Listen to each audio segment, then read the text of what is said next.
All right, everybody, let's get going. Last time on Dungeons and Dragons, where did we begin session? How did we start things off? Oh, we were trying to deal with Dalseth. Mhm. We put Quicksilver in his vial, and he didn't mind. I don't know about didn't mind. That might be. He wasn't Well. particularly happy, but he wasn't particularly happy before we did it either. He wasn't as unhappy as we wanted at the end of the day. He wasn't as dead as we wanted. Mm-hmm. So that begs the question: how dead did you want him to be, and why was he not as dead as you wanted him to be? He seems harder to Reasonably dead. kill. Yeah. I think we asked. I think Drock invoked Summer and asked, "How do we kill him?" And Lachesis said he carries a seed of summer or something like that, and can't be killed while he carries it. He's something more than immortal. Yeah, he is more than immortal.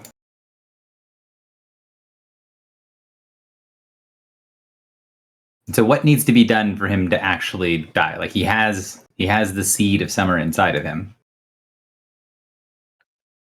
They needed the queens to agree to kill him, which would make the queens Which vulnerable. they could do.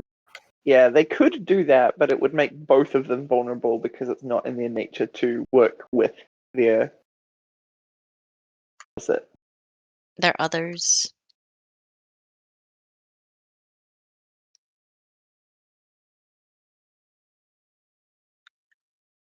Sounds good. So, what did you guys decide to do once killing him dead did not seem to result in him being dead? Griffel picked up the whole container and just carried it with us. And I think we just barely got out in time before something was going to suppress normal interplanar travel. Or something was teleporting in, I think. Mm. Or both. Or both. Yeah, we And we suspect more star shadows. Yeah. And we felt our rods grow cold. And we surmised that the Merc vision had passed. Correct.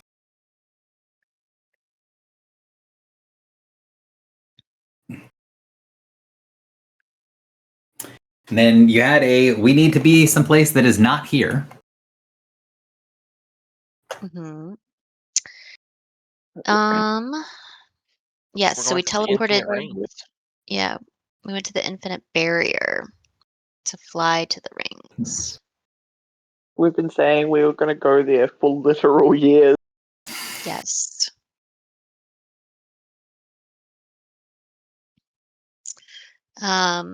And it was like a market. Was that what you found out when you first got there? What happened when you first teleported in? Oh, they sent us just a bombardment of pings. Identifying themselves and us to identify. And we opted to somewhat identify but not say any purpose. Just to generally say we're from Silvan and we're generally friendly. And then we got the shopping the industry shopping stock quantity of what's for sale.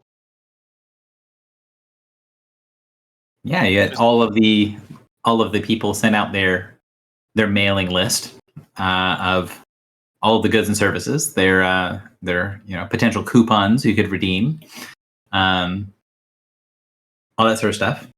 Any of them have any differences? Any weirdnesses you guys noticed about what was out there? Were there any weirdnesses other than the kobold one? I don't think so. There was something of note because Griffle, when she first gets there and starts getting pinged by things, she asks a couple of questions. So what did Griffle need to know about the cloud when you arrived? So I think I asked how many of them were actually using beacons, and we got that there was like a cluster of somewhat together-ish, somewhat together-ish ships, all very clearly Ulban based, and they seemed like pretty friendly towards us as well. They recognized we. And then there was like the vast majority weren't using worst how transmitting, and we were like presumably receiving through the beacon, being like, but it wasn't beacon to beacon communication. I think there was anything else particular. It was just a bunch of spruikers trying to.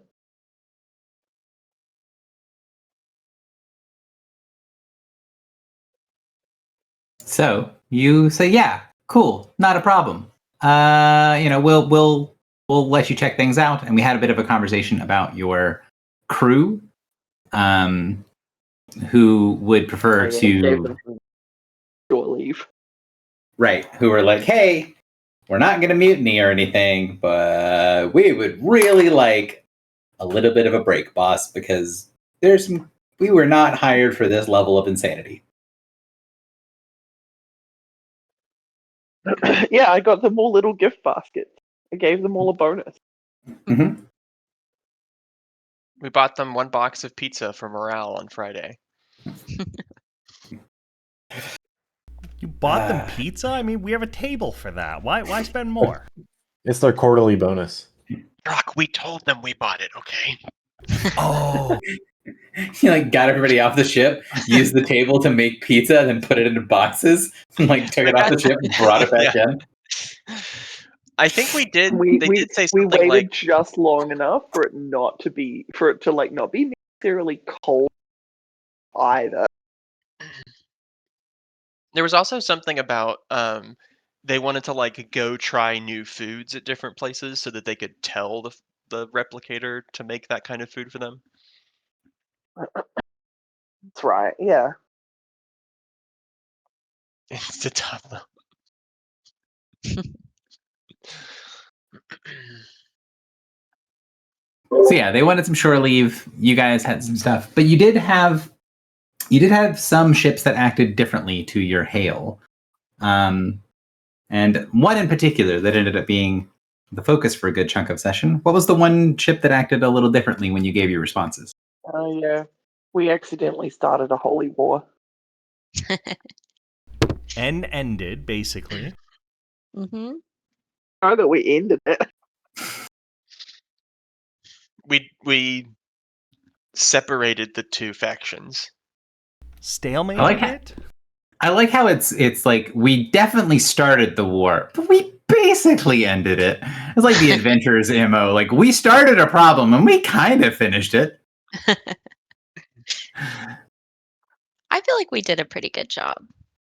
I mean, I don't disagree. It's just great phrasing.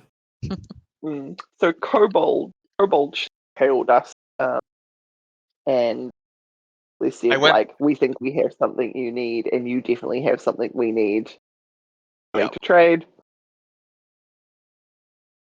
So we got on the horn with them. To part of the session last time, and there was a whole little bit where we were so excited that we were finally going to meet space dwarves, and it turned out to be kobolds. Yes.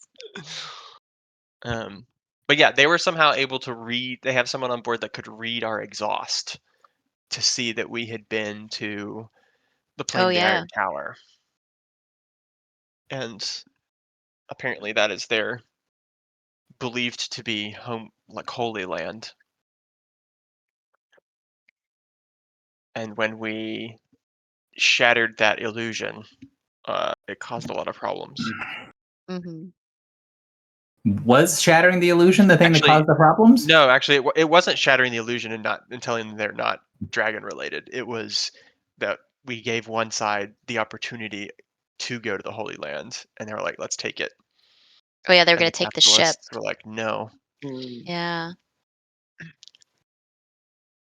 Oh, I think the other interesting thing was that like these guys were, so some of them like claimed to have like holy visions, and then they actually had holy visions,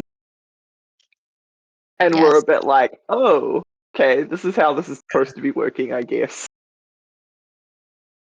And then we pinpointed exactly when they started. And it was when we freed their mirror. Yeah. I think we also asked if it would be okay for us to give them his home address. We didn't want to just have a bunch of kobolds randomly knock in on his. Felt like that would be kind of rude, you know. And he said, "You can send them, but I don't think they'll like what they find here till they find that they're better off finding their mere first." And so that's how we started the Holy War.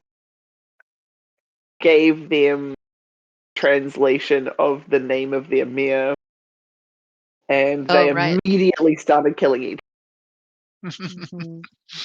Actually, also we don't know that it's their mirror. We just guessed based off of the like ancient true draconic name that was not Akira.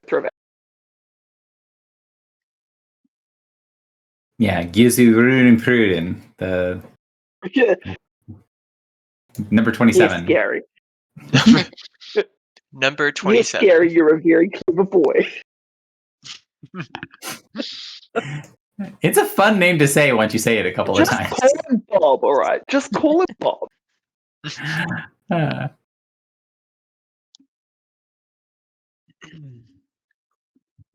so you share this wonderful information, which everyone finds these revelations to be, you know, just the most useful thing it can possibly be. You know, all upside, no downside, no notes. And then once the killing commences, what does the group do when they see like, oh shit, things have gone very pear-shaped on that ship right now? It's like you're having a hollow conversation, and then there's violence, then there's chaos. I think the guy we were talking to was killed. No, not the main guy. The guy that had seen our trail, Yeah. or the guy that had been getting visions. I can't remember which No, one the it was. guy that we were directly talking to. I think didn't he call spear like straight away. He I just thought stepped he off the lived. pad. He jumped off the pad to not get shot. Oh, But right. the one that we cared most about that died was either the one that saw the exhaust, or was one that had been getting visions, holy visions. Right. And they might have been the same person. I can't remember. Do you guys remember what the name of the kobold you were talking to was? Bob? Bob. Okay. So what do you guys do when you see Bob Glimmer. goes off It was comms? Glimmer? It was Glimmer. It was Glimmer in the eye. Cobb. Who named his ship after himself in the truest tradition of narcissists everywhere. Yep. One day, So- someone's going to contact our ship, and Foxy's going to be like, this isn't the Superstition's End, this is the Foxy. This is the Griffle. Sorry, the Griffle, yeah. It's the steering ship.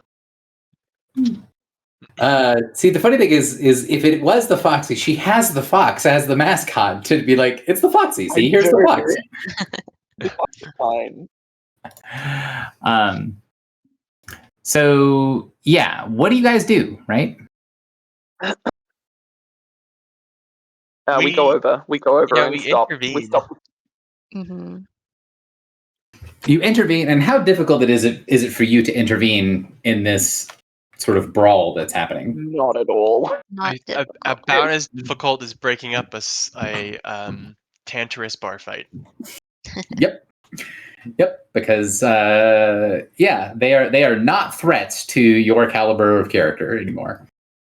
And there are two sides to what's going on here. What are the two sort of sides saying? Well, the one side is getting the visions and wants to go pursue them, and the other side doesn't want to lose their ship for some harebrained visions. hmm hmm And your solution to this problem is, kill each other and figure it out, or No, we say we'll take your religious zealots. We like those. And you guys can stay and pursue capitalism. And if I ever fall below 20 spear concordance, I have a couple ways to get some points back. It's a win-win. Yeah.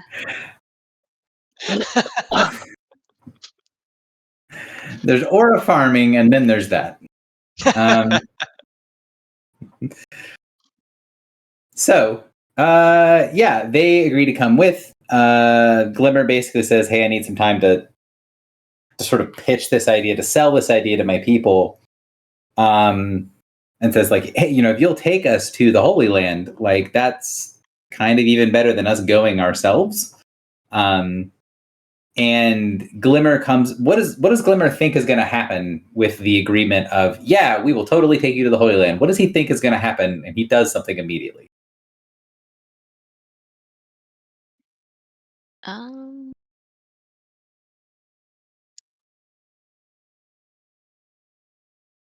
Oh, he goes to find his guide to help us, right? Is that what you mean?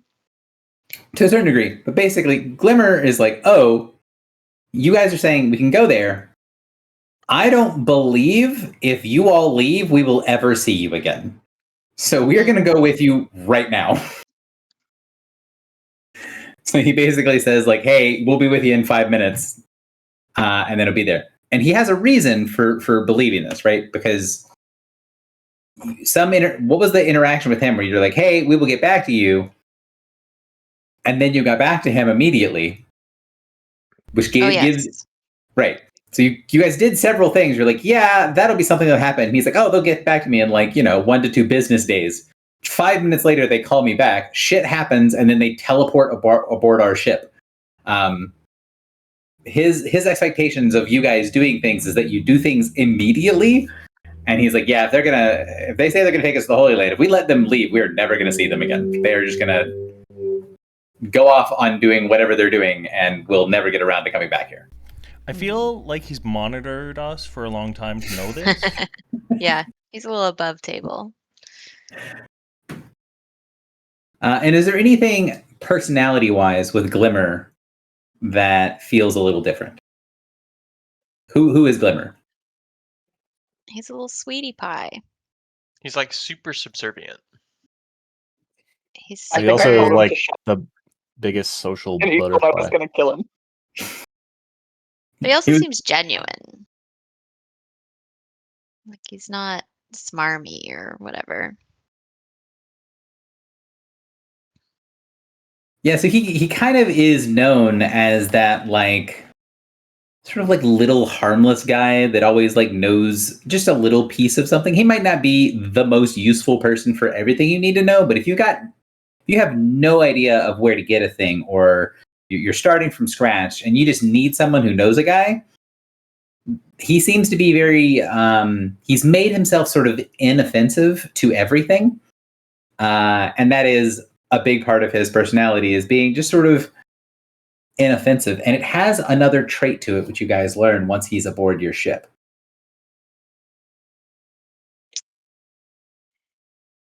Mm. Oh, well, that he's he's so Oh, true to his convictions that Al Shaib doesn't feel like he could get a toehold in to bargain with him. Sort of, yeah. There was something there, but I don't remember. It's something he said. It's apparently quite common for kobolds. Like, they are like somehow protected. Like they're also protected from a lot of other forces as well. Like they're protected from like a lot of divine influence and like scrying as well. Yeah, so it says that these, Al-Shaib basically says that guy is very kobold coded, and says like the creatures that are sort of the kobolds that are sort of true to how they normally act, they're so low impact on their surrounding that a lot of like supernatural forces just don't notice they're there unless they pay close attention. And so he's like, that guy is really good at acting like a kobold. And from his perspective, I'll show you what he says, acting like a kobold, he means going beneath notice from all of the greater powers. Mhm. I feel bad for them. Are these hobbits? Space hobbits? They've got background character energy, is what Al Shaib is saying. Wait a minute. Is this a backhanded compliment? And you're like, oh, you guys notice him, so you clearly aren't, great powers. Mm. Imagine being born as a main character kobold and not being able to live your true life.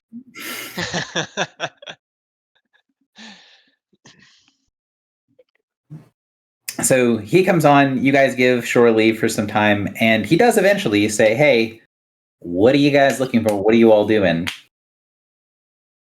And does something, right? You send him to Barrier. So there's a fortress at the edge of the cloud that's called Barrier. It's a giant like asteroid with all types of like things built on top of it. And it's the edge, the edge of the rings.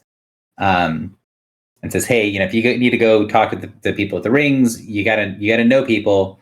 And since you've agreed to take him and the loyalists, basically all the kobolds that have seen the vision, you agree to take the kobolds with you. He says, I know something about everybody. If you can tell me what you're looking for, I can be the go-between between you guys and Barrier. And while that's sort of being set up, so you guys have shore leave that's happening. The kobold has said, yeah, I'll go around and talk to people.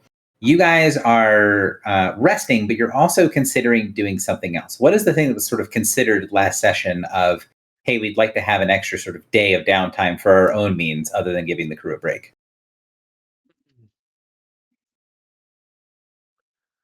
Was that the Dream Concordance that we were considering? I believe so. And who is Dream Concordance going to go on? What are you planning on? Who are you planning on casting that on? Oh, Dalseth.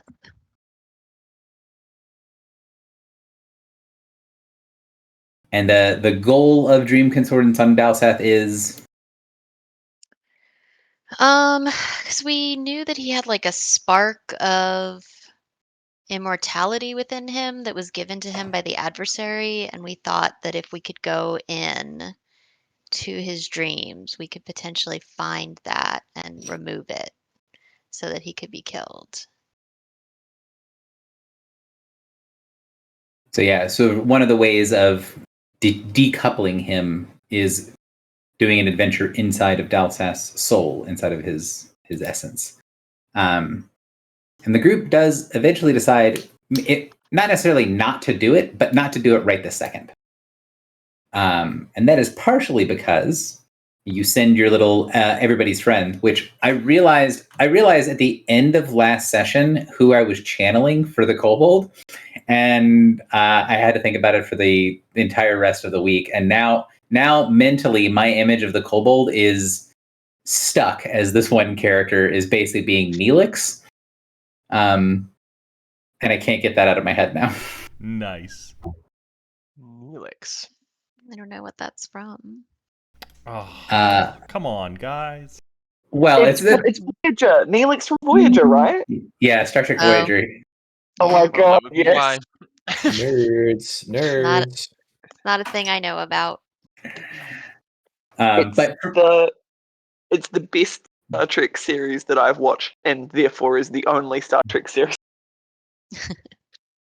I I think Voyager is solid, but I thought about it while I was going over my notes and doing stuff. I'm like, oh, well, who are these characters? Like, who it is? And then I thought about the person I was actually channeling was Neelix from Voyager, and now I can only get glimmer in my head is an image of Neelix.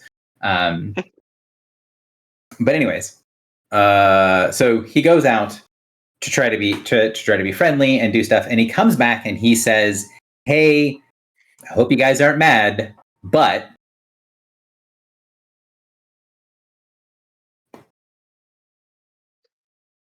Dot, dot, dot. Oh, that he told the Minotaur that we needed a guide and that we were important in some way. That what was it? Oh, Something that we had a about summer me. night? Yeah, Yeah. that we had a summer night. And so he goes and talks around and says, "Hey, I hope you're not mad at me, but I know this is an important thing. This is sort of a big rumor that's been going around. I've shared that you might have a thing that's here, and I can get their attention if you want, and get them to come and meet you all." And so he goes and gets somebody. Who does he bring back? La Hoyos. Mm-hmm. Who is he? He's a runner. Minotaur. He's a runner, yeah. And he No, hang on. Isn't he? He's not a runner. He's a dispatcher because he was in the no, Vision. he's a runner, but he mentions the dispatcher from our vision. Correct. And so he is a runner, but then when he says, "Hey, I've got to go think about this. I'm going to go talk to this person," and you guys key on to the name of the person that he mentions as a dispatcher. And you guys find out really quickly that he's a runner because he does something when he steps onto the ship. Oh, he resists Al-Saib using his runner powers. He doesn't resist. He sidesteps that shit. Yeah. Yeah, he evades it. Yeah, so But he he's seems quite Go ahead. surprised. He seems quite surprised at the strength of it. Like it wasn't automatic, but it was like a challenge. It wasn't like he brushed aside sort of deal. Mm-hmm. Yeah, so he's basically like a very experienced sailor stepping aboard a ship and then just sort of naturally adjusting to the rhythm of the ships or the rock of the waves and being like, yeah, that's just going to happen normally. And then he stepped on board and it was like, oh, the ship starts to buck. And he's like, okay, well, I can adjust to this, but what the fuck?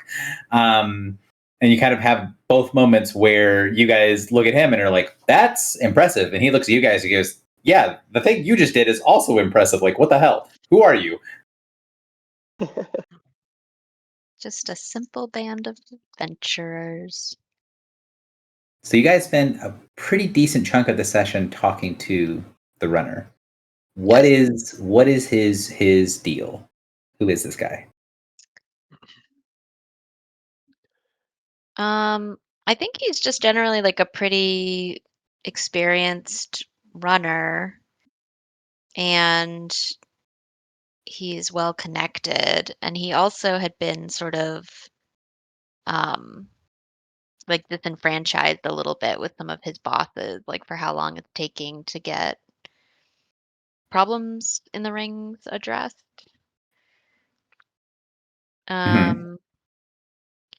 And so we tell him we need to study this one particular point, which is the end point of where the mirror prison went.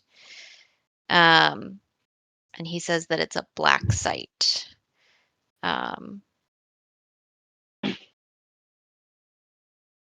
then What is a black site? Because he does say a little bit about it. It's like a super holy place for them, right? For Minotaur. The whole Infinite Rings is a super holy place for them.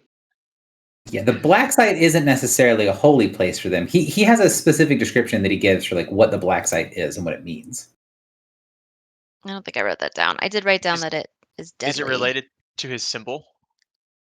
Not entirely. So what he says is like when the runners are going through the maze, they have these sort of like constant points that they use as reference points for whenever they're doing something. So think of like sailors sailing by the North Star. And he's like, this is a spot that's like a void. And he's like, the black sites are voids in the interior that don't move or change. So this is sort of one of their reference points that they use. And so while it's not holy, it does have this sort of special importance to the runners because it's like what they assume is like part of their kit, right? This is a thing that I use every day. It is very reliable, and it's something that any of the runners talking to each other, they will all know what they're talking about and where they're talking about because those are the reference points they use. It's the Emperor in the warp. Yeah, to a certain degree.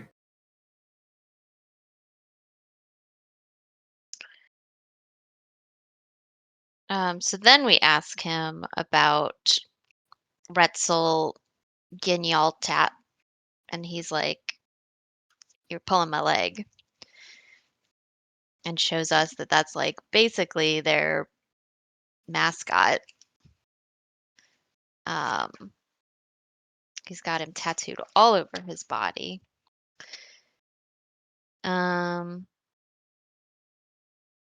And then we tell him that guy is in this prison at the mirror or at the black site. And so he's interested, but we kind of go back and forth a little bit. Like we're trying to talk to him about the adversary, and he's like, "Yeah, we know about the adversary, and we fight it all the time."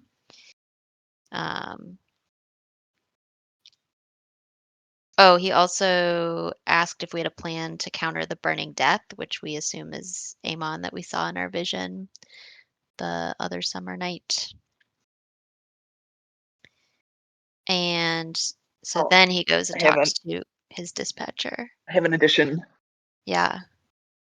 So we had a moment where we realized that all the people that we've talked to, he's the first one to actually take the threat of the adversary seriously. And so I think we decided to kind of level with him a little bit, because he was a bit like, I don't like who the hell are you guys? Mhm. You literally just told me that our equivalent of Jesus is not only real but is also alive and around Mhm. around town. And we said,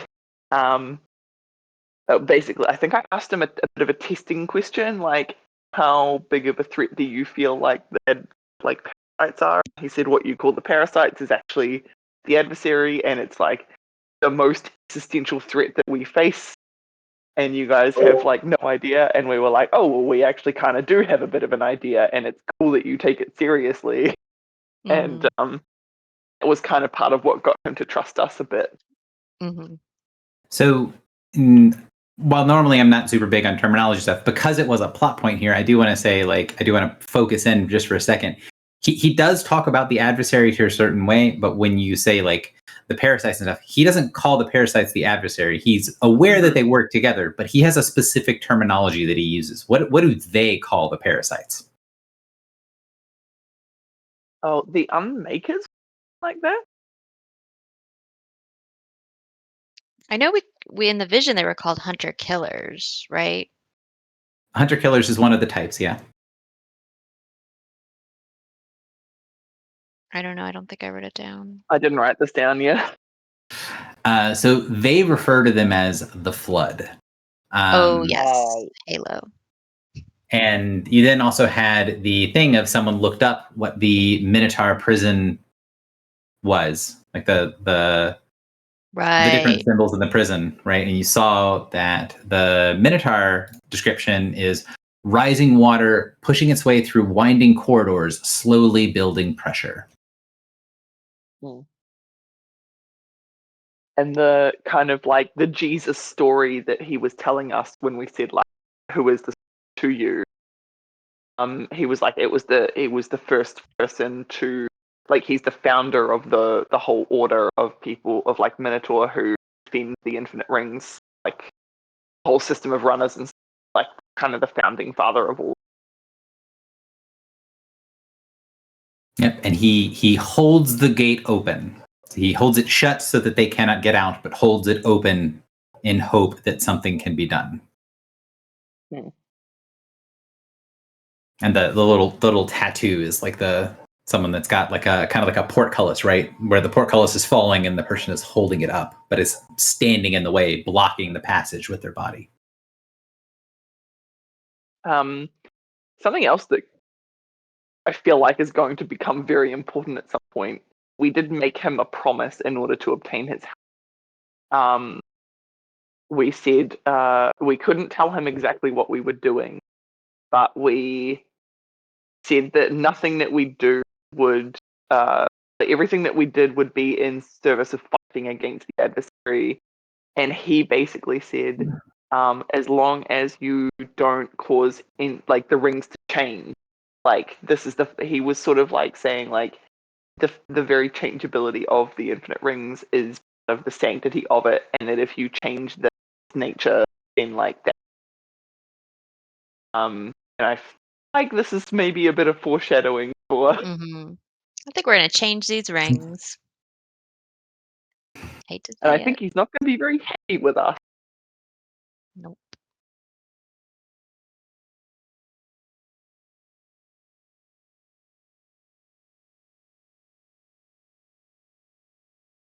But yeah, All we right. obtained his help. He said he would guide us through the rings. And so I think we touched on it briefly before, but he was like, "Hey, if you guys are going to do this, you have to have a counter for the burning death.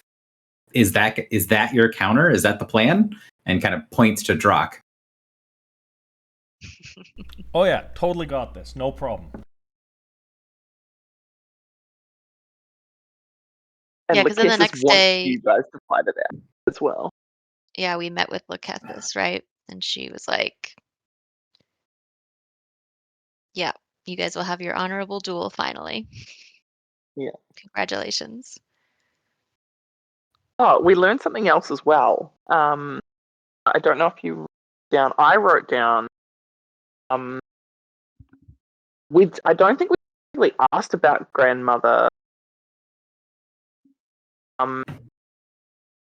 Lachesis kind of gave us like a bit of a hint about how to contact her by saying, when there's an obligation from one of the queens and she is unable to meet that obligation, it travels up the chain of command. So, like, Clotho was unable to take the call, therefore Lachesis answered the phone. Like, it was sort of redirected to her.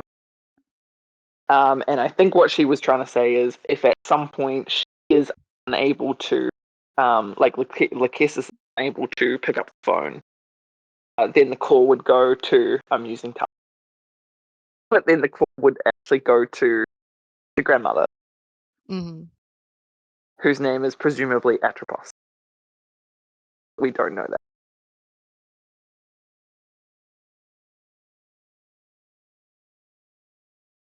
We also learned that the shard inside of Dalseth that has made him immortal, that was given to him by the adversary, is all that remains of the original Grandmother Summer. Oh, I didn't write that down.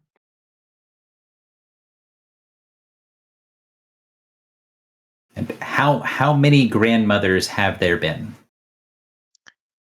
Well, this winter is the Another- original, and The this original, yeah. and this grandmother is the second, right? Correct. So there's only one former grandmother. Yep. And she's inside Dalseth. Oh, okay.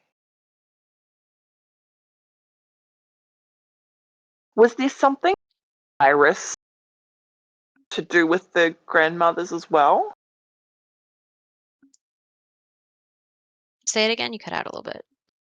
Was there something about Iris to do with the grandmothers as well? I don't know directly that there was, but I think Iris sits outside of time in a way that seems similar maybe to the grandmother's. There's something there. I'll go back through my notes. Something is jogging my memory, but I don't think it's relevant to today.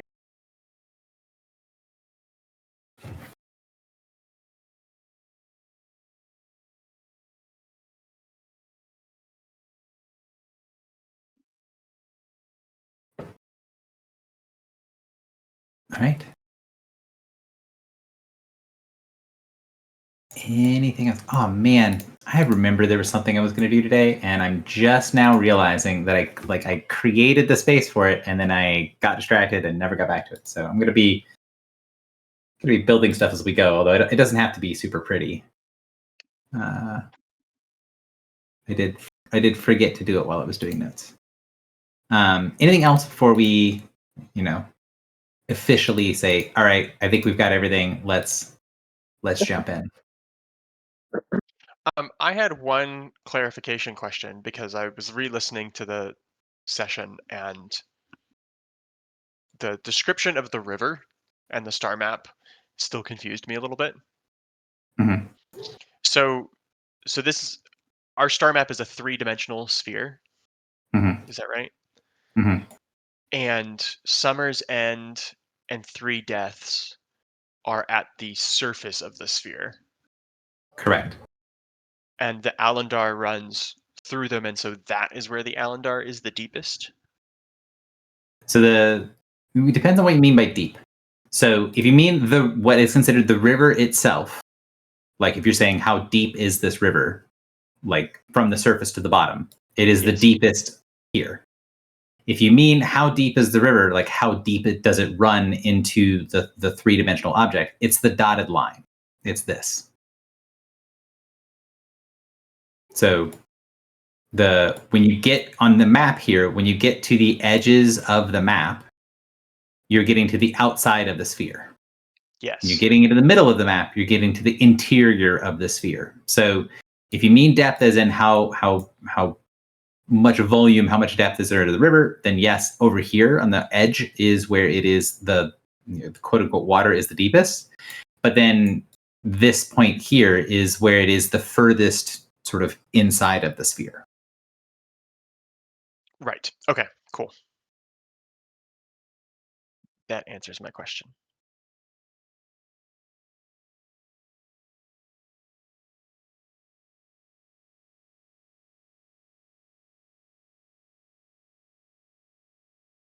Oop. All right then. So, hypothetically speaking, we can kind of get going, and maybe I can figure out how to draw. Maybe not. Who knows? 2. Nope, that's 3. Damn it.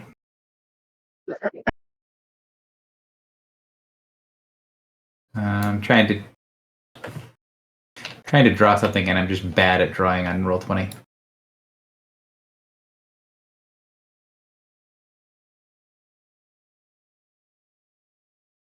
But yeah, so you guys can get going, and then let's see.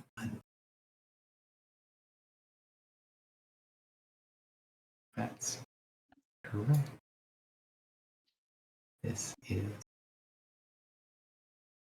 correct. Sorry, I thought I had done this, but I had planned to do it and then got distracted. So I did not create this sort of rough diagram to be used.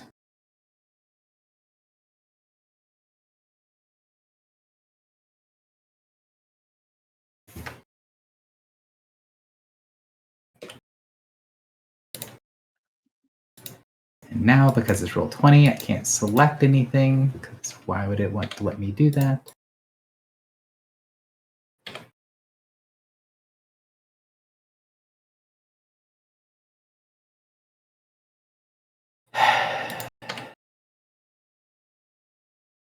One of these days, I'm just going to get finally pissed and just say, all right, everybody, next time we log in, this is how Foundry works.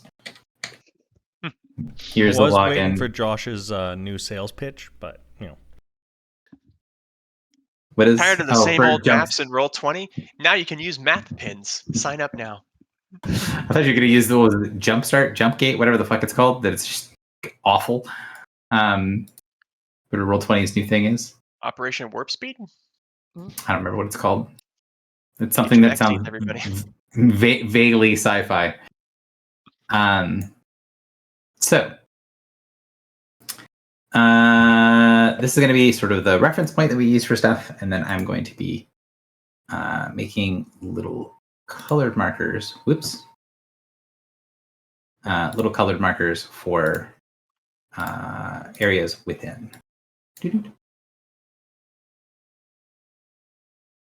So what I want to do is see if I can label this thing from my spreadsheet. So that one is there. Where is the next one? Next one is here. Yep. This one is here. That one is there. This one is there. 1, 2, 3, 5, 2, 4 there. Show all of those. Okay. And then When you're Orange. done, can someone post a screenshot? yes. Let's see. 1, 2. All right. So 1, 2, 3. So there. 1, 2, 4. So this one is here. 3, 4. That one is there. Because I realized that like what I'm doing is probably not going to be super more helpful than what I've done before, but hopefully it'll be slightly less chaos because I showed somebody else my Excel sheet of what this looks like, and they were like, "That is not readable," and I'm like, "Well, fine." I'm not sure how much more readable this will be, but we'll burn that bridge when we get to it. This is why you need a UX designer to run your campaigns alongside you. Mm-hmm. There's there, and this one is. Nope, that's not where that one is. Is there? 1, 2, 3, 4. Yes. Okay. 1, 2, 3, 4. Check. 1, 2, 3, 4, 5, 6. 1, 2, 3, 4, 5, 6. Check. 1, 2, 3. 1, 2, 3. Cool. There we go. All right. So, Lahios is going to put into your computer, but also sort of use the display system that the ship has to show you the way that they see the interior of the rings. Now, the rings that are here labeled on the map, they do not correspond to physical, actual numbered rings. Instead, this is sort of like zones. So for them, they consider these zones to be the, like, here, I'll see if I can put a label on this real quick. Let me do a different color. Let's do red. That is way too fucking small. Try again. Let's do, there we go. 2, 3, 4, 5. Okay. So they break the rings into 4 zones.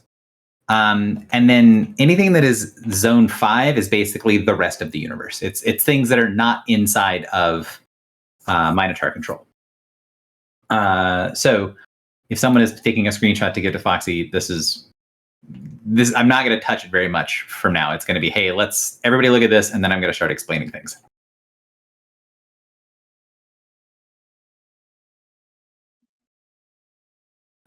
So the different points that they use as points of reference are always described where they are like above or below the sort of even plane where the rings have with the core spiraling outwards. So they use the orientation of ring 1 as their guidepost for where everything else is.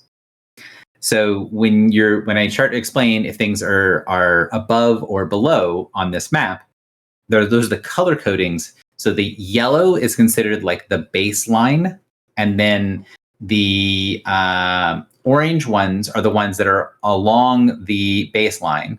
The light blue ones are the ones that are above the baseline, and then the purple ones are the ones that are below the baseline. So the rings are always in reference, or the zones are always in reference to how close or far they are from the center point. But there is a sort of an expectation that the rings aren't actually perfect circles, and they move. So sometimes they might be really elliptical, sometimes they might be like jagged lines. They could be any shape, but they're represented like this. And where everything references, or where everything is, uses these reference points.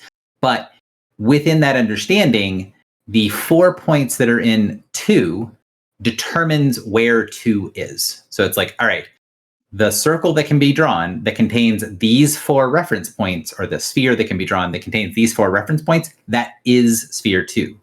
Sphere 3 is defined by being the middle ground between sphere 1 and the interior limit to sphere 4.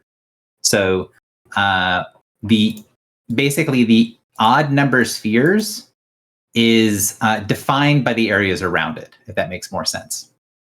So like sphere 2 is very clearly defined as it's an object that contains these 4 things.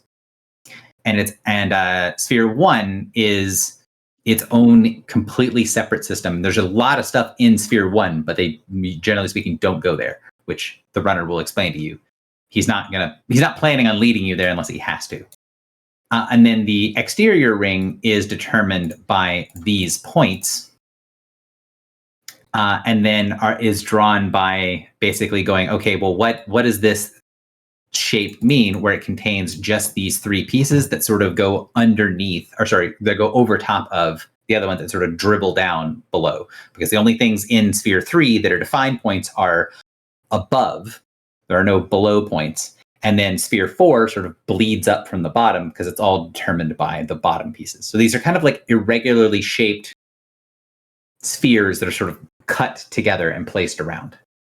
And if that doesn't make a whole hell of a lot of sense, it's because it is something that for the runners, they have to intuit where these things are, where the boundary lines are.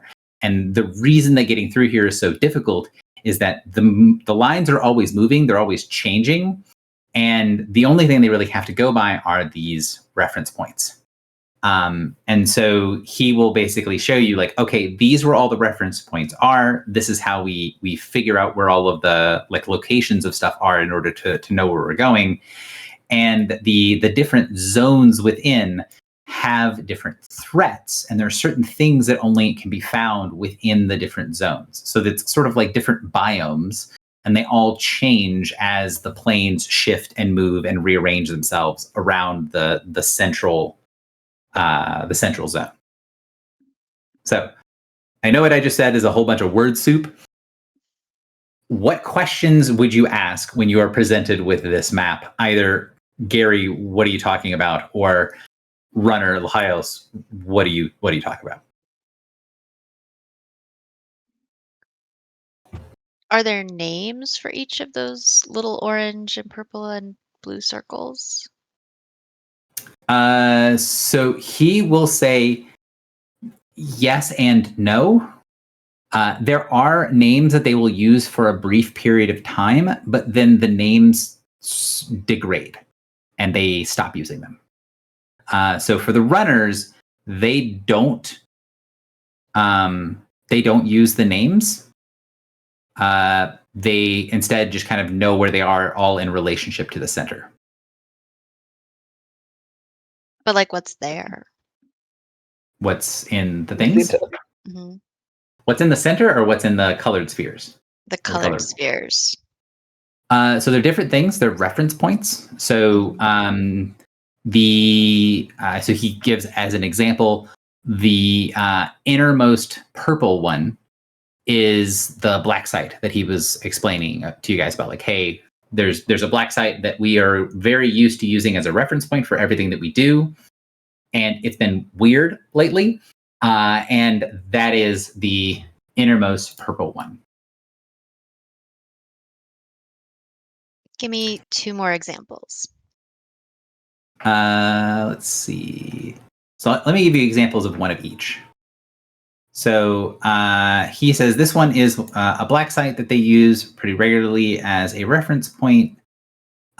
This one, this outer orange one up here, this is the remnants of an ever-changing series of stations and fortresses that are mixed with one another. It looks like there are half a dozen different ships that are sort of phasing in and out of each other, constantly basically crashing together and then uncrashing over and over again. So this is sort of like a space junkyard that keeps being like a constant crash between multiple spaceships that seems to be fixing itself on a fairly regular basis. What is one of the blues? Which blue would he use? So blue 3, which is this one. Actually, why don't I just use letters? And I'll change my thing to be letters as well.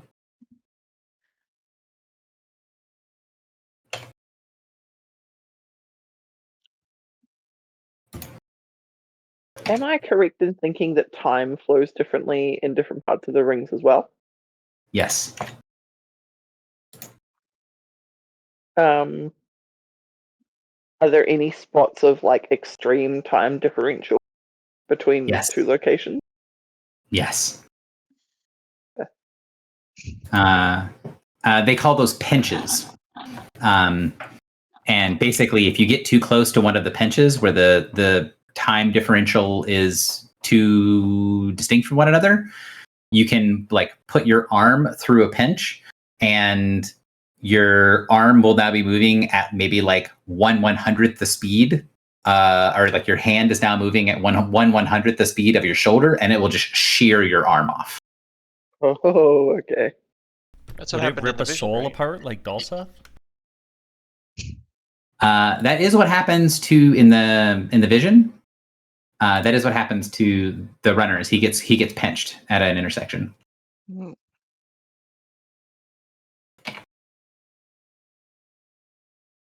I had a but- feeling ever since we had the concept introduced of like shedding time, I had a feeling that was a thing. So I guess I'd ask Ohios, are we able to fly the whole way there on our ship, or will we need to is there anything that would be impossible? So he will say, if the ship is not pinched and has stabilizers for managing their planar charge, it is technically possible to fly anywhere within the rings. But if that is done easily is a different matter. And the pinches are not always in the same place, nor are the pinches the only danger of the rings. All right, so I'm gonna let me finish answering, and then I'm gonna update my spreadsheet to use a different, like to use letters. So I gave you what purple A is. So purple A on the map is the black site that has been acting a little bit differently. The orange D is the like space, like graveyard thing that's being used. And then C, the blue C, I think that's correct. Let me actually write it as C now because I'm changing my terms. Yes, the blue C is the conservatory. So there is a place where there is a bubbling through of the planes of like incredible life that the runners use for like resupply. If you're like dangerously low on like rations or food or water or something like that, you can go there, but it can be very dangerous because it's not just plant life that goes out of control there. It's all life. And there can be potential like craziness that happens there. So he says, yes, the pinch is the most obvious and instantaneous danger and the biggest danger to your ship. However, there is also pockets of the flood that move through and change in different areas. Though they respect the boundaries, they function differently in different rings. A flood that is within a odd number ring is considered to be maybe not harmless, more passive. Those that are within the even number rings are more driven, as if they are hungry while they are within those rings. I recall there being like 99 rings Mm-hmm. or thereabouts, Mhm. right? Yep. So he's only showing us a small portion that we're going to travel through. That's what I'm doing with this. So each of his zones contain a bunch of different rings. So Okay. Zone 4 will frequently contain anywhere between 12 and 20 rings. Okay. But I think I was getting confused about like zones versus rings. That's fine. Yes. So, and the reason that they don't use the rings as maps is because what happens in the rings is like what dangers you need to be aware of. It somewhat matters what ring you're on, but it's much more important to know what zone that ring is in right now for you to understand what your threats are. Right. So let's say you're in ring, ring 80. So 80 is one of the border rings. So you could be in zone 4 in ring 80. You could go to another part of ring 80, and that ring could be that ring could be in ring 3. And what you have to be aware of in zone 4 and zone 3 are different threats, but you're moving sort of laterally, right? You're not going any deeper. You're moving along the edge. So you should stay in the same zone, but he's saying that's not how the sort of always fluctuating nature of the rings works, which is again one of the reasons why the Minotaur are like, nobody can navigate this thing like us because we have an intuitive understanding that lets us adjust to the changes that are here. So about how big are the rings? Like if you could travel unimpeded from one edge of zone 4 to the, opposite side of the circle. So he will kind of punch some things into the display, and then we'll show you that from the largest ring, so the outermost of the 99 is Oh, do I not have that listed? Hang on. Distances.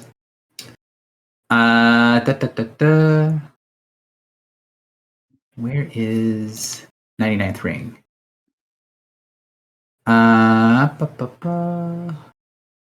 It is about 2 million miles. Okay.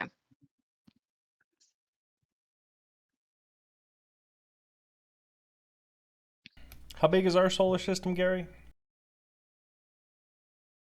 I don't know.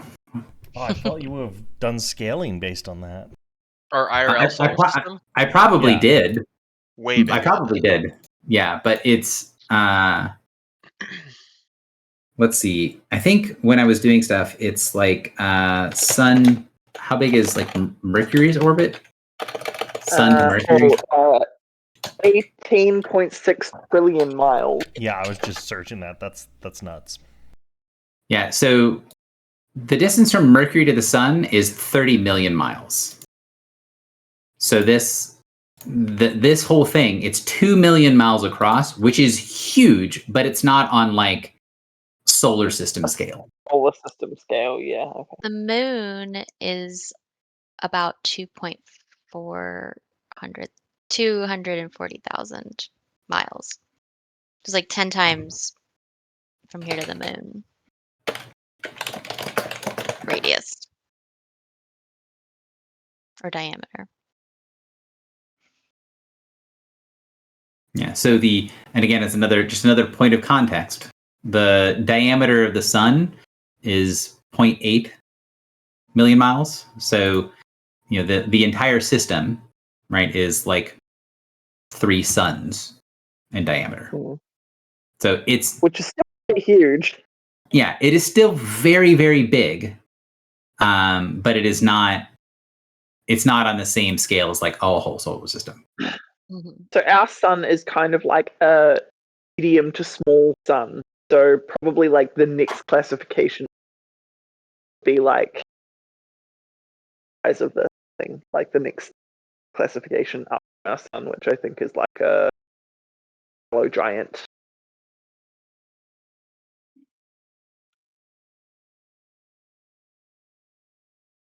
So pretty huge, but not bigger than a planet in a solar system. Mm-hmm.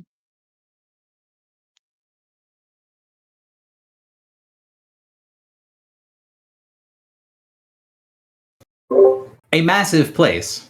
And there is the assumption that they are, when they go through, they're using planar travel to sort of make it not an impossible distance, right? What they're doing is a lot of teleportation. And he's like, you can fly through this. Technically, it's going to take you quite a while to get places, but you can fly through this. And one of the bigger problems is that in order for you to get anywhere, you're going to have to go very fast. And if you're going very fast, it's very difficult for you to notice that there's a change coming through. So if you guys remember when you went to the Kalzamatar, it's not necessarily that it is impossible to navigate slowly. It's if you go through it at a speed that you can get to anything in the cause, you're going to be moving so fast that when you notice there's something in your way, you have no real way to avoid it. And at that speed, even a speck of dust, like, yeah. Yeah. So it's the same concept. It's just on a slightly smaller scale where he's like, yeah, you can move around and you can still sort of get to some places at lower speeds. But if you're going to try to get into anywhere quickly in here, and the character would be able to explain to your characters in a way that you guys have experience in the cause, you'd be like, yeah, okay, well, it's a similar situation, but the dangers are a little different. I would like to ask Lohios, how many days ago did we free the Mir? Like 2 or 3 at this point? I have it as longer ago than that. I think it would be, yeah. Morin? Ugh, my calendar is not up to date. So you guys Didn't we spent just figure this out with Glimmer? Yeah, you did. Oh yeah, because we knew how many days they started getting their visions, right? And but I think How we many hand was waved that? it. I think we just said. I think today is day 8 from my from Okay. my notes. I want to ask Lohios, have you noticed anything different about the rings in the past span? And he will say, yes, one of the reasons I am here is because we have noticed a great many changes within the rings over an incredibly short time. There are changes to, and he kind of gestures to some of the points, and he's like, these are normally reference points that they might change a little bit, but they don't make massive differences. And he's like, these points have been changing for the past span. Is it all of them or most of them? All of them to some degree or another. He says, it is most noticeable here, here, and here. So he gestures towards purple A, purple B, and yes. So we do 4 points: purple A, purple B, blue C, and orange D. So those 4 points is like we've noticed the biggest changes with. And if you ask him kind of more questions about things, the main thing is you get the impression that purple A has not changed that much, but it is the primary thing they use to navigate with. So a small Only thing change, just doesn't change, right? right? So a small change in that is like really, really noticeable. And what are the locations at Purple B, Blue C, and Orange D? So he says, B is a. It is difficult to describe. It is. He goes and like looks around a little bit, and then he switches languages a couple of times when he's like talking back and forth to Plucky, and then he finally like flips around and he says, it is the upwelling of Divin. And then like you see Plucky like send through a little thing and says, divine. It is an upwelling of divine. Really? Hmm. That was blue C. That is blue Purple C. B. Yeah, blue C is the sorry. Purple B is correct. Purple B is the upwelling of the divine. Blue C is the like overgrowth. It's the point that they use for refueling if they are running low on like water. Well, that makes sense. And Orange D? Orange D is the ship crash. Oh yeah, So- the shipyard. Yep. Yard thing, yeah. So upwelling of divine makes sense. The wild, I presume it's like a collision of the wilds into the rings. Surely, if it's being described as like an overflowing of very wild to me. He nods and says, there is much force primeval there, and there are pieces of the wild plains that is there, but there is also power pouring into there from other places. I would say much of the growth is because of the wild, but the power they get from all of the plains. Correct. I can understand why the upwelling of the divine would be happening, because we're, domains are coming back into the world, like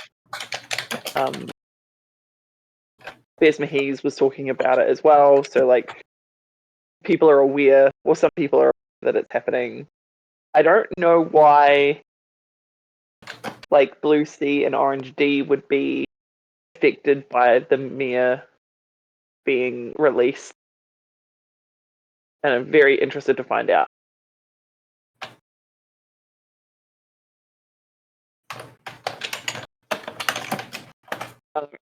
Renalaios, have you noticed anything different in yourself? Only what the others have reported. I have not been immune to the tug. This thing that we use, the black sight, it feels as if I am caught in its orbit. If I do not resist the pull, it will draw me in.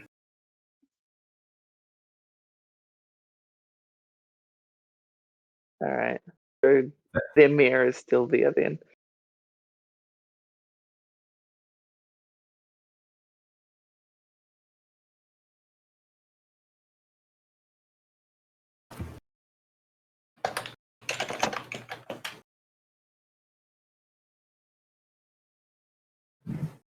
Remember, can someone remind me why we pulled the plug and left the prison in a hut?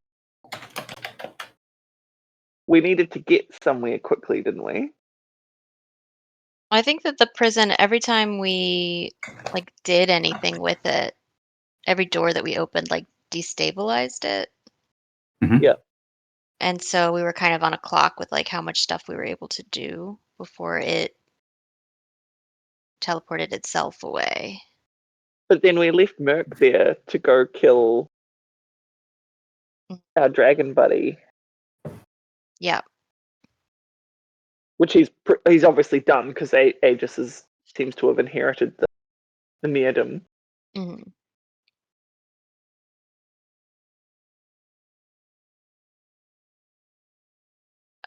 Well, the prison had the name, right? It had the tablet with the name in the That's middle. right. We needed to take the tablet to go. Oh, we needed to go free Like, Lachesis. Was on our yeah, way to free Lachesis. Man, that was And months ago. And the tablet was the like power the source. power. Yeah. Yeah. right. So when we removed the tablet, that's what like destabilized the prison. Yeah. Like Well, I'm once just and for all. wondering why we chose not to stay, and like we chose to move on quite quickly rather than stay and see and like meet any of these people. Well, I think we were kind of afraid at the time too. I think from my notes, you guys were gonna go crack open and meet a bunch of people, and then once you guys started opening them and realizing that how like individually powerful some of them were, you decided against meeting everybody. Yeah, because we didn't know who was like we knew Arcaria Thrivaxis was an agent of the adversary, and remember they all had like different ratings, and we Yes, surmised that the 11s might have been agents of the adversary because they like willingly didn't stayed. fight. Yeah, they didn't fight. Yeah, But I think we just felt like there were 50 guys in there, and every one of them could potentially be quite dangerous. And we had the name to free Summer, so I think it was just a triage situation more than anything yeah, else. yeah. It was let's not get killed by 50 Yeah. dudes. Right. Okay, well, I guess we're going back to see who's still there. Mhm. And it seems like the Minotaur Mirror is still there. Mhm. And the Kobold.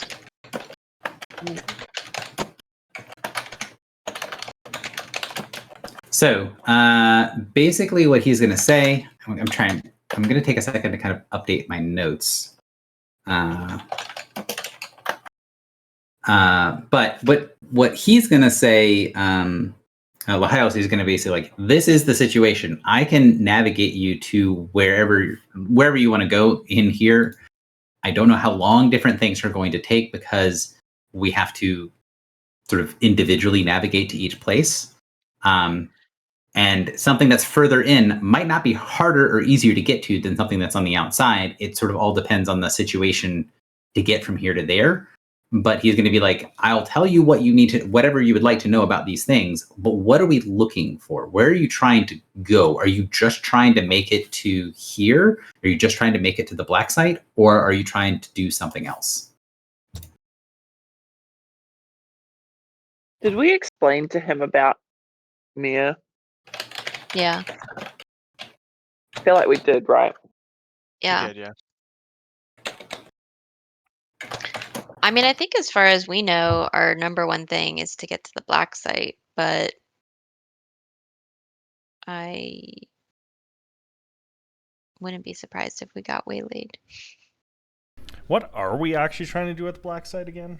Just check on people, release people, or So it's the prison, and it has, well, when we left it, it had, uh, what is her name? Merc's daughter. Oh, Merc's daughter.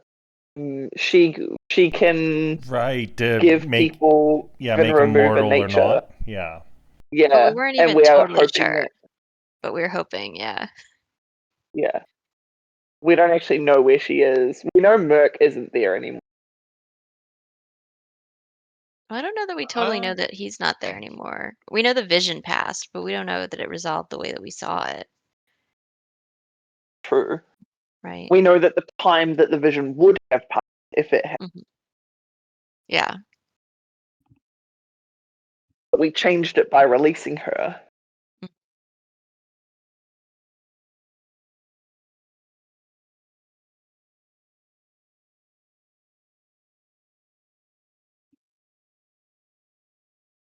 So yeah, I guess we're just trying to find her, aren't we?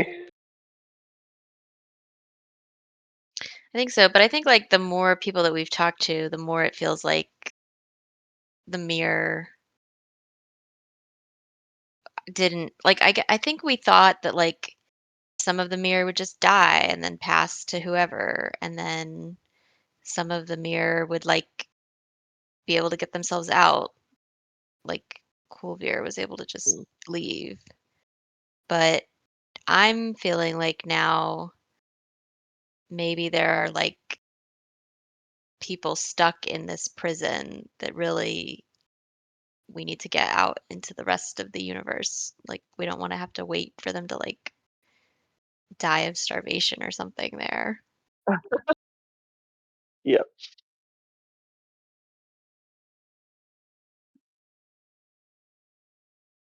Well, the way in was like pretty. Was it the way in was on Metzevo? The way in? Oh, to the prison? Yeah, we went through like the Crystal Cave, and then Yeah. through Yeah. the like Beacon Factory.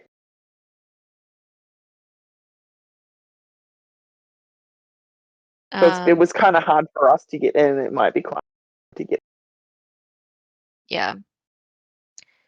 Yeah, I would say we just beeline it for Purple A. And if that changes, that changes. So he would say, very well, I can do what I can to plot a course. I would need to know, are we planning on coming from above or below? The threats are different. The longer we spend in the regions above, the more the burning death will be like to find us. The more that we send in the regions below, the more flood we are likely to encounter. Above. Struck needs to have his honorable duel. Yeah, let's do that. I think that's true.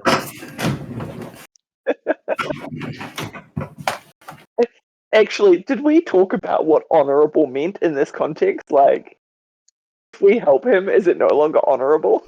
Oh yeah, It's you guys only better be honorable like if we win. backstabbing from the shadows and all kinds of stuff. No honor here. I just want to win. Did someone say shadows? Yes. I mean, if there are no survivors, there are no witnesses. I hope that we all survive and are witnesses.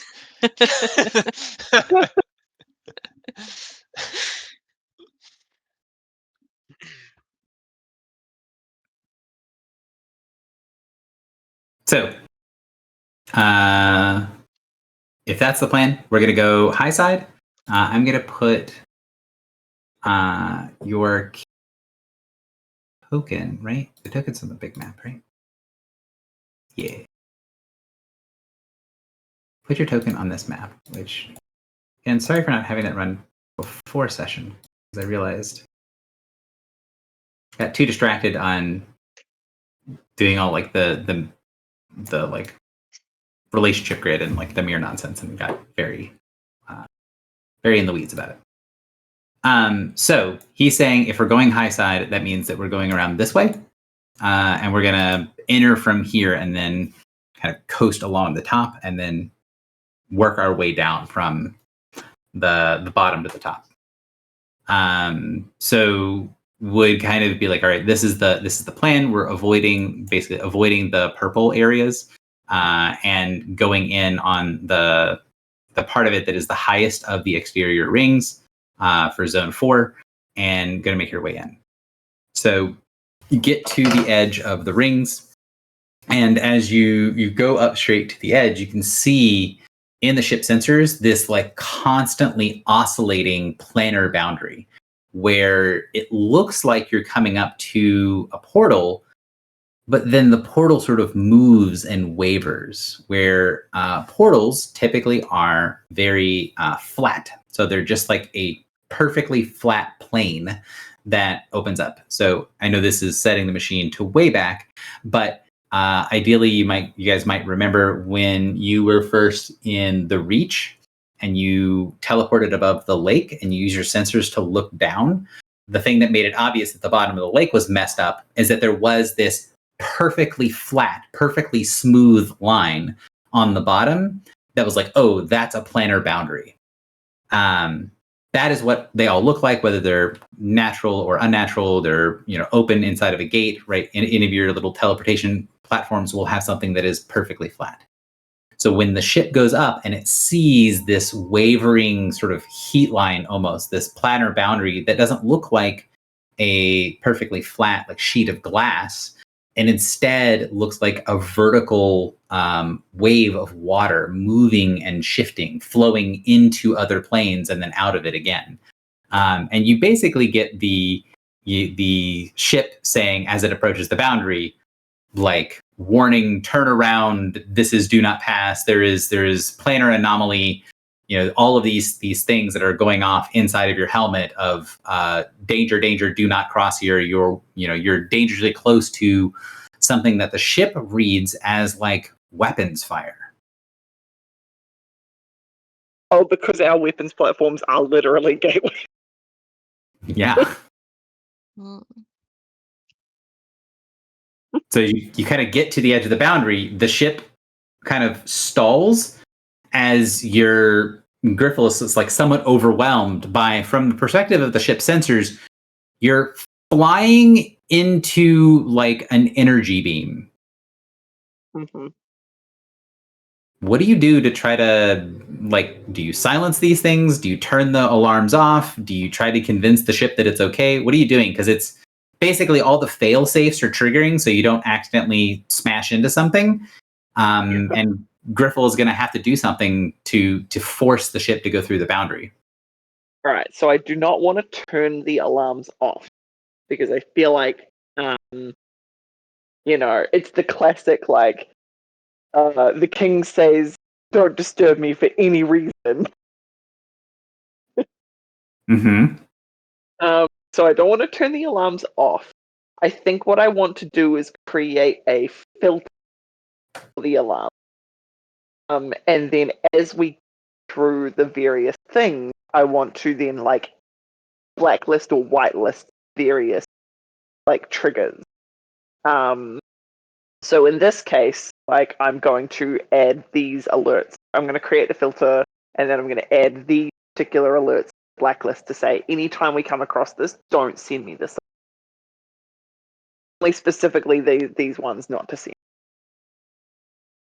So you go and you start creating filters, and you realize that while you're doing this, the oscillating line in front of you is sort of going across the bands of having like dozens of different labels, right? So it's like, think of it like colors, like saying, okay, I'm going to say if this warning is a yellow warning, we'll put that into a box, and we'll say, don't tell me about the yellow warnings. Only tell me if the warnings are blue. And then you're watching and you see the thing change from yellow to blue as you're watching it, where it is such a broad spectrum of energy stuff that trying to create the filter, it isn't helpful in like anything more than like a very short term because the boundary line is changing. Okay.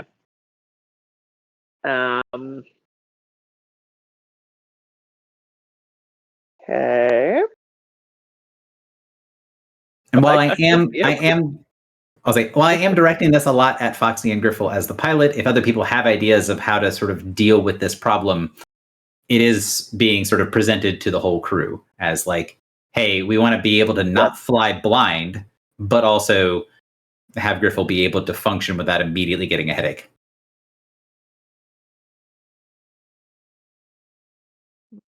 Any thoughts, team? Why don't we ask our guide? True. So you explain the problem to him and he shrugs and says, It is not a problem for runners. We know that this is dangerous, and we know which of the warnings to believe and not believe. There are sometimes false signals sent, even for our senses. And if there is a signal that is corrupted, so our instincts would not work with it, we trust our. And then he taps the little spot on his chest, and you see there's a little like circular insert in his chest, which he showed you guys last time, right? There's a little, Click. yeah. So he basically says like, yeah, this is a problem. This is why ships don't go through here, and I don't have a solution for it because this is what it means to be a runner. You can intuit which alarms are dangerous and which alarms are not dangerous, and if any of them get messed with by the flood, that's what we have these guys for. So can he help interpret the messages as they come in? Could I do give not- him pilot status and have him like filter for us? I could do certain things, but I do not believe my Nautiloid will be able to read through your ship. It will only tell me if a signal is false. And will you be able to tell us if we turned all our signals off, would you be able to tell us what we need to do if we flew blind? Not, and keep your ship safe. When I encounter a signal that says it is time for me to shift, I trust it. I step through. I don't resist the changes. I shift. And you can see he kind of like goes from one foot to another. And he basically says like, if I go to take a step forward and my footing is unsteadying, I just move my foot. I don't try to change what I'm stepping on. And he's like, I can't take the whole ship with me when I do that. Right. And there wouldn't be time for him to warn us, like, Some things I could see from a long way off. If it is a pinch that is rippling through one of the zones, that I could see and be able to give you protection for. But smaller changes, I would not be able to do that. You would be subject to whatever the waves that are coming through of energy, time, temporal, planar things would try to shear the ship apart, but they would be damaging and not destroy things unless there were other problems. Oh, good idea. Hey, Helmet. The helmet responds. Basically an anxiety machine whose whole purpose is to come up with the absolute worst case scenario in every situation. Will you act as a filter? So you kind of commune with your helm, and as you sort of, because you're calling to the spirit in the helm, right? You're calling to the shard mind within. Yeah, my anxiety shard mind. Yeah. So you kind of do that, and the shard mind kind of sends back, like, kind of give me access to everything. And then once it does, you see him like go and categorize things, but you don't see what the categories are. He's like, okay, this is category 1, this is category 2, this is category 3. And you can see that he puts the vast majority of information in that first category, a very small amount of information in category 2, and then puts nothing on the sensors in category 3.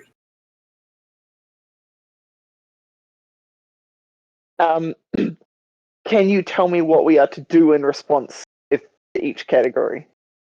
Because I will need to respond in an instant. I'll need to know what to do. I don't know what these are. This energy is different than this energy. It kind of shows you between category 1 and category 2, and I can conceive of a third type, but I sense no energy from it. I can tell you to differentiate, between one and the other, but I don't know what you want to do with this information. I would say if it was me in control, and then it kind of shows you all of category 1, and it just says, I would not go near any of this, but I would go near category 2 information.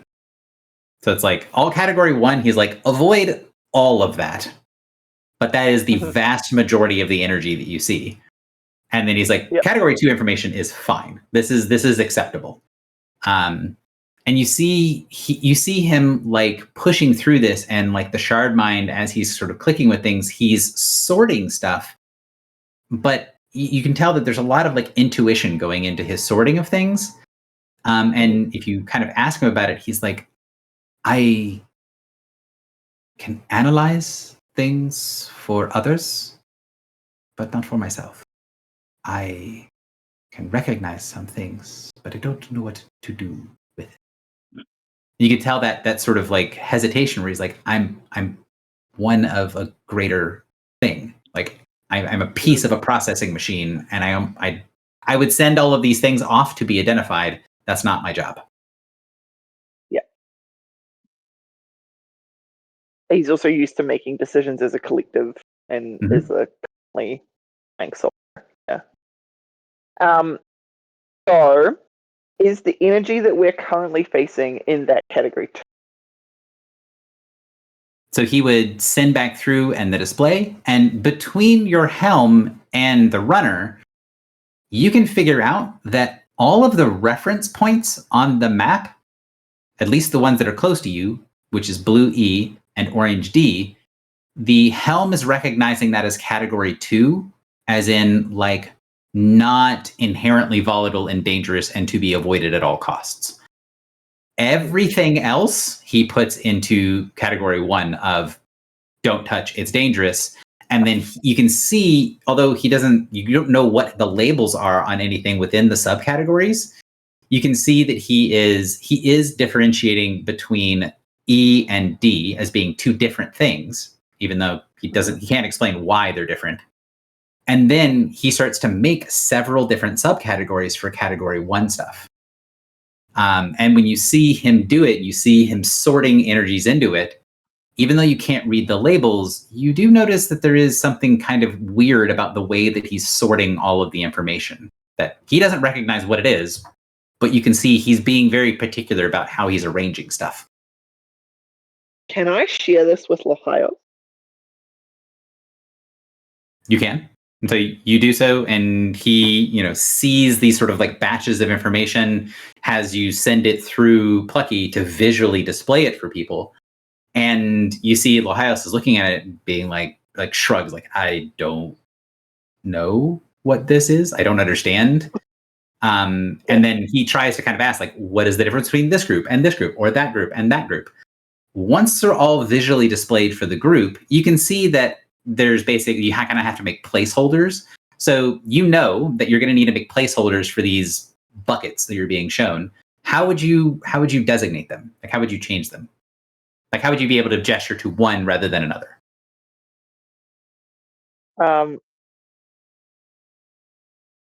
Oh, do you mean like how would I differentiate between them when talking about them to the group? Yeah. Oh, I guess I would just start numbering them. Group 2, group 3. 3, 4, 5, 6, 7, 8, 9, 10, 11. Oh, Great. great. I love that. I love when there are 11 things.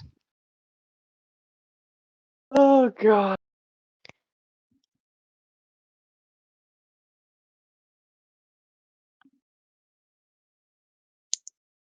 Can you, like, what does it look like when this is displayed by Plucky? Just like blobs? Yeah, like balls of colored static is sort of the default thing. And then once you put labels on them, then it'll sort of display it as like, oh, this is number 1. It'll be a little orb with a 1 on it, and a little orb with a 2 on it. Where Plucky doesn't have a way to describe it other than like, this is, kind of like what I'm doing here with this map, where I'm just like drawing a circle and putting putting a like letter in it, it does the same thing, but it does it. Here's a little circle with a 1. There's a little circle with a 2, and it doesn't. These It are the doesn't make circles them- within the first category of energy type. He's saying, Yes. my Shardfinder is saying, like, go near. Yeah. So these 11 types, he's saying, danger. Do not go near this. But they're arrayed on the map, the little blobs. There seem to be all evenly spaced, sort of flowing all into each other. So if you look outside of the ship at the energy barrier that is the outside ring, Mm. it'll be like, oh, that's energy type 1, and then you look in a slightly different place, like look, 100 feet to the left. Okay, that's the same category, but that's bucket 2. And then when you look back to where you looked at bucket 1, it's now bucket 3. Right, so that it is constantly changing, flowing between those types, but he can understand enough to go, oh, there are 11 distinct sort of frequencies that it's oscillating between. Can I try to like sense one of the energy types? Like, can I try to, I don't know, like potentially interface with the helm or Plucky, or like just kind of try to, like reading a spell signature, like try to feel it for myself? So I will tell you the helm is not going to do that, but Okay. I'm not saying you can't. I'm saying the helm is not going to attempt to interface with that signature at all, because its thing is saying that's a fire, don't touch. And you're like, hey, can I pick you up and put you in the fire? And it's like, no. Well, all right. So you can go through, and as you're looking through, when you're just sort of extending your senses out, one of them, so 2 of them look a little different. So one of them feels warmer, friendlier, feels safer than the others. And then one of them looks to feels stronger than the other 11. So there are 9 that are basically indistinguishable from each other, 1 that appears to be stronger than the rest, and then 1 that feels about as strong as the other 9 that are indistinguishable, but it feels more welcoming. Hmm. And La Jolla said that like some of them are false, right? Does it feel more welcoming specifically to one and not to others? One's the only one that's reached out to try to interface with anything, but. And Lahio says that, yeah, like these energies do different things, and sometimes there are fake signals. And that's what his Nautiloid, that's what his little buddy does, is it recognizes where there's a fake signal and lets him know that there's something to be aware of. I'm wondering if like the fake signal is the friendly one. Like it feels friendly and that it's like masking itself as like not dangerous. So you could kind of take a second and you could work with them and kind of show, right? Because with the ship can distinguish pockets of that energy. And then you can be like, hey, extend your senses out. Does this match that thing? And Lahios can say, no, that feels sort of normally dangerous to me.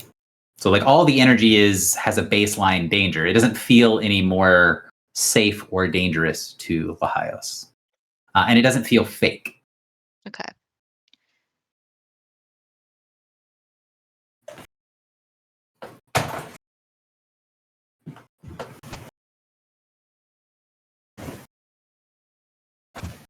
I didn't necessarily intend for the session to be, and the group comes to a door, but I'm not necessarily against it either. We will always spend as much time as possible At doors. Yep. I mean, also because you guys have played in my campaign for years now, you know that turn off all the alarms and just fly in blind is not just going to go well. It's not going to work out well for you, probably. I mean, maybe it does, but it never has before. Okay, so that one feels welcoming to one specifically, but not to like the runner. not to the runner. Yeah, so that's your We don't know That's your what brain worm. we don't know what these 11 things are. There are No. 11 of lots of Yeah, there things. are 11 of things, and one of them feels familiar to you, and you have a brain worm. Now, don't why know that. aren't we just shifting in, like teleporting in, rather than flying? You can ask Lahios that. I think he has an answer for you. The short answer is it's impossible to lock on. Like when you plane shift, you say I'm going here, and then you shift there. Because the interior of the rings is constantly changing, whenever you try to lock on, if you try to teleport there, you might not arrive, or maybe only part of your ship arrives on the correct plane and part of your ship arrives on a different plane, and then both pieces explode. Got it. It's sort of the same thing of if you walk across a field, you're like, okay, well, you walk across the field by putting one foot in front of the other, and it's like, cool. Now close your eyes and walk across this field. Also, by the way, there are some parts of this field that are just holes that you'll fall through, and you can't open your eyes. So good luck.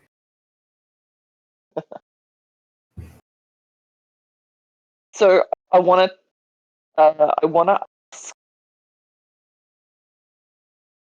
I had an idea for this. Okay, so we've got category 1 that has 11 of energy that is like, no, don't touch, stay away. Has the shard mind had to categorize anything in the second group, which is the like kind of okay, probably not a problem. So he can now it is so he's basically or it is going to be made clear during this that the Shardman can't see at like a massive distance. Like your ship sensors can see pretty far, but like it can't see all of the rings all at once, right? The 2 million miles is way beyond ship sensors. So it will say that it differentiates the blue E and the orange D as sort of not problematic, but it shows D as very active, and it shows E as sort of inactive. We know that though, because the D is the shipyard, that's always the junkyard.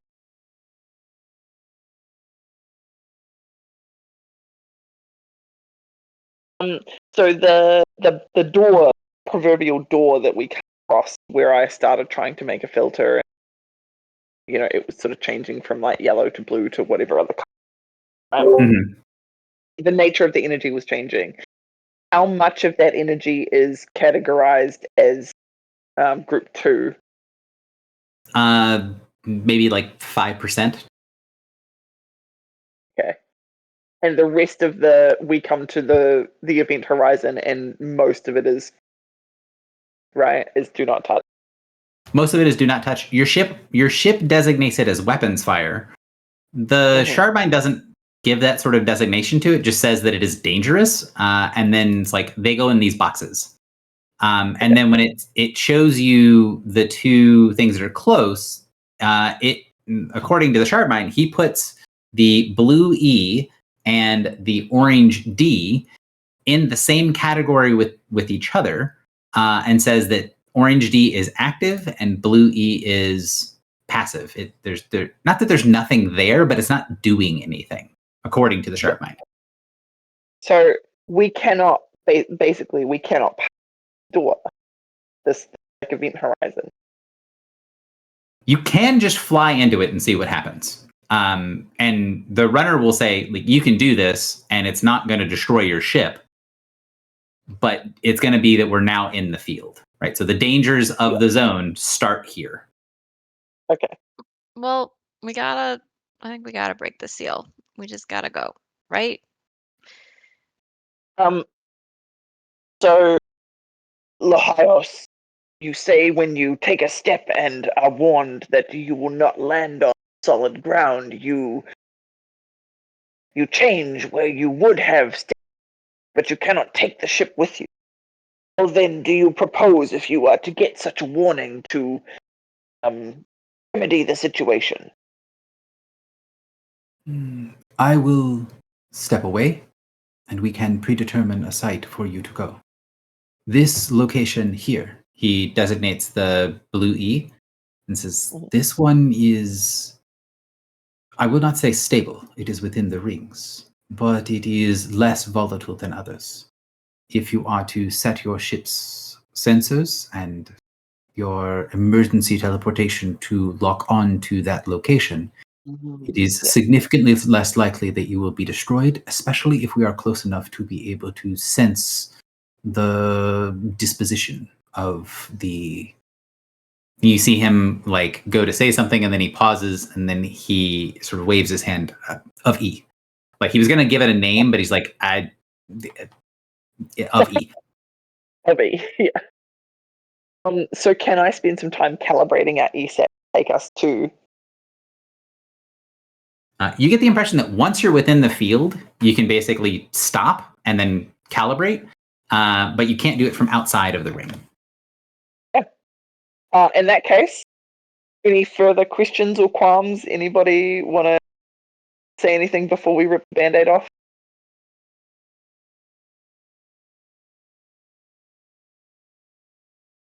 Think now or forever hold yourself in pieces? Hold me in pieces. I fly forward. You enter into the ring. So the ship goes through. You know the warnings are there. You watch to make sure that none of the third category of warnings goes off, and that none of the 11 little spheres looks like it's especially stronger than the others, right? So using the shard mind, you can go, okay, there are 11 categories of stuff here. One of those 11 is notably stronger than the others, but what I'm looking for is change, right? If any of these 11 things are different from what they were right this moment, if any of them start being, if box number 11 is always the strongest, if box number 3 suddenly goes crazy, okay, that's a warning to pay attention to. And then noting like what are the other categories and see if there is anything that is unexpected, right? Something that is outside of the 2 categories that have been created. As you cross through the barrier, the ship's sensors get this weird sort of flattened sensation as you try to sense what's beyond the barrier, and it just does nothing as you're coming to a planar boundary. When you get past the boundary and make it into ring 99, you see the ship sensors sort of like snap back awakening, kind of like they're pouring through a crack in the dam and then immediately filling out in every direction. And then you have this blast of energy that the ship categorizes as that's category 3 energy that takes a second for you to realize that it's like a huge amount of incoming information. It's a communication that's coming your way, and you think that the ship is intercepting it so that it cannot go to the runner. Oh, because our ship does that. yeah. It doesn't go to... It goes through the To you. pilot first, yeah. I will immediately release... I've set a rule and immediately release all information to the runner. I want to...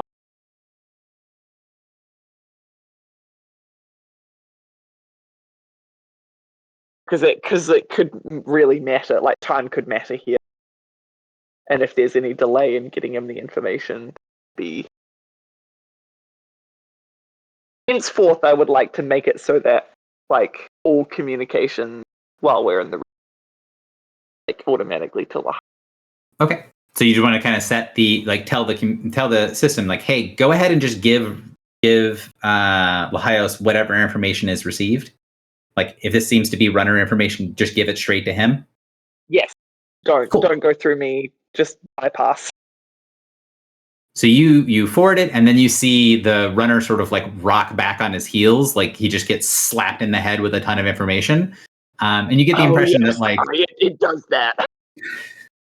You get the impression that while it would have been a fast transfer, getting it all at once, maybe he was used to basically, hey, a whole screen fills up relatively quickly, whereas now he just got something that's a fast transfer. It was instantaneous. Is you got a book in your head all at once. And he rocks on his feet a little bit, and then he nods. You kind of pause just on the interior of the barrier, start to calibrate everything, and you see the ship sensors. They reach out to the thing that is labeled as blue F on the map, and the ship sensors reach to the E and the D. So the blue E and orange D.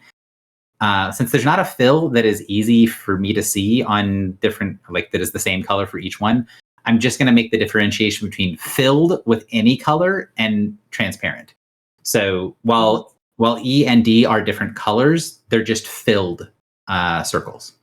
So the command comes through, and you can hear sort of in the thing inside of his suit where he's getting talked at a bunch. And then you can see the overlay in his helmet where he's reading a ton of information. The ship sensors go out.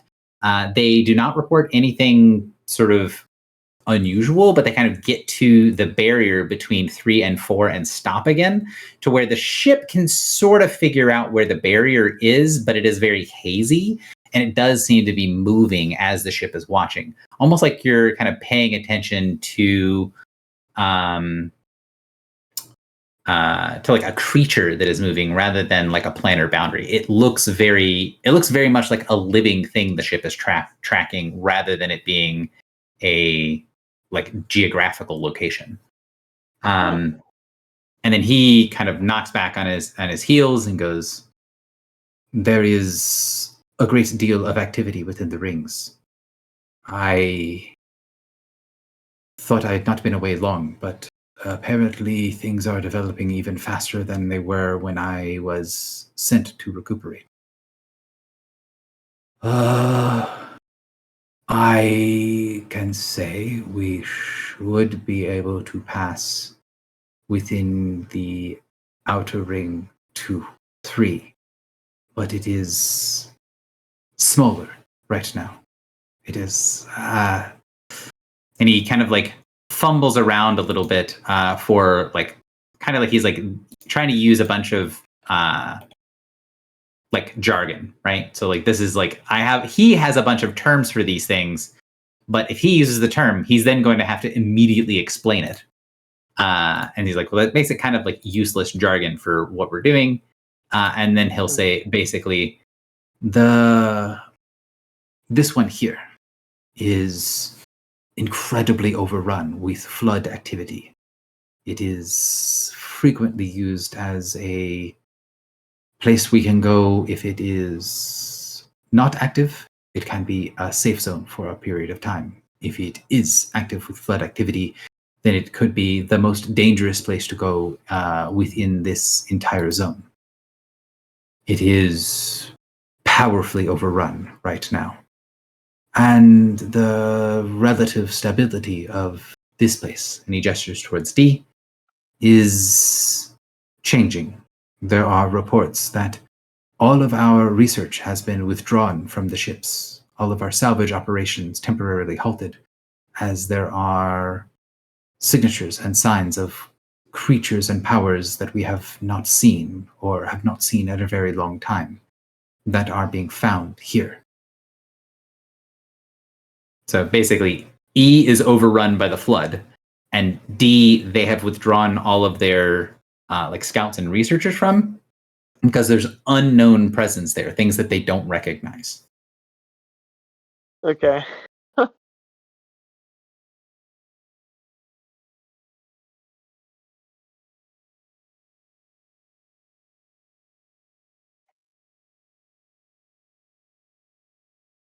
So he goes and he kind of like knocks into the system, and you see him putting like his own labels on stuff.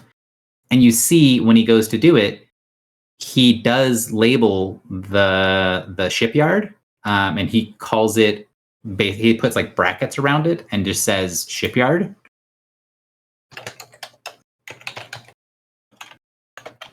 And then it's just sort of like, you know, when he puts it in there is like unknown, like this is all question marks. I don't know what's happening here, but this is still the shipyard, and I can sort of designate where it is.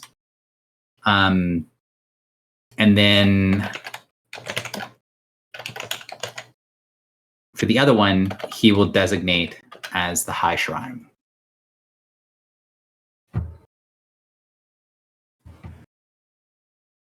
The high.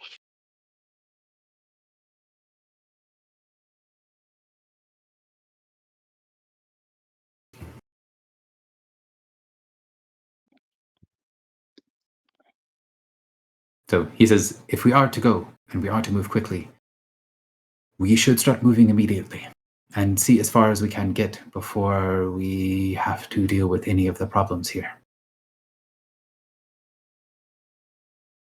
So basically, he's saying, like, we should go. We should keep moving. So engage the ship, start accelerating pretty heavily. And you can see it's probably going to take you somewhere in the range of like between 30 minutes and an hour to make it to the next ring.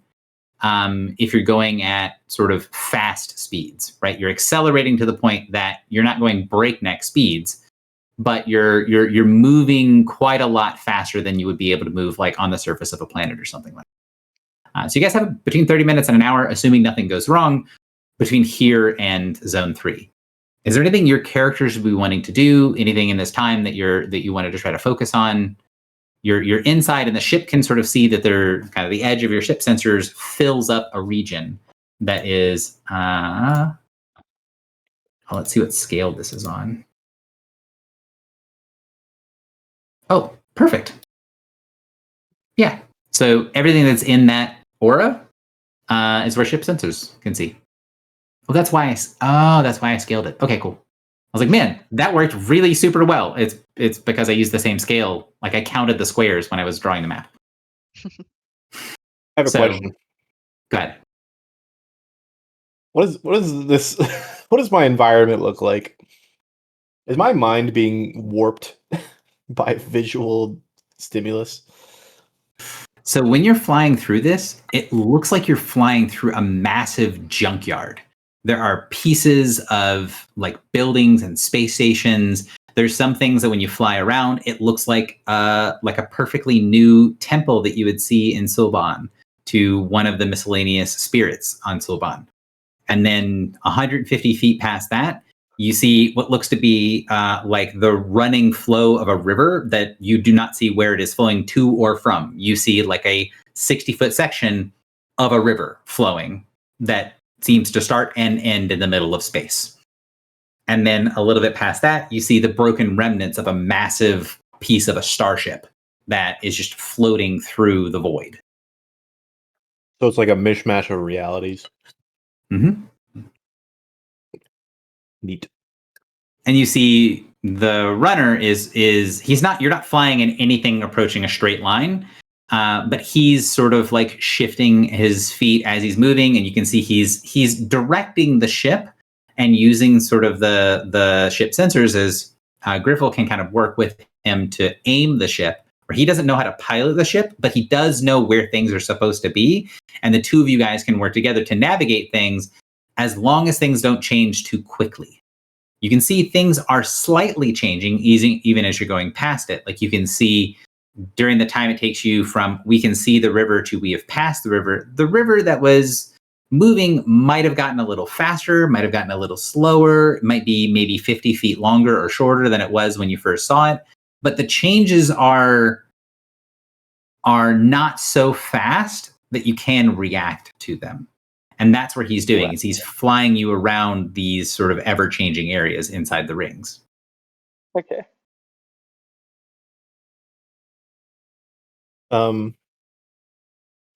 One additional completely non sequitur question. How long ago did we break open the prison? At this point, it's 8 days, eight right? days. Yep, 8 days. We released a large fiery man to go to the city of Brass and to kill the guy who's imprisoned Al Shaib. Does it take 8 days to kill that guy, or is that guy just smoked?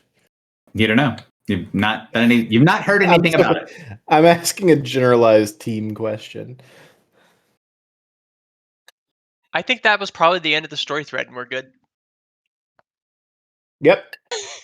We're never seeing either of those characters again.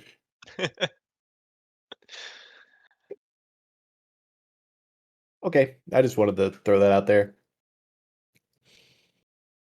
Not to worry anyone or anything.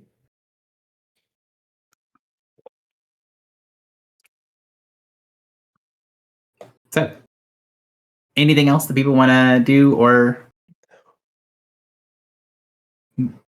talk about as you guys are going through stuff? Gonna trust Lahios. Basically, I imagine that it's sort of like, I've got my hands on the steering wheel, his hands are like over the top of my hands.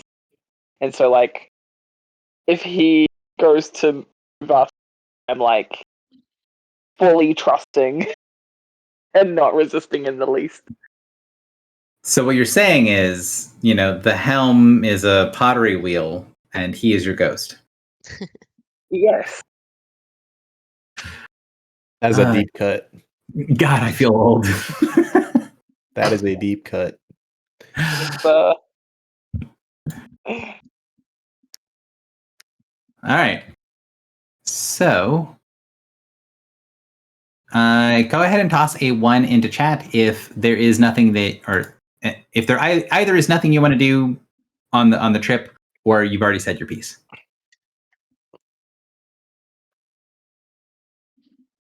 And I assume the one that is not in chat is Griffle saying yes. So,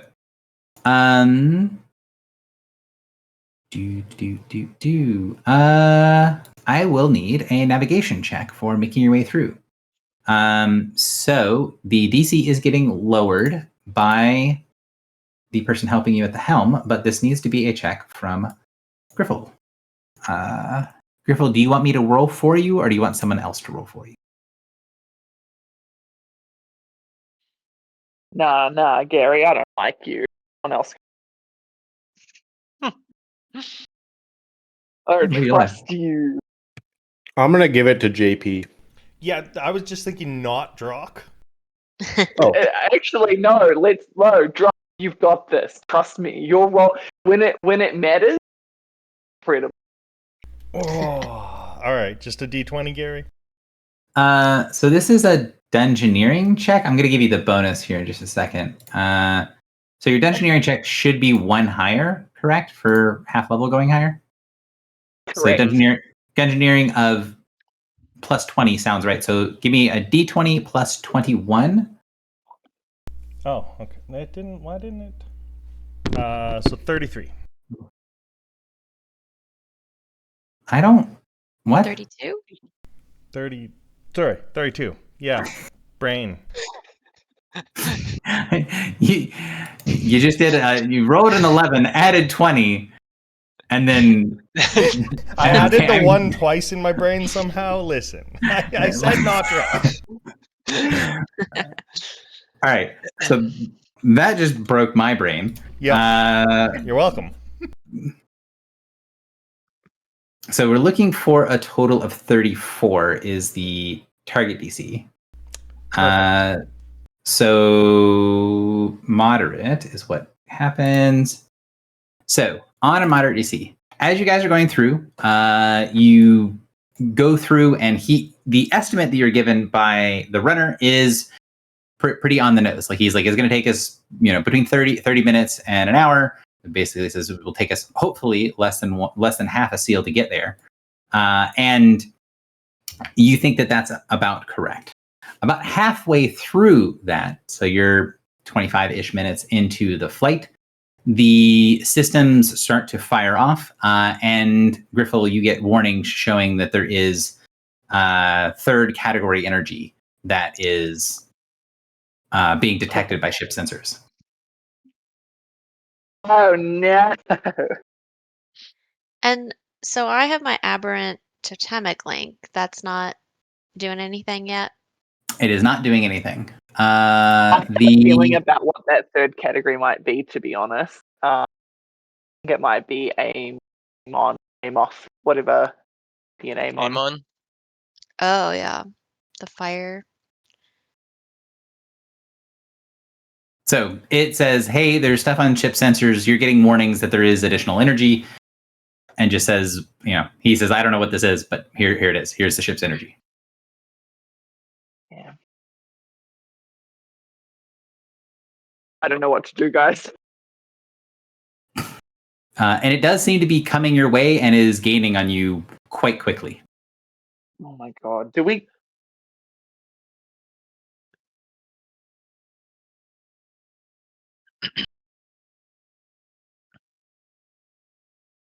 So has the runner encountered the burning before? Not personally, Okay. but So he knows I'm what just he knows what the energy looks like, and he knows what the description looks like. So Oh, okay. So he knows is this about the burning? it's not been shared with him yet. So Oh, okay. Share it with him. Pilot. I think Griffel had to step away for a second. So I'm going to assume that Griffel shares and says, this is a thing. And then he looks, and when Griffel's like, all right, this is category 3 energy, ship display. The ship, when it didn't know what stuff was, it made like a little sort of like amorphous blob. And then when you started labeling it, it was like, okay, well, that is blob 1, that is blob 2. And it gave more form to things once you started labeling stuff. This time when it does it, it doesn't show you blobs. It shows you half a dozen warships that are swimming this way through the void. When you say swimming, is that because they're biomechanical? It is because they look biomechanical. It's little parasites. Yeah.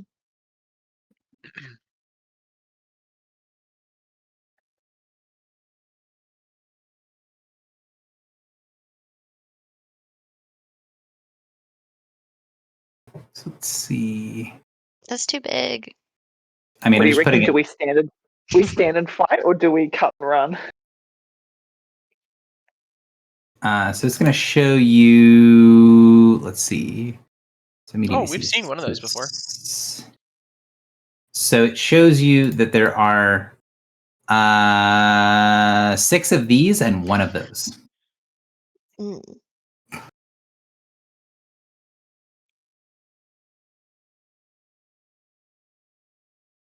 Yeah, could we take evasive maneuvers? Like go invisible, perhaps?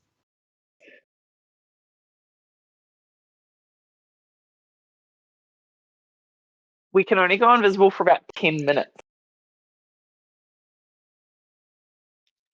And I presume they've already seen us. So, might be a little tricky. Yeah.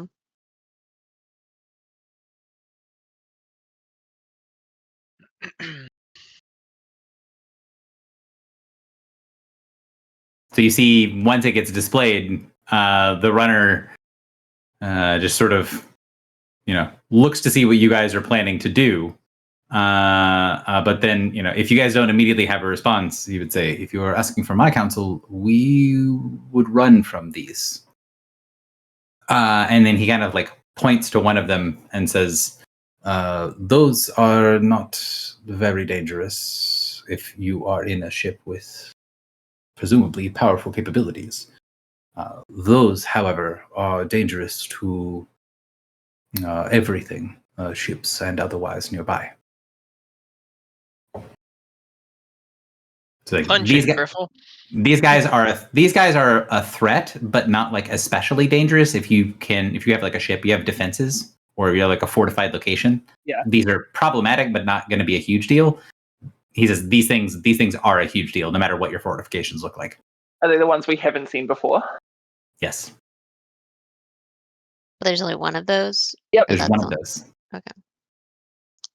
I think invisibility for 10 minutes is going to at least like put like, because I'm gonna bank on the fact that they don't know our ultimate destination, and therefore like 10 minutes of travel within the rings would be like enough to distance between us. Yeah, I mean, it's basically evasive maneuvers. You go invisible, and they don't know where you're going. Then you can just pick a different spot to kind of dip through. Yes, that's what I'm So- thinking. Yeah, so go invisible, and then sort of change course to another safe course, Yeah. getting towards the same destination, getting towards the inner ring. So this for you guys is going to be can be kind of a group check that people can do things to contribute for, but you're trying to throw them off your tail. So by default, that's going to be fancy flying, things like that. It's going to be dungeoneering. You can also use things like bluff. You're trying to create a disguise. You're trying to trick them into doing things. If there's other things you can do to try to figure out how to get them to sort of take other bait or to not notice when the ship goes invisible and turns, those are things you can do. What is the plan? I'm going to put people in initiative order. Well, I'm going to try to at least. I don't know if everybody can drag their tokens out and make it a little easier on me. So I've got Griffle out there. Are our weapon platforms out? They are connected to the ship. They are not flying next to the ship. So the weapon platforms, they're little slots on the deck of the ship that they slide into, and then they seal shut. So they're not currently deployed. They can be. It doesn't take time. It doesn't take very much time to deploy the weapons platforms. Because if we took out one of the platforms, and this would fall under the bluff category, but took out a platform, exploded something near us, and went invisible at the same time, they might think we died. Spontaneous combustion. Well, we might have hit a energy Pinch. thing, or my brain isn't functioning. I'll yell really loudly, "Oh no, a pinch!" That's the word, a pinch, yeah. Oh no, we're dying.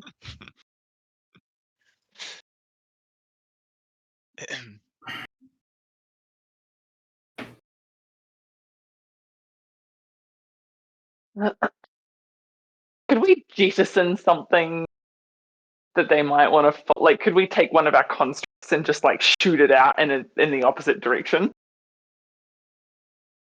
The dragon. Yeah. You guys Shout out abuse, Dalsaf. abuse that poor dragon. What dragon? Thank you Check for that. Dalsaf. One of the riot golems or something, maybe. Or one of the little dudes, the little elemental dudes. Instead of the big elemental dude that's definitely not a dragon. He is in Why is fact dragon in the name? All right. So yeah, you guys can go in whatever order you want to, but the goal is, this is a skill challenge. So the goal is to, you guys are trying to cut and run. The assumption is that you're going to create a diversion and then go invisible. It doesn't take any sort of checks to use the ship's ability to go invisible. So that doesn't require anything. And also, your well-trained crew could turn on the invisibility and pilot the ship. So the crew can do that part of it pretty easily.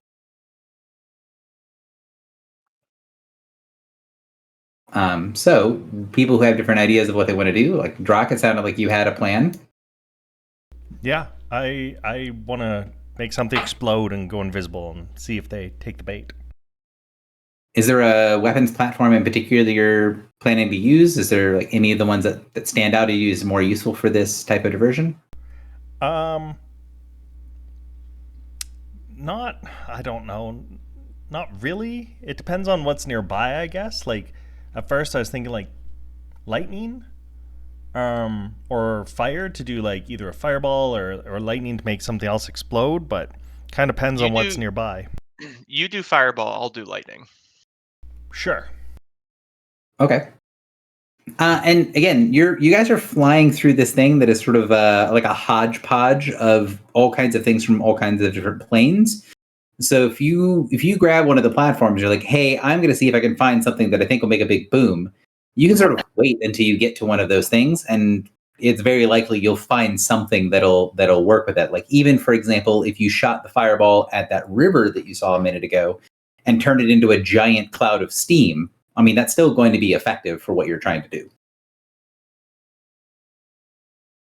Okay. Yeah.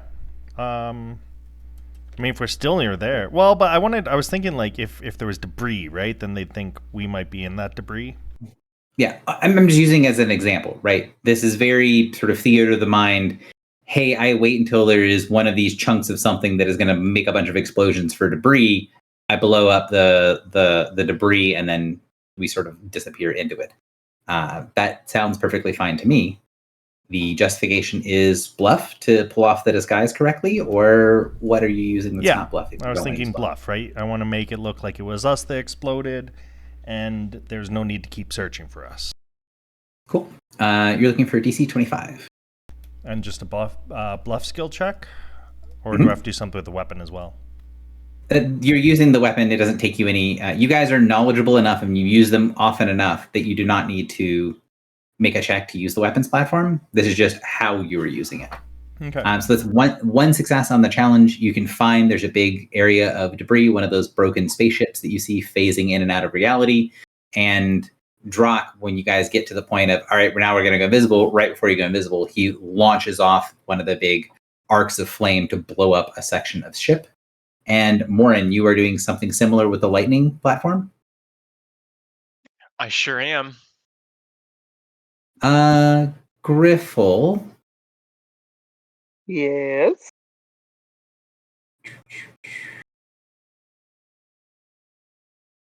Let me see. Oh, I'll just use the one from earlier. Okay, never mind. Filibuster, roll me a d20, please. Just a flat d20. I did it. 3. That could be so good or so bad. Mm-hmm. Ba, ba, ba. I'm just spawning 3 Leviathans. Okay.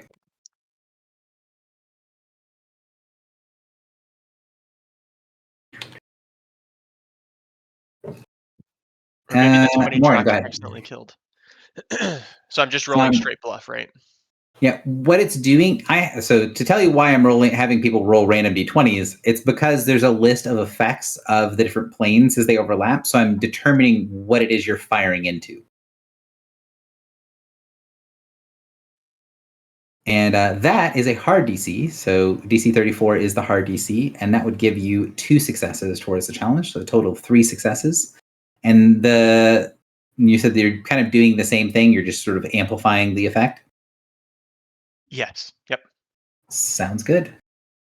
I would say for the purposes of making the explosion to hide in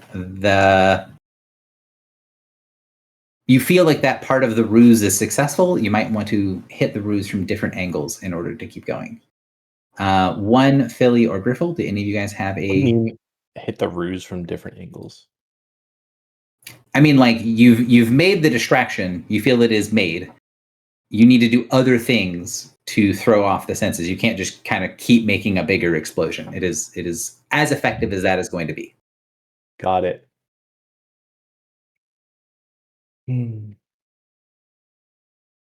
Oh, and Morin, toss me a d20. Okay. Nope. Like that, but different.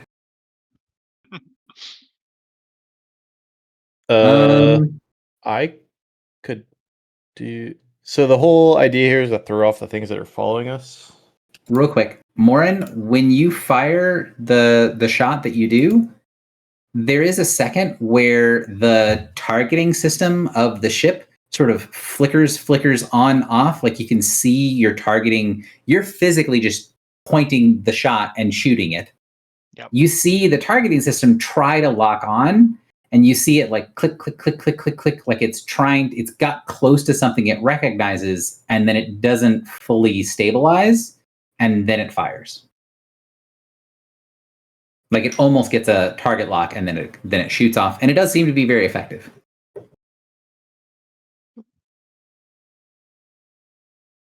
Sorry, Filibuster, for interrupting you. Please continue. No, that is an interesting thing you just said, and I don't like it.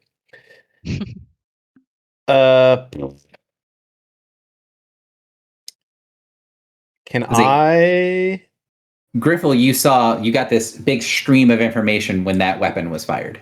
Philly, go ahead. Oh, what's the stream of information? Like she got the basically bits and pieces of information as it was like a partial lock on something as the ship was trying to identify what it was connecting to. But you'd be able to decipher it easily if you had time.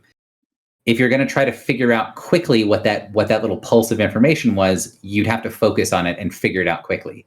So it's sort of like you're doing something. Imagine you're doing something on a computer and there's like a pop-up off to one side, but you're focused on what you're doing. You can stop what you're doing to go read what the pop-up says, or you can say, yeah, I'll read that later, minimize, and then go and focus on what you're focused on. So that's going to be when it gets around to Griffle's turn. That could be now or that could be later. That's one of the things I'm going to ask you is, are you doing your own thing, or are you sort of reading what the other players are doing, what their readouts are causing? I would like to. I'd like to go last Okay, because I'm also going to be the one that hits the invisibility button. sounds good. So Philly, go ahead. Sorry for continuing interrupting you. Are there other, and maybe this is a perception check, but are there other like creatures around, things that are floating through the rings? So no, and the runner would let you know that like any sort of creatures that you would see would be in one of those pockets. And then he gestures to like one of the ships, right? Where like the ships might be inhabited as they sort of float in and out of reality. But they won't be just in space. They would just be dead. Okay. Nothing like slithering through realities. Other than the ships that are chasing you, no. Yeah. Okay. So like, yes, sometimes there are those things, and it's those things specifically are the only things that fly around. He will say that they also do it, but then he gestures to his suit, right? So he has like a pressurized suit that is specifically for being out and about.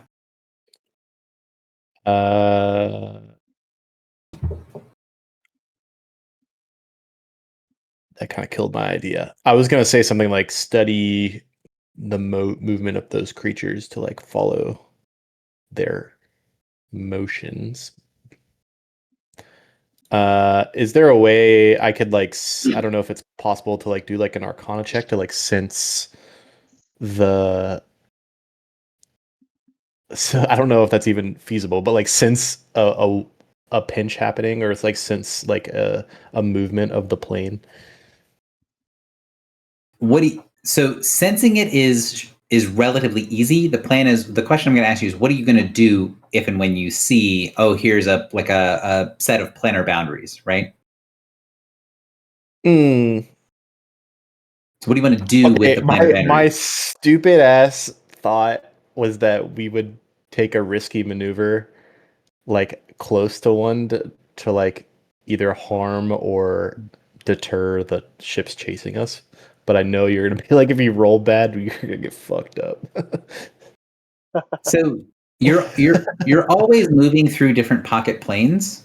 What you could do, if you can tell where a planar boundary is, you could dip into, like, he's trying, the runner, what he's doing is he's navigating by always flying you through the prime and through the spaces between the other things. If you wanted, you could dip into a place where, if you dip into a plane where time goes faster, you could kind of jaunt yourself forward really quickly and then pop back into the prime. Or you could that's do along the lines of what I was thinking, I think. Or you could do the same thing in reverse, right? If you wanted to let the other ships bypass you, you could slip into a spot where you goes a lot slower, and you can sort of like try to hide as they go by. So it's sort of, are you sort of supercharging your speed, or you're slowing yourself out and waiting? The second part of that kind of sell the death of us, if you will. Yeah, I mean, both of those are good options, right? So one of them is, I'm selling the death by sort of, we go invisible and then we get really far away before the invisibility ends by getting this jump of speed. Or alternatively, we we sell it by being gone for a long time, by just completely vanishing off of sensors and things like that, by being in a slow moving plane. I see. I am pro fast then. in that framing. What type of role would that be? By default, planar knowledge, I think, is Arcana. I have not looked at the definitions in 4E in a while.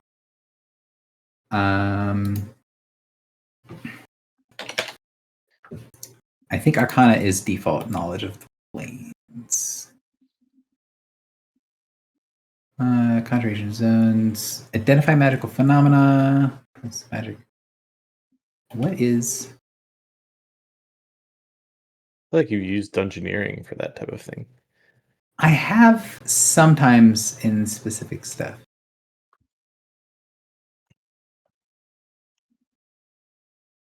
Following the planes of existence, including creatures native to those planes. Yeah. So Arcana is one of the default things for planar things. Specifically, it's in reference to elemental chaos, the Feywild, and the Shadowfell.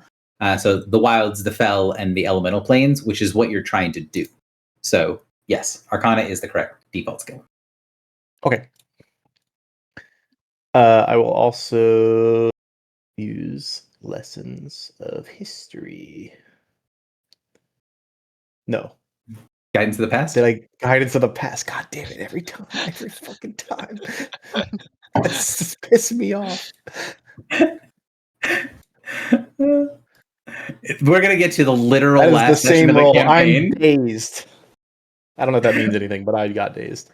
It's not going to mean anything for this, but we're going to get to the literal last session of the campaign, and you're going to go through like an entire time where you say it correctly, and it'll be the only time it happens, and it's going to be hilarious. I'm looking forward to it. So the 33 is almost a hard DC success.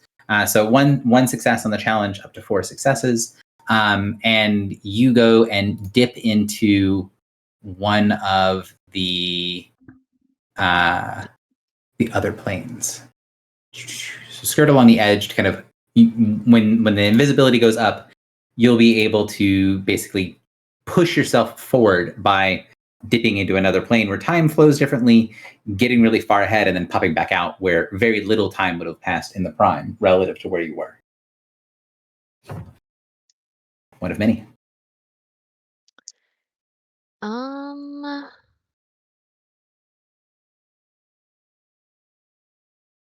I am really not sure. Can only Griffle do beacon commands? Anyone can use Everyone the can beacon. do beacon commands. Yeah. Okay.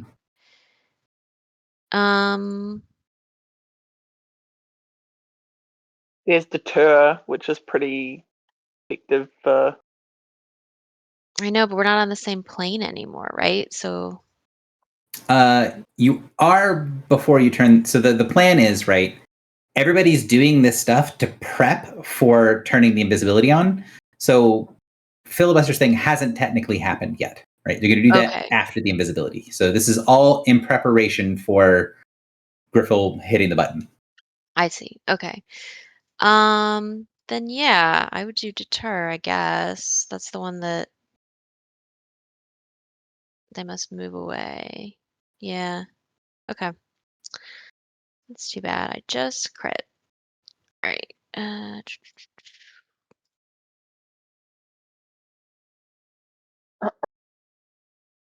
So 30. Ooh.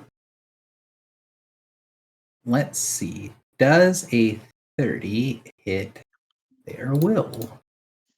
Do I get any of my bonuses? Because I have so many special things for will. It depends a bit on what it is, but some of them yes and some of them no. Basically, anything that is based on around an implement will not get the bonus of it, but everything else will. So if you have like feats or special abilities, what are you trying to get that's the bonus to will? Oh, geez. I don't know. I have like items that do stuff. So this is a power with a psychic keyword, and it is a augmentable thing. So you're making an unaugmented psychic attack for the purposes of keywords and nonsense. Okay, then for sure there's stuff that I get, but I don't know if it's worth it to look. Oh, let me look and see if you're close to the right number. I'm so used to pulling up the wrong thing for this. Hang on. I pulled up the the Dice Mice one, and I was like, why am I not seeing where this reference is on the chart? Oh, right, because I'm not playing that game right now. Let me try this again. All right, there is the defenses. That looks like it is a solid hit, I think. So like the psychic lock apply? Any target you hit with a power that has a psychic keyword? Oh, I'm sorry. I was looking at the wrong column. So it is going to matter. So it is a solid hit on most of them. Okay. On one of them, it is going to matter what your bonuses are because you're really close to its will defense. Okay, then let me look. Okay, so I have a headband of intellect now that gives a +1 item bonus to attack rolls on powers that have the psychic keyword. That would apply. And is it the base headband?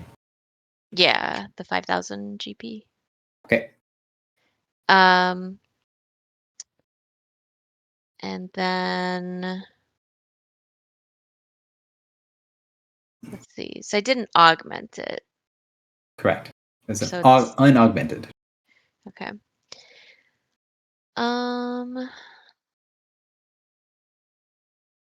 But if I miss an enemy with a psychic attack power, I could re-roll it with my Stone of Spirit. You are going to miss if it is just a 31. Okay. 21. And then I'll just check one other thing. I'm assuming it's not bloodied. It's not bloodied. Not yet. I'm assuming we don't have any allies in the burst or blast. Also correct. It sounds like Stone of Yes. Spirit reroll is the potential answer.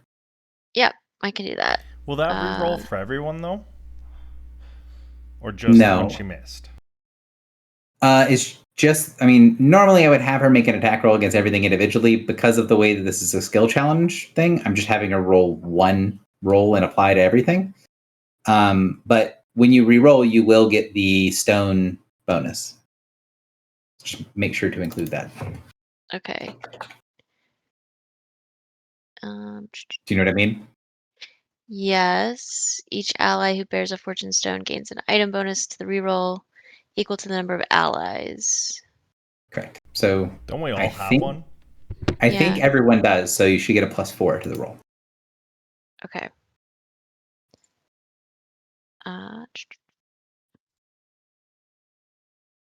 Oh, yours doesn't count for that as well, so it's just Al. Oh, okay. Yeah, each ally. I'll have to change my macro because it says to add 5, which is clearly wrong.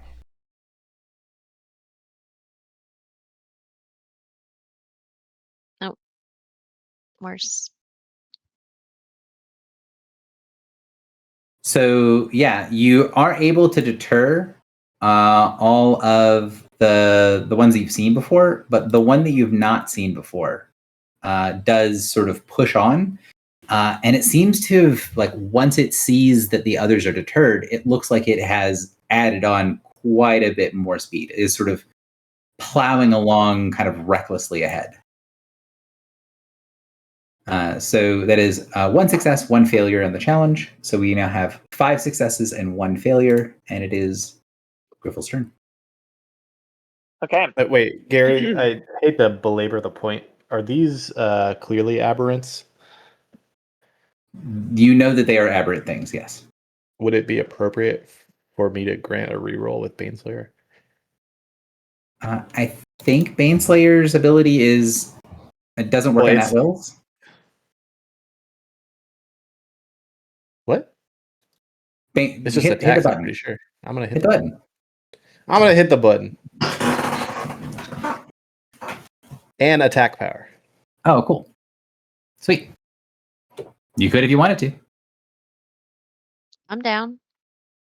I wouldn't normally ask, but I feel like with this, it's always appropriate with their aberrant. Okay, so I'm gonna roll deter one more time. And I'm gonna add a +1 bonus because that's from my item. Even worse. I'm so sorry. Well, we can't say we didn't try. Yep. All right, Griffle, go I ahead. got dropped to roll it for you. Oof. Okay, so what I'd like to do before I hit the invisibility button, so walk me through the acts that are actually happening from the other members. So what's going to happen is they are all prepping the stuff. Basically, Morin and Drock are charging the weapons.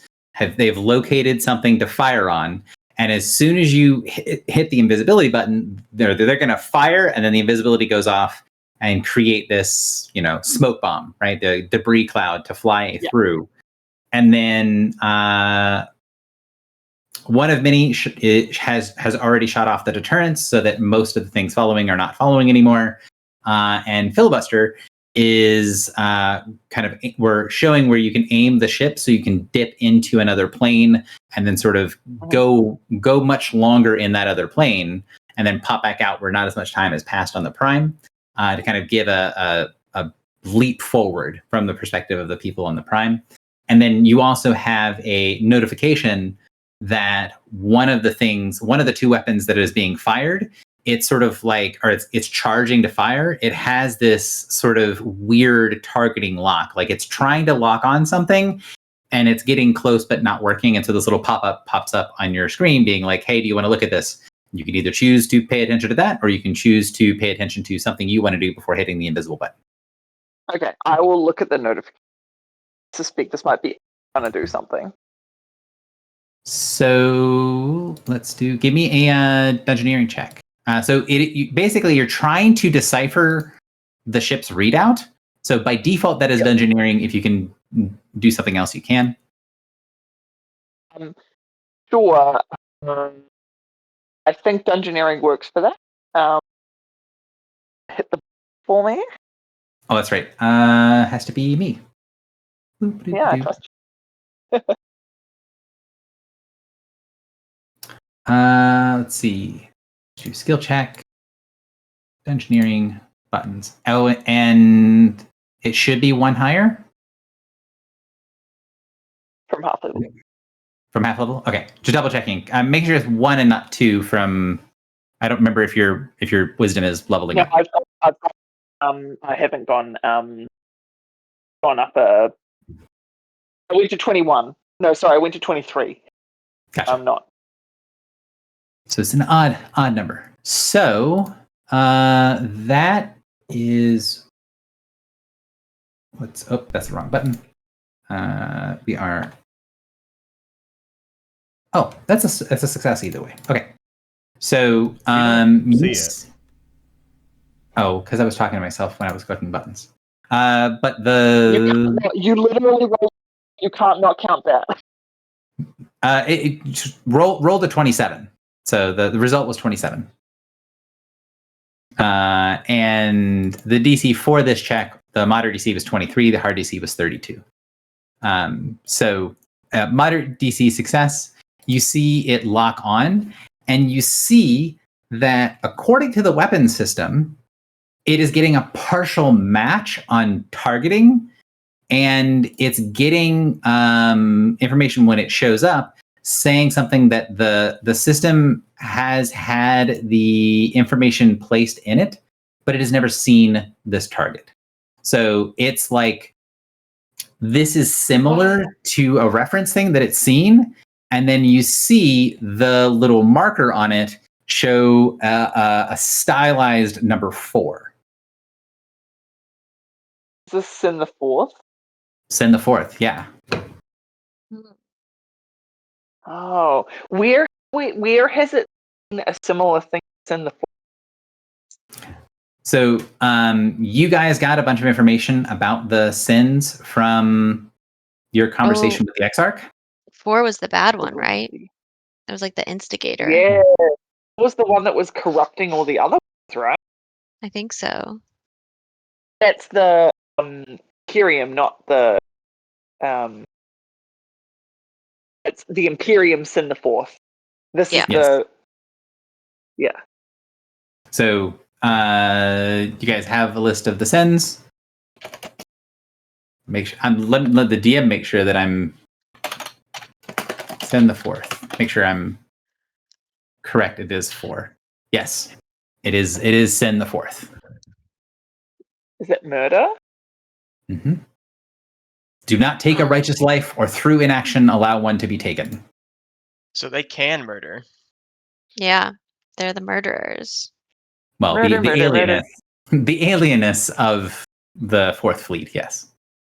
They could Also, be- note they- that it says do not take a righteous life. So they can obviously purge the unright. Sure. Mhm. So you Good see thing there's the none of thing- those around, right, everybody? Yeah. when you do that, when you get this locked on, you see the overlap between the system as it designates one of the sort of previous categories of energy, and it locks down one of them and kind of puts a thing like, this is similar to this. Doesn't say that it is send the 4th as one of the categories you previously got from the energy to avoid, but it's like, that's kind of what this is. Those things are connected. This is one of the 11 adversary arms. And then you can get from the ship, it is recognizing the energy as weapons fire from Sin the 4th. Like, this is background radiation from an attack committed by Sin the 4th. Oh.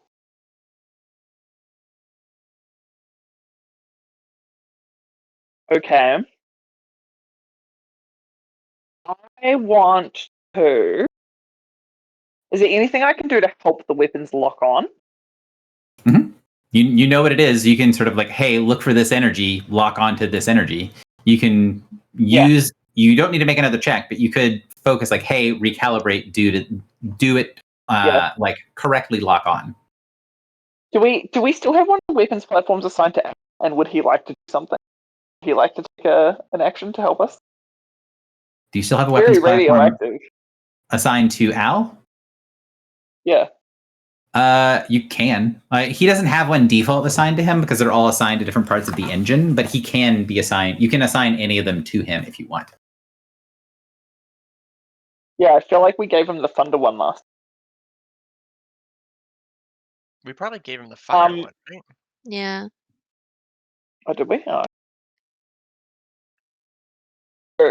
If I ask him, like, if I do that, will that be my action, or is it like The combination of the two I had things will be something your else I wanted action. But what is the other thing you want to do? And then we can kind of work it out from there. So the other thing I wanted to do was kind of like send out, because I kind of know, I know that they don't use beacons, but I know that they have similar like interfaces.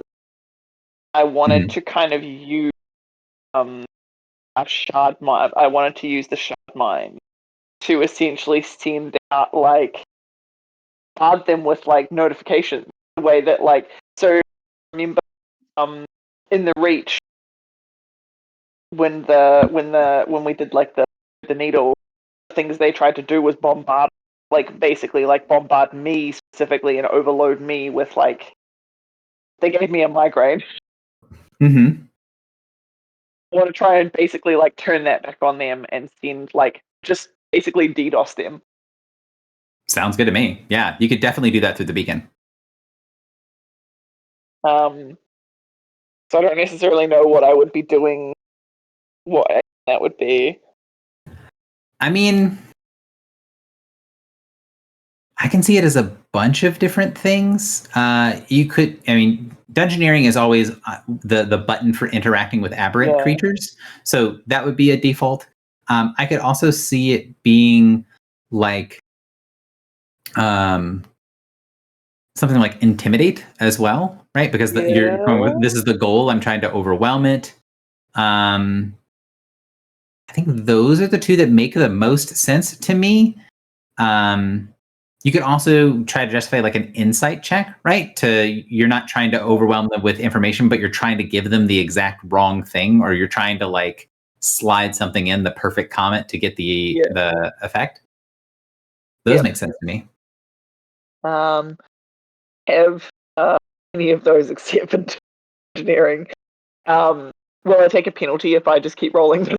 So the idea is I want you to be creative with your stuff, not necessarily switch the skill that you're using. So like Yeah. you are I feel being like this is creative. a pretty so- creative way of using Yeah. the skill.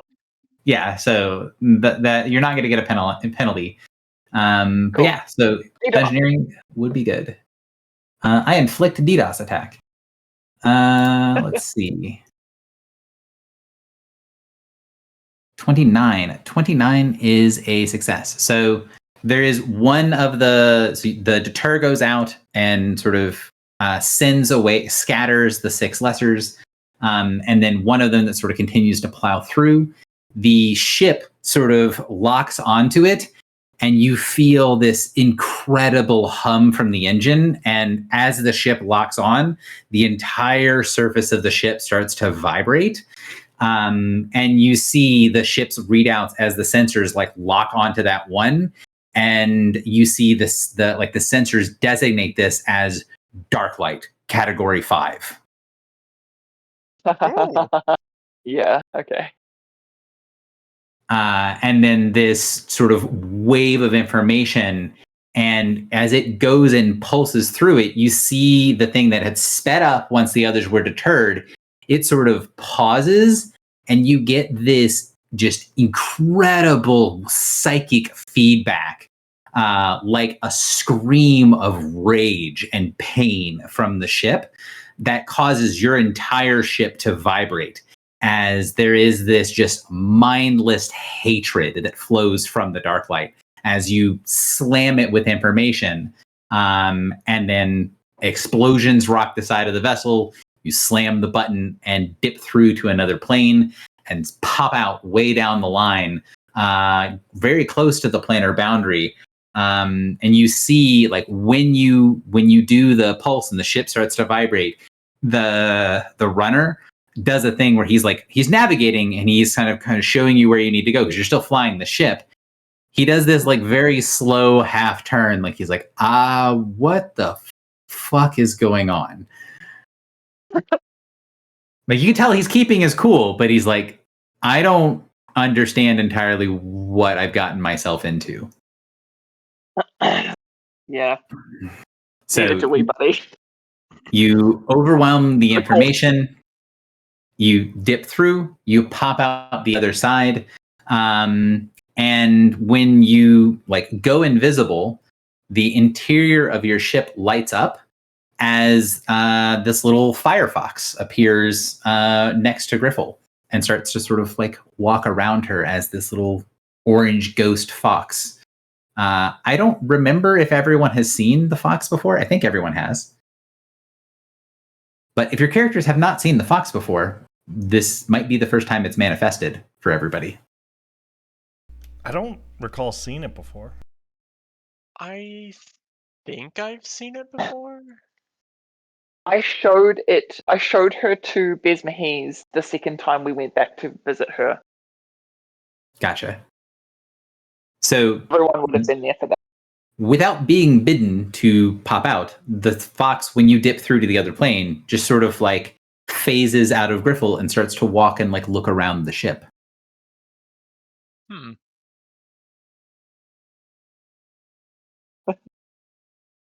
Can we, and I do want to address that, but can we tell what part of that whole thing the runner was surprised by? He was specifically surprised by you did something and got a reaction. He wasn't able to perceive what, because he's not part of the beacon, like permission to go through, do all the beacon stuff, or even if he is, he doesn't know how to use it. He saw you guys do something and he saw the reaction, and he was really surprised by the reaction. Like, he kept his cool, but he's like, I did not like, yeah, the ships come up here, they're doing stuff, they're dangerous, I expect those sorts of things. All the other stuff that you guys did, it was more like, oh, I can see how this could happen. When that like scream of pain and rage happened, he was like, okay, that is not something that I typically see before. Like, I don't know what the hell that was. And as you dip through, he sees the little fox pop out and then kind of takes a step back, and very clearly takes like a long step away from the Firefox, and then looks around and says, oh, this should get us pretty far ahead of things, but what did you do? And Do we know what specifically we did that got the reaction? you overwhelming that ship with the information, basically the target with DDoS. headache, the DDoS attack, that is what provoked the response. Okay. And he seems like everything else that's happened, he has not been bothered by. Like he's been somewhat surprised. Like he stepped onto the ship and it tried to teleport him. He's like, oh, that's unusual. He seems like noticeably, maybe scared is too strong of a word, but he's very clearly stepping away from the fox when he sees the fox appear. And then he looks towards you and says, what was that?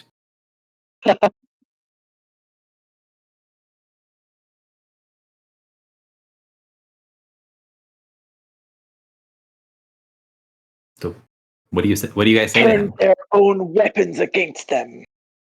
Something they've used against us before. You have knowledge of how to use the enemy's powers against them. And it is the knowledge of their power that gave you that thing. And he points towards the fox. Oh, no, they're only tangentially related.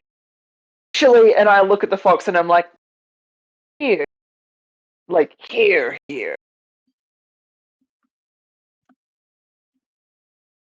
I think you cut out a little bit. So you look at the fox and Why are you here? the fox just sort of like shimmers a little bit back and forth. There was a memory.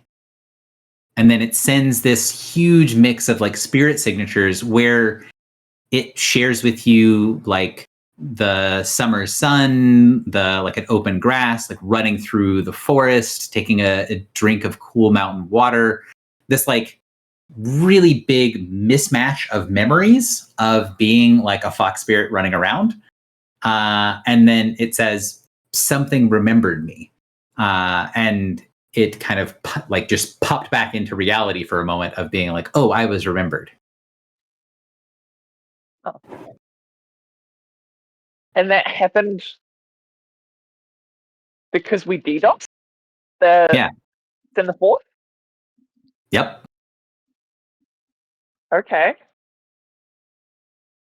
This is a terrible time to main character me because my food is just... That's all good. I don't necessarily plan to spotlight on anyone in particular most of the time, but he's like if someone else wants to speak up, they can. But the runner seems sort of equally disturbed by the sort of psychic scream from the DDoS attack and by the fox. Like he is watching it, and every time it gets close to like near where he's standing, he stands away from it and stays sort of out of its direct line of sight.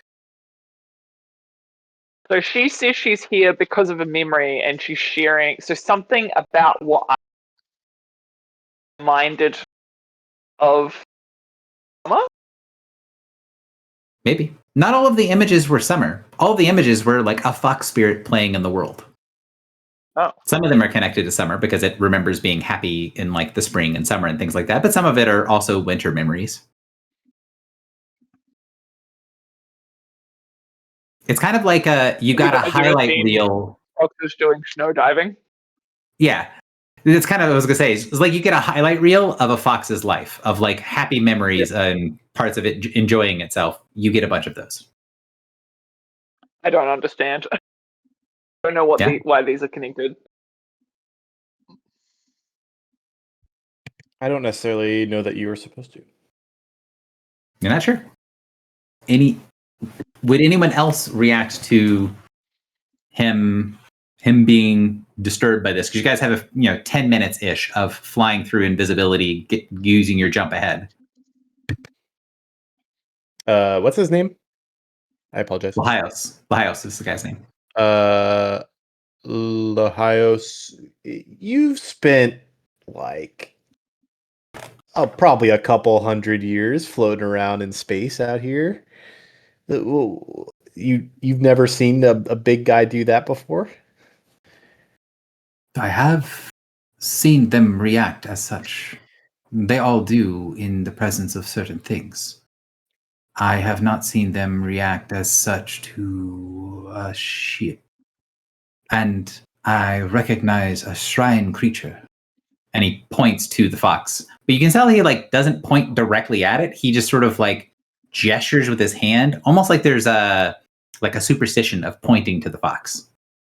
So he like very vaguely gestures in its direction.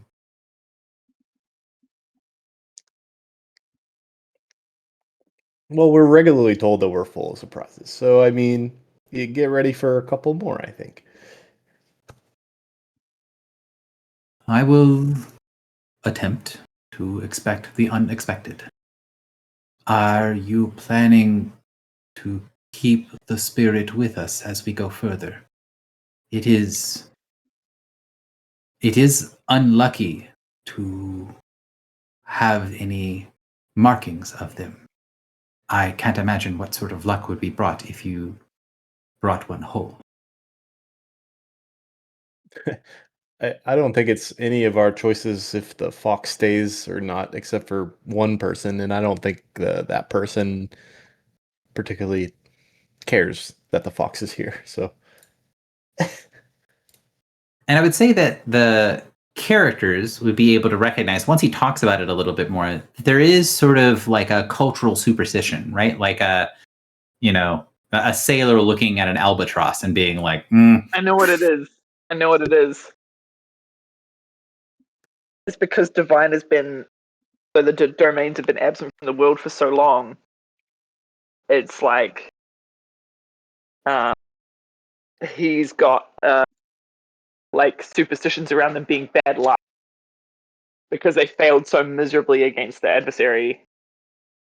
Like, thing that people once put their faith in let them down, and so now it's bad luck.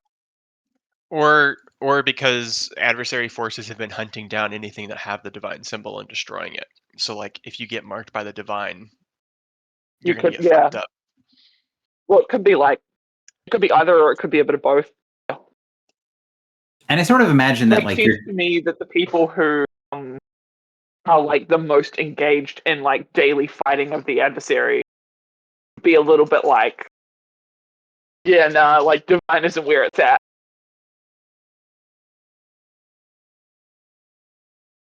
And he kind of, says, I'm assuming there's some version of this conversation that's happening with the group. And he like slowly nods and says, not all of divine energy is bad luck. It is not very strong. It's not very useful, but there are certain symbols. That is one of them. There are regulations against bearing anything that has symbols like that on it. And he does a little thing. He touches something on his suit, and then he uses the little holographic interface of the ship, and he shows you a series of like half a dozen symbols where he's like, all of these symbols they're not forbidden so much as they are discouraged. Don't do anything that looks kind of like these symbols. And he shows half a dozen different symbols that your characters would probably recognize. I would say one of you guys make me a religion check, and if anyone wants to assist that primary religion check, you may do so. I will assist. Why I have a plus 14 in religion. These are like the symbols of domains, and But we would you have have seen better. Bro, of Say course it. the Like, Reddit say it, atheist. Mike. Of course the fucking Reddit atheist has the highest religion. Tell me my religion's better than yours, filibuster. I mean, he did roll a 19, so his is equal to one of any. symbols. The Temple of the Redeemed. See, if someone can just figure it out, then you don't need to make a check. That What do Yeah. I need to assist? Gary? you don't need to make a check because Griffle just the figured it player out. Just Oh, rolled okay, a sorry. nat 20 IRL. Where you look and you're like, oh, these are the 6 sub symbols of the Temple of the Redeemed. They're all Like the component specifically pieces. the 6 symbols, Yeah, or is there more than 6? Are they all the domains, or just the ones at the Temple of the Redeemed?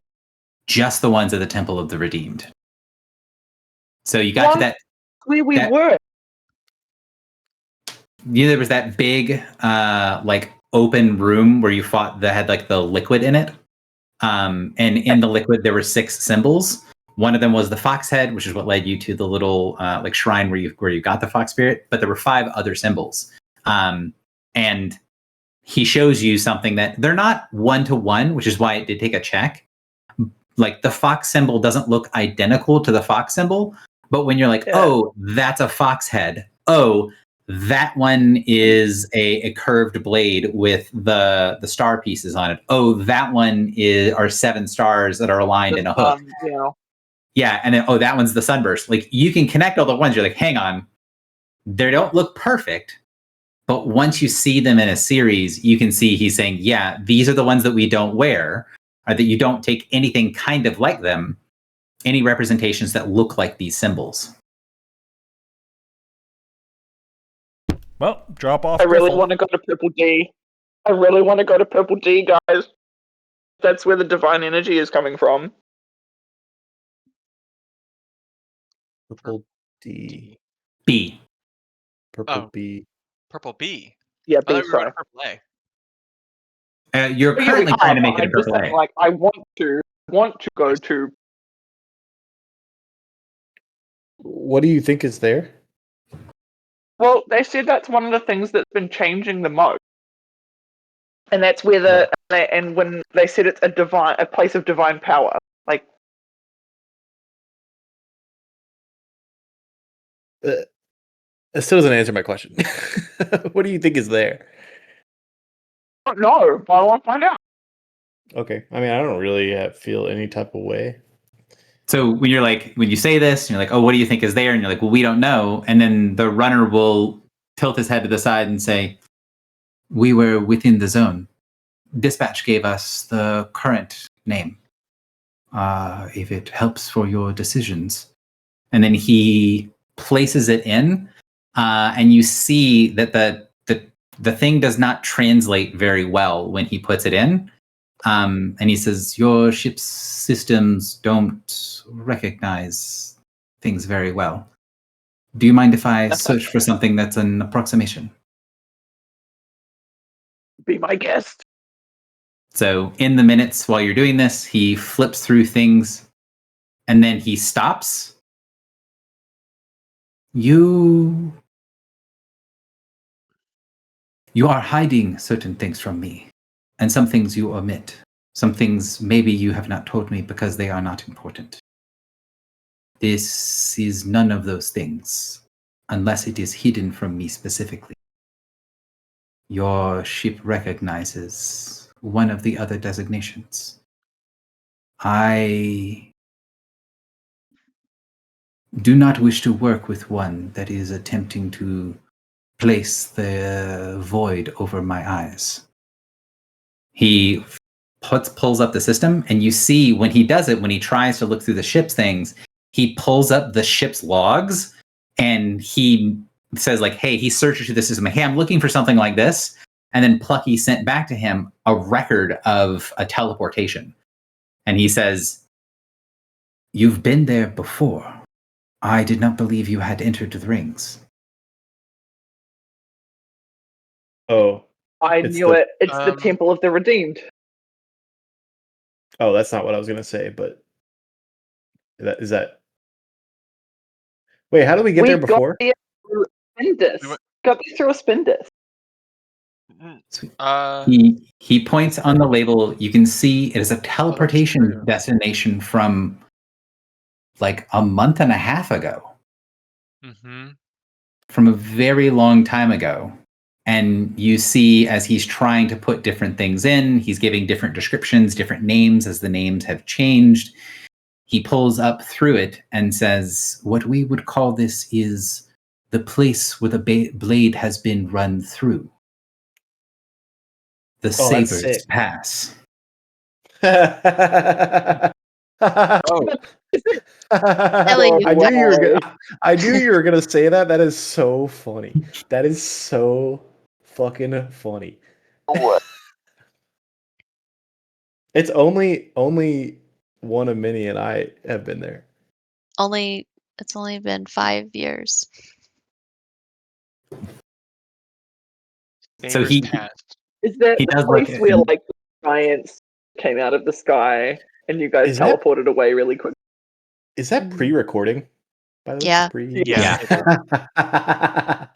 That is so funny. So he points to him and he says, like, "You've been there before. I'm not trying to accuse you of anything, but if you already had been into the rings before, you should have told me. Like, I need some sort of explanation," is what he's going to say. Can I tell him that I'm a fucking idiot? You can. Let me rephrase this. We think ourselves, or at least I think myself, small-minded now. But when my companion and I here and the ship went to that place at that time, we were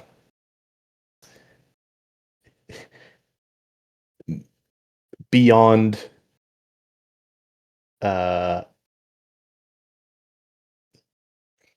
we had no concept of anything outside of our little slave town that we grew up in. So I don't even know what the fact that you just gave me that translation is yeah, my mind is blown.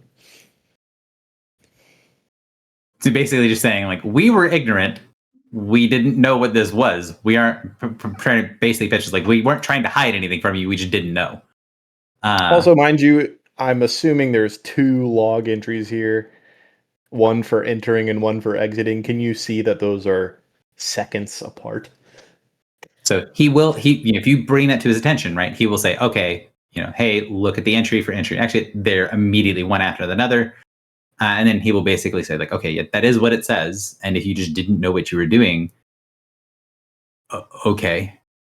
And then when he does that, he looks through, like, you can see he messes with his visor and he says, "So is that how you became as you are now? The strength of the divine I see is very strong in you.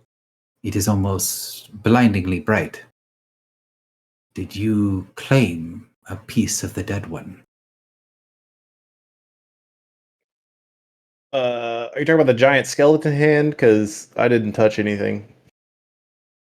Leave nature where it lies. I think that I was told that when I was younger. We do not know exactly what was there, but if you saw the hand, then you were close enough to see it is a body.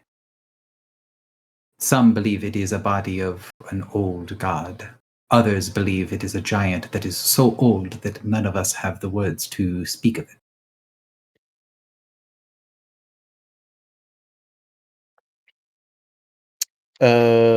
I'm gonna side question to Griffle.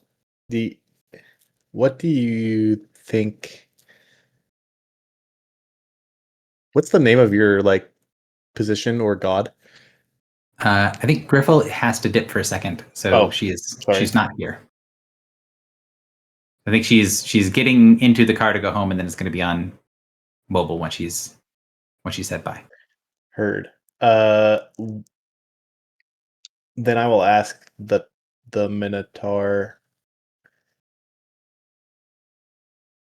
Why do you fear the truth? of what that thing is? He sort of shrugs and says, "The power you use is usually very weak, but sometimes it can be stronger. Those of us that can wield it are emboldened and empowered when we are there. Other times it is a dangerous place because the flood will feast upon it, and then the corpse will shift back to its former self. Still a corpse, but with some of the wounds, with most of the wounds recovered. It is difficult to imagine someone could take the temporary power out of there. And if you have gotten power from other places, I will not gainsay you. But it would seem, if you went there before, it would make sense if that is how you are now." My power does not come from that giant body, if we're being honest.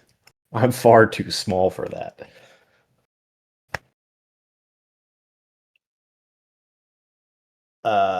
Although, well, actually, are we under the assumption? Sorry, another side question. Are we under the assumption that this is a preamble to Griffle? What do you mean? Well, you said that the symbols associated with the location at B are associated with a Griffle, or am I mixing up conversations? So there's kind of two things. So he says the symbols that we don't wear, right? One of them is a fox symbol. So carrying fox symbols into the rings is like against regulation. It's not illegal. It's just kind of against protocol. And he says, I don't know what it means if you like actually bring a fox in there, right? So bringing a symbol that has a fox on it is not what you're supposed to do. And you guys are bringing a physical or like spiritual fox with you in there. And he's like, that seems like it's got to be worse somehow. Yeah. And then secondarily, when he said this and he kind of explained like the power divine is different here and this is kind of what's going on, then Griffle says, man, I would really like to go to B. I think B might fit this thing. And he says, well, you know, I can't tell you what B is like when we're not in the zone, but you're in the same zone as B right now. You're on the opposite side of zone 4, but you're still in zone 4. So dispatch has given me the information of what is in zone 4. And I can tell you right now what we're calling it, what the current name of that is. And then he tries to put it in and it can't really get translated. And then he is able to find out that, oh, your thing is is something like the passing of the blade, but you have it in here as Saber Pass. Okay, so the comment about the fox is just anywhere in the rings. Yeah, so they have a thing of like, none of the runners, either themselves or people they take with them, are supposed to have these symbols on you. And he did go through kind of a long look-see of everybody to check to make sure nobody had those symbols. The only person that would have been Griffle, who had her medallion that she wears, but she wears the medallion under her armor. Got it. So the thing I'm asking for clarification is that there is no steep correlation between B or purple B and the fox. It's just the fox is everywhere in the rings, and then his experience with B is just he just got information about that location from dispatch. Yeah, and if you try to clarify that with him, he will say, no, the symbols are more closely associated with, at least in zone 4, with E. The shrine is different depending on the source of the flood. When the flood is in low tide, then there are symbols of each of these that are in places of prominence. They are radiant. They glow and give a sense of something. It feels better to be near them than to not be near them. But when it is a high shrine, the flood comes and destroys all. It is like they file into the place and tear apart every effigy they can find of each of the symbols. They deface and destroy them, consume them, and break them to what ends we don't know. But while the shrine is in high tide, they are enraged, and we tend to avoid the spot. And you said dispatch told you. Is there a word other than purple bee? Is there a appropriate terminology, Gary? Sword pass, yeah. So the passing of the blade, or saber pass. So you can call it saber pass because you know that's what it says in your ship's log. Got it. So dispatch told you that the current location of Saber Pass is Zone 4 now. It's always in Zone 4, but yeah. Oh, it doesn't. But it moves? Yes. Zone 4 is defined by it containing those 5 points. But they just, that's how they Or shift 6 points, around. sorry. 1, 2, no, more than 6 points. 1, 2, 3, 4, 5, 6, 7. The 7 points in Zone 4 is where you draw the boundary line for Zone 4. So if any of those places are in a different spot, they don't leave the zone, they change the boundary lines for the zone. That is really weird. Well, because the zones are not like the zones are what they use to determine what threats and what sort of stuff they have to be wary of nearby. They're not physical geographical locations. They're markers for how dangerous something is or what types of dangers they face. So they know that these things are constantly changing. And so they're like, cool, these locations will all stay within this zone. So that we're going to define this zone by those locations. Okay, now I'm interested in going to B.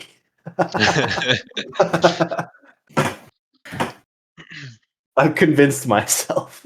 And so, Griffel, I don't know if you were here for this, but the question, if you can hear me, the question was asked, like, hey, is the fox connected with Saber Pass, with Purple Bee? And the runner said, no, the fox and the other symbols that he displayed, those are associated with the blue E. They're associated with what's called the High Shrine, or what they're calling High Shrine currently. And it's called High Shrine because the flood is there and is consuming and destroying the area and defacing all of the symbols that are at the shrine. And when the shrine is low, so the flood is not there, when it's low shrine, then there is a sense of like good feeling. He doesn't know how to define it, but he just feels good to be there, and there is no flood nearby. And there are these symbols that are everywhere at the shrine when it is low shrine. Isn't that consistent with Griffel's religion? Isn't it about like strangers or like what's the word I'm looking for? Nomad sort of ordeal? I okay? I couldn't understand you. Do you guys hear me? I can Yes. hear you. Yes. X. I want to know as when it's at low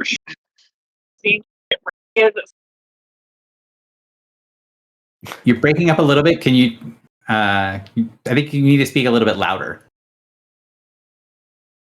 or you can type, whatever's easier. Because we heard like most of it. We heard when it's at low shrine is, and then the last part of that cut out too much.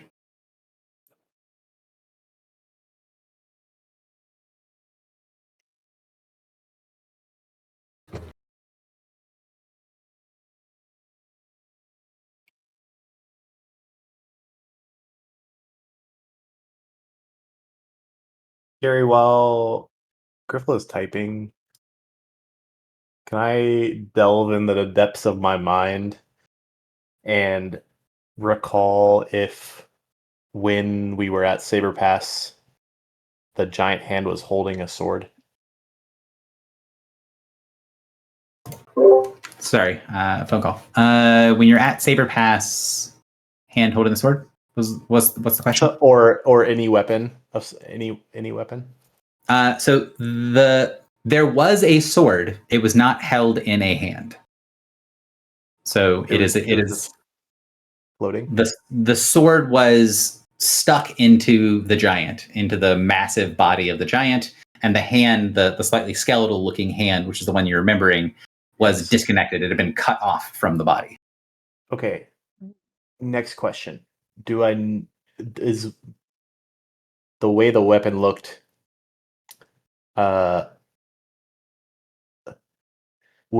if I were to think back to it, would it be notable to me now, to Filibuster now? It was a relatively plain looking gigantic sword. Like a sword that was several times longer than your ship. And the shrine, Griffel asked, does the shrine seem to repair itself? Yes, but from the runner, he's going to say, like, that's not all that uncommon for places in here, right? So, like, a lot of the things are in flux. So the idea, the shrine sort of goes between being this like perfectly pristine and ordered place to being completely destroyed and back again. That's normal for in here, although he is aware it is abnormal for outside of the rings.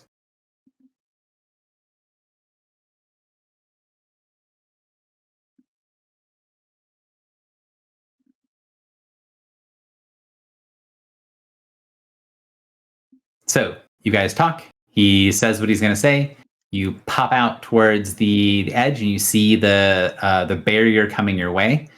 And the ship sensors sort of fire up as you're getting close to the borderline between Zone 3 and Zone 4.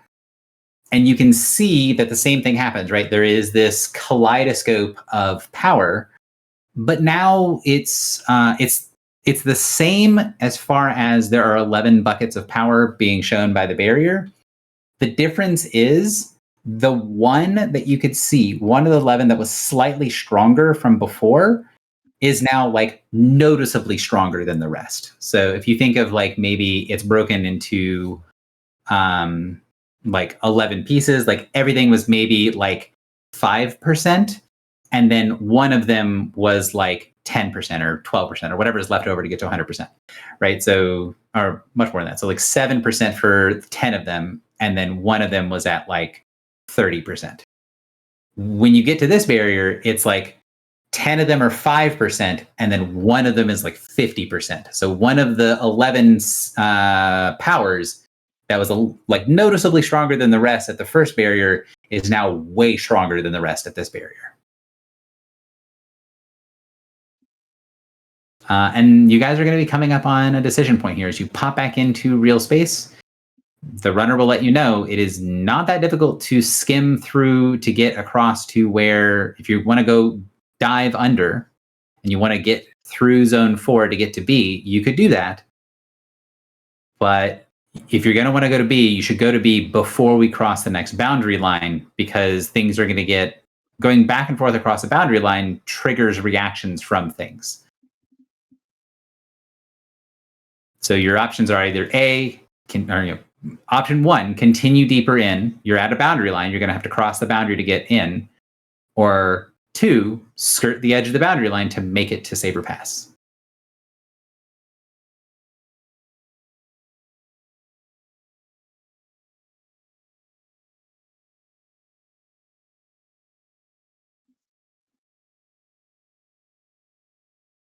I would like for people to, if they wouldn't mind. So what's that Saber Pass that you want to see? Toss me an immediate vote of like, hey, this is what I would do automatically, and then we can sort of discuss if people are on different pages or have different questions. Okay, my stupid crackpot theory. So the Minotaur goes, oh, there's divine energy coming from... Okay, I do have a clarifying question before I actually submit a vote, Gary. To the Minotaur, which is, are you able to distinguish between different types of divine energy? He kind of gives you a strange look, like, I don't know what you mean. I'll take that as no. Okay, so to JP, my crackpot theory is that Saber Pass is like way more literal than it sounds, and that to an extent, Griffle, who has a divine weapon passed down between divine beings, and me, who has a divine weapon passed down between divine beings, that this is like some crazy historical site for the transfer of power. Saber Pass.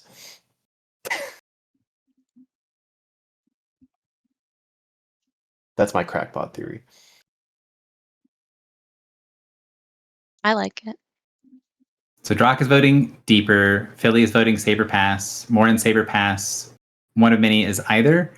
And does Griffle have a opinion? Other than Big Sword Cool is an opinion, but I'm not sure I can count that as an official vote. Okay, Saber. So the question would be, Drock, you are the, I'm not gonna say the only vote for deeper because I think people aren't like super opposed to it, but can you sort of make your case as why they should go continue on the mission, kind of continue going deeper rather than diverting to go to Saber Pass?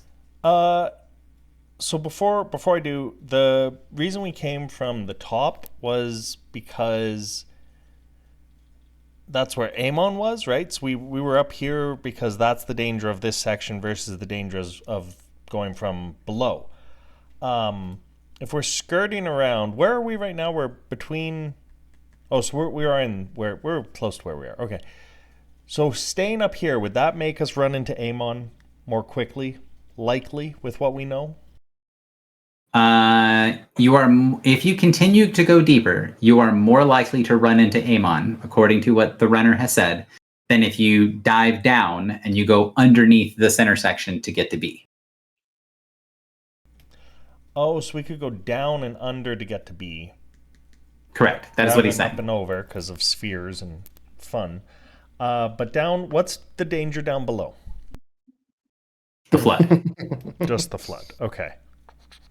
I mean, there are other dangers, but the thing that's different, right, is the runner says, you know, there's lots and lots of dangers in here, but generally speaking, going high is less risk of flood, greater risk of the burning death. Going low is lesser risk of the burning death and more risk of the flood. And for their people, they send like legionaries and whatever, like when they escort people, they go through the top, they go high. And if it's just runners or just their own military units, they go low. So they would prefer to go through flood territory and not deal with the burning death because they can handle, like, they're specially trained to deal with that sort of shit. But if you're not specially trained to deal with it, they have them go high rather than go low. Okay, so what if we went low and under to get to B? Because as we've shown, we're pretty good at dealing with the flood too. So maybe that's the best like middle ground, right? Let's go down and under, go to B, because that's what people want. But let's do it by avoiding Amon. Sure. I think that's what everyone wants to do. Coward's path. Take your one-on-one. 3 stock, 7 minutes, no items. Are you ready So- for my crackpot theory? Go ahead. Yes. The giant corpse there is Pandorum. No, but Pandorum's a star shadow. That contains all of the domains, right? Mhm. I mean, I think something exciting will be revealed. I think it's a dead god. And people are eating its corpse to get residual dead magic. Gary, you said that when they eat it, it regrows. Mm-hmm. So Which, when it's, again, he doesn't What? think it's unusual. He doesn't think that that's like, that's just one of the things that happens here is though the world is constantly in flux and it goes between being destroyed and recreated and phasing into other things. So like, yes, that happens. And a lot of times the things that are consuming it is flood. but the flood will go there and feast on the corpse, and then they either get full or they eat away the whole corpse, and then they leave, and then it's back again later. Yeah, that's weird.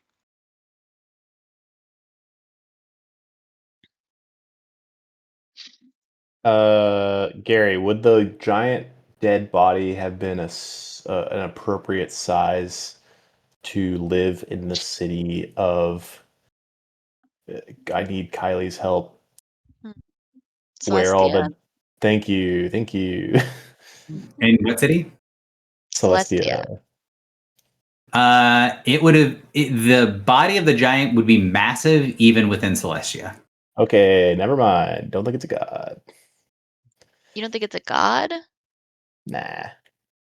Ooh. Now, Oh, okay, keep going. so Celestia might just be a city for angels, though, and not gods. Yeah. So the body was like 1,000 feet tall. It's too tall. What Bedford's daughter is awesome. didn't we know that we were in the astral sea? I thought when we looked at the map, like I don't after think Mm-hmm. I don't think that's after a conflicting statement. Yeah, I mean, I know, I get it. I get that the rings like blips in and out, but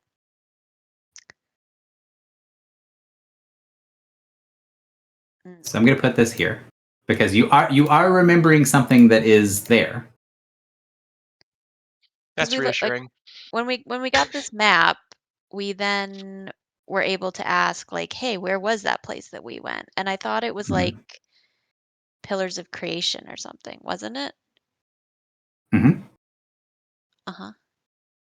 Okay. So we were in the Pillars of Creation, which blips in and out of the Infinite Rings. Which again, something your characters would not really understand, but then would be able to figure out that I can't show you guys easily because I can't fold this map. But It's if you underwater. if you fold the Pillars of Creation, like where it is, it's actually directly on top of the rings. So on this map, this thing is directly on top of this because it folds in. Like touching each other or like just vertically positioned above? Yes. Okay. I feel like you need to commission a crocheter to make you like a hypersphere or whatever this is. Crocheters. I like, jokes aside, if someone can help me try to figure out a way to 3D model this, it is something I've wanted to do for literal years, and I've never been able to figure out how to do it. And if I can get a 3D model, then I can just give it to someone and be like, "Hey, make me something with like beads and cords and whatever to make this work." But then it doesn't sound like it's really a sphere. Are you envisioning it? It's fully a sphere, and all of these are on and in the sphere. Correct. Most of the locations are not are in the sphere, so it's more like a spherical cloud. Right.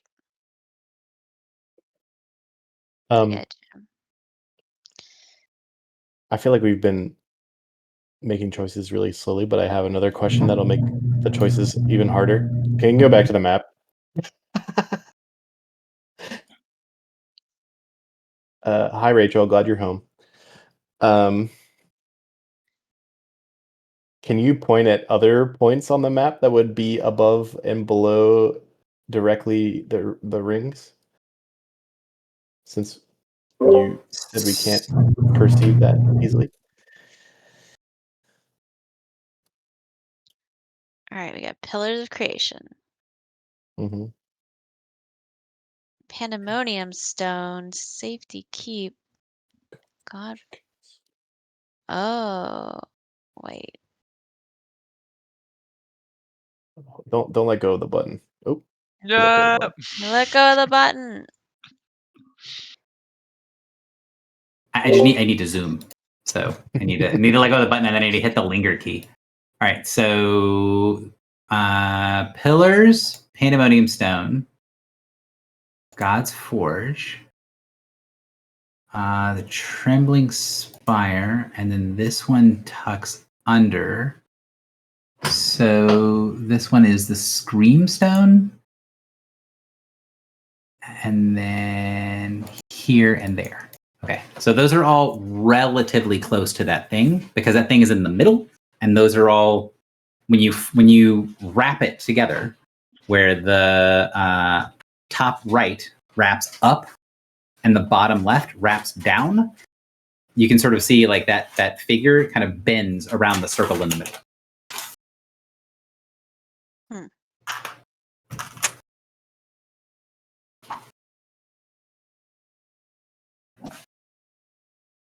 Again, if anyone can tell me how I can model this damn thing, I will do so, and I will. I think we'll send it to you.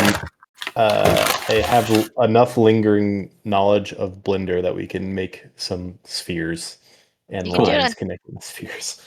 You could do it on Tinkercad too. It's pretty user friendly. Sure.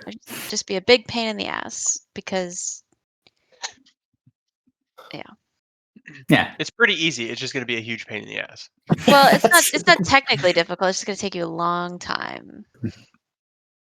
Um, I've tried a couple of different. I've tried to do it on a couple different programs, and I've gotten immediately frustrated at being able to orient things without it like. Because like I'll be like, oh, I need to move this line. You know, hey, this thing is a bead, and then the bead has a string connected to it, which I can do in several different programs. But then when I need to move that bead and move the string that's attached to it, I'll move it, and then it'll be like, cool, give me 10 minutes of processing power to move this, and it's like, ugh. I mean, really, what you should do is you should just come up with a coordinate system for a spherical geometry. Like, just say what angle each point is at, and then how long of a vector it's on. Listen. And then we could just all imagine it. We don't Yeah. have to see the picture. I appreciate that you recognize the level of insanity I have for building stuff in this system. But after I built the cells for the wind patterns for Soulbahn, and then built the all the dimensions and stuff for what's in the star cloud where Kazamatar is, I was like, I think this is the limit of the insanity that I can put into this game.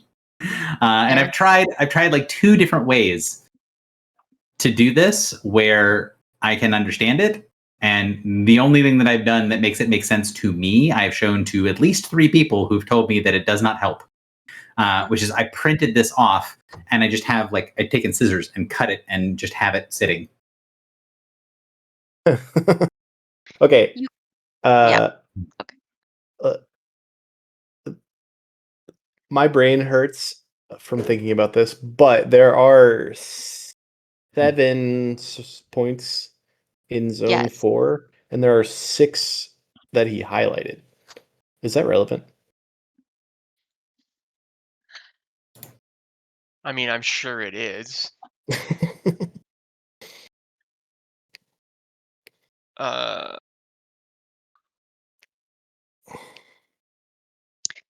If we discount shell 3, which we were told is where there's not as much flood activity, then there are 11 relevant points in the even numbered shells. In the even Weird. number? Wait, say that again? So 2 and 4 are the shells where he said there was more flood activity. There are 4 relevant points in 2, and there are 7 relevant points in 4, and 4 plus 7 is 11.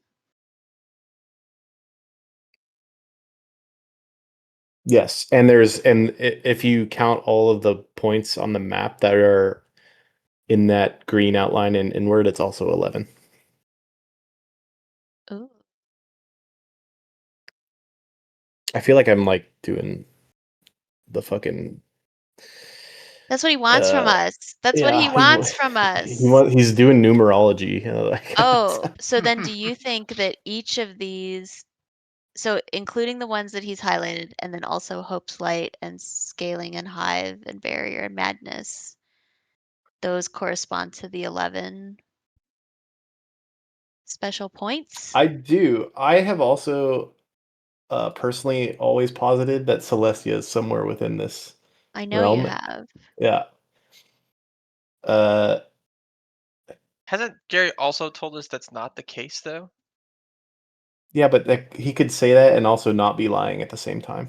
Yeah, because like B, Oval B is in the Pillars of Creation. He's always said it's And the Pillars not of in Creation. the rings, Yeah, technically. and like our ship said it Gary's was the Pillars of Creation. For clarification, What?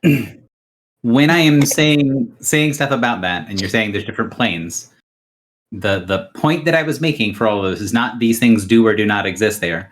The point that I'm making all those is from the perspective of people who are outside of the rings. The rings are on the prime material plane. Yes. But they have You've- all these connections to other planes. You've been here long enough to realize that your previous people that have told you these things were not completely wrong, but also not correct either. Because yes, the rings are on the more prime material plane. That doesn't mean that they aren't also on other planes. So to be clear, when you said Celestia is not in the rings, I'm correct in saying that you could be obfuscating information. Yes. Okay. He's probably not I going to don't- respond to that. I don't think he can respond to that, but I think the answer is yes. What would our friendly neighborhood NPC say? What would La Jolla say if we got out our green string on the star map and our numerology on his diagram? Would he say, "Oh, I never thought about it before, but in fact, Hope's Light probably goes to Purple Sea," or things like that? So he would look through them and say, I don't know what these different ones were, but if you are asking if there is some sort of coordination between things, there is a powerful sense of creation that is here. And he points to Saber Pass, and he links that up with the Pillars of Creation. And here are all of these symbols of the divine, where we learn what not to do. And he says, this was forged in the fires of the gods, is one of the ways it can be described when it is at low tide. That's orange D. That is E. So that is God's forge. He doesn't know about the Whoa. two. Okay, sorry. So he doesn't know about some of them, but he's like, a couple of these I can connect these things to. And then he says, the only one of these that for me is a strong note of things is this one here. It is many times when the flood is high, sea is the stones that scream.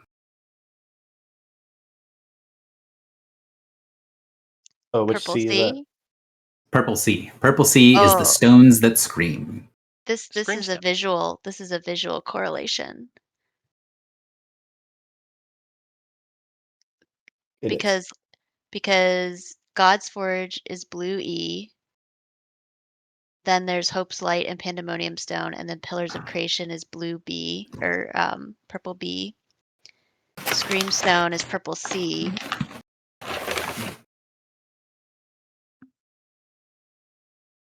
So then we should be able to map these.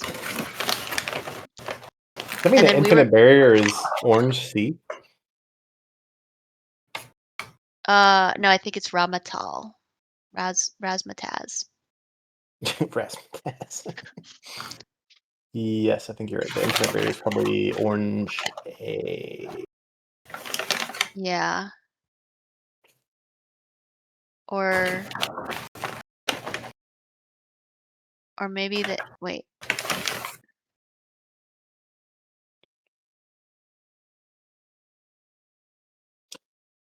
How there are 10. How, please, somebody with knowledge of this game, help me. There are 12 dead gods, or there are 10 dead gods? 13, I think. 13. Wait, there's 13 points because we excluded zone 3, right? Which ones? B and C? You said we're excluding those from the Yeah, count. So are I think there? so. Is the infinite rings the grave of all the gods, Maybe. and B is just the like whatever god Baneslayer is, and then E is whatever god Griffle has, and then we're just going through all the fucking domains. Maybe. Are the infinite rings Pandora?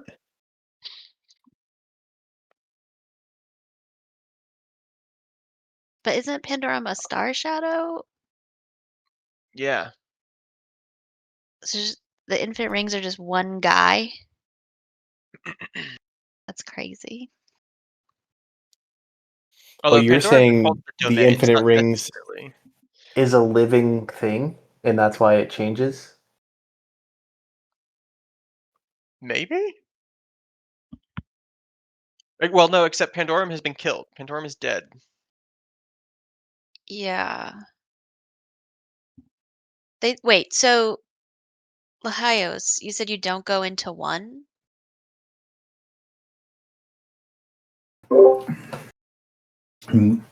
We can approach the barrier at the center, but it has rumors it has been crossed, but I have never done so, nor do I know anyone directly that has crossed the barrier to the innermost sanctums. What's rumored to be there? He shrugs and then he sort of like taps that spot on the left part of his chest. Each of us has our beliefs. So basically he'll say like there is no official answer, and the runners believe that's where their like patron saint of their order is there still holding the door. Mm.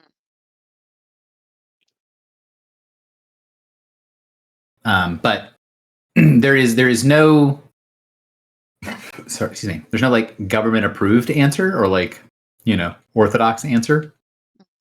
But he says like if you ask a runner, then that is where Rachel is at the center of the maze, at the center of the rings.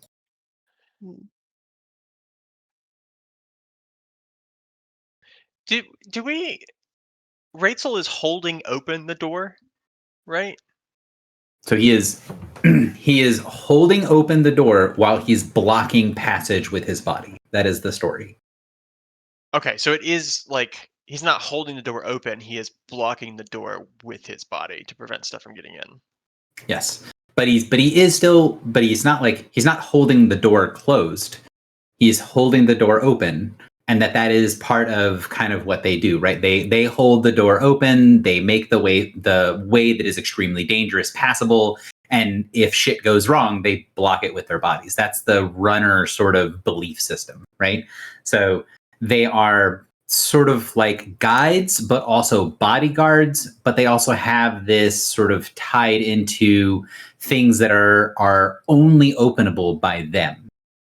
So there is this sort of mystic kind of like we are the gatekeepers in addition to the other pieces of the way it goes, right? So they're a combination of like bodyguards and gatekeepers and that sort of stuff all built into one. And if you ask them to explain it more, they will basically say that their beliefs, like the rings themselves, are many layered and constantly change based on what they see, what they experience.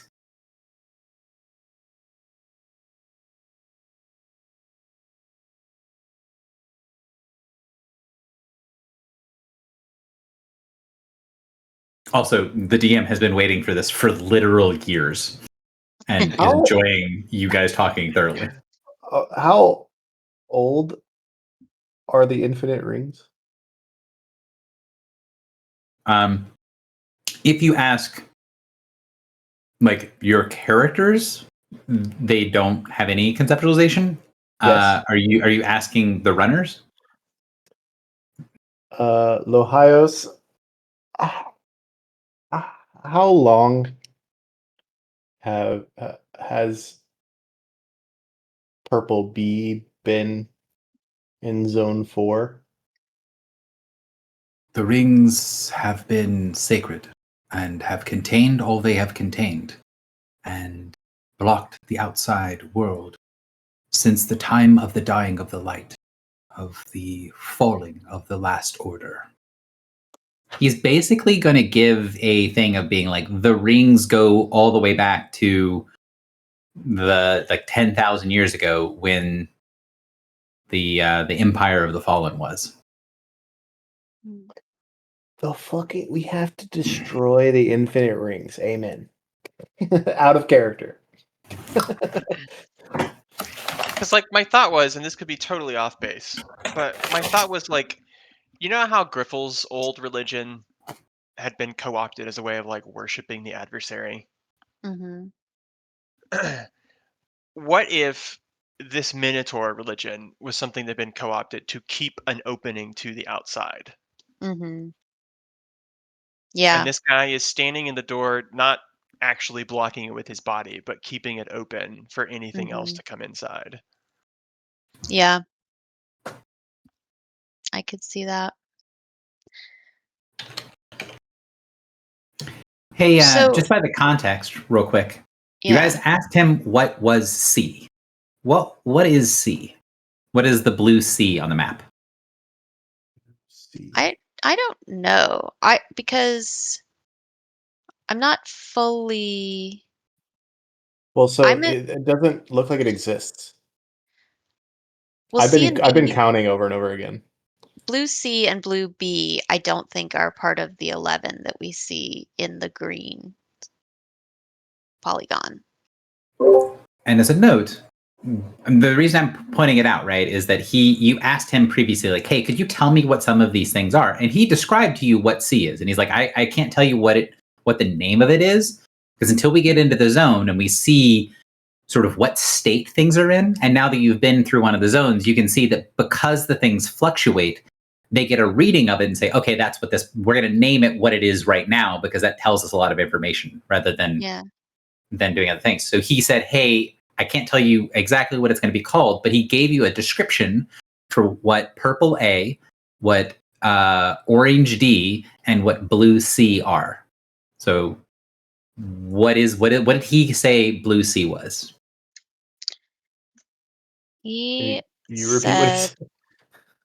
wait, hang on.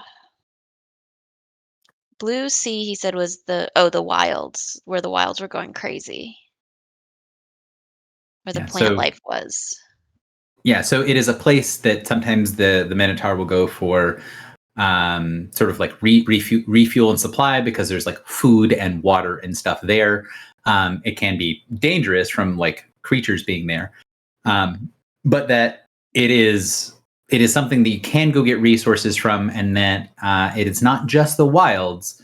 Depending on what's going on, it can be a bunch of different things, but it gets power from all of the other planes. Oh my god. Is that the Great It's the- Hive? No, it's the planet, bro. Oh, that's Celestia? No, Do you what's the think? planet we were on that was Oh. the crossroads of America? Oh, Matsivu. Matsivu. Thank you. The crossroads of America.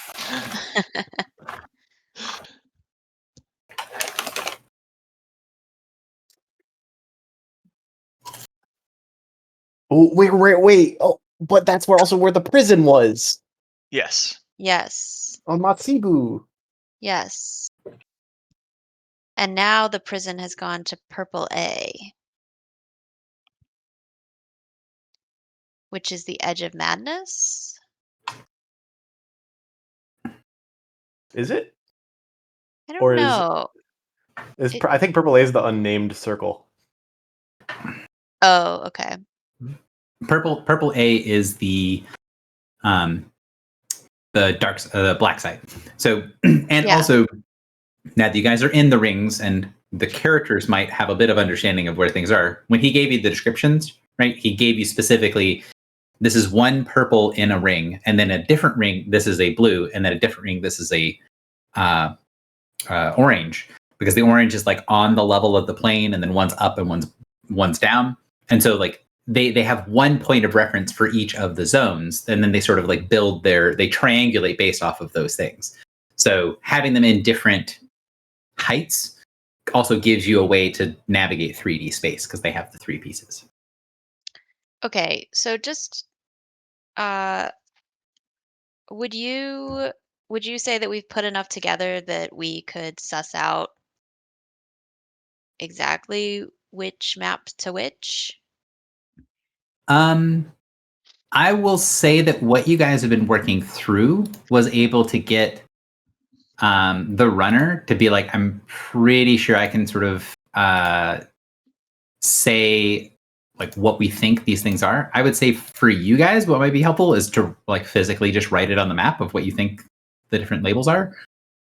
He will say the only one that he feels is pretty confident in is the stone that screams. He's pretty sure that that's C. Okay. So I'll type it then on the thing. But other than that, he's like, maybe it could be these other things, but sometimes the names don't line up very well. Sometimes they kind of do, but like, for example, he says for Blue E, he says sometimes that can make sense to be God's Forge. Sometimes the B could make sense for the Pillars of Creation. And he's like, the Screaming Stone, definitely that one. But the other ones, I don't really know. And also he will point out that your map has a ring of 6 things that you're denoting, and the ring 4 has 7. Yes. It does. So he's like, so like, I don't know why that doesn't work. Yeah, so one of those D's is Pandemonium Stone, I guess. But then Hope's Light, is that B?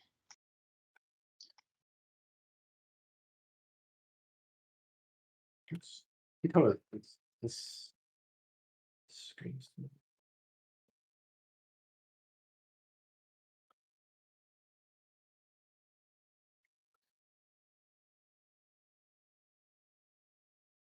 Also, part of the reason that I want you guys to write stuff down is because in order for me to keep straight what you guys are doing, having it written down so I can compare it basically to the key is incredibly useful.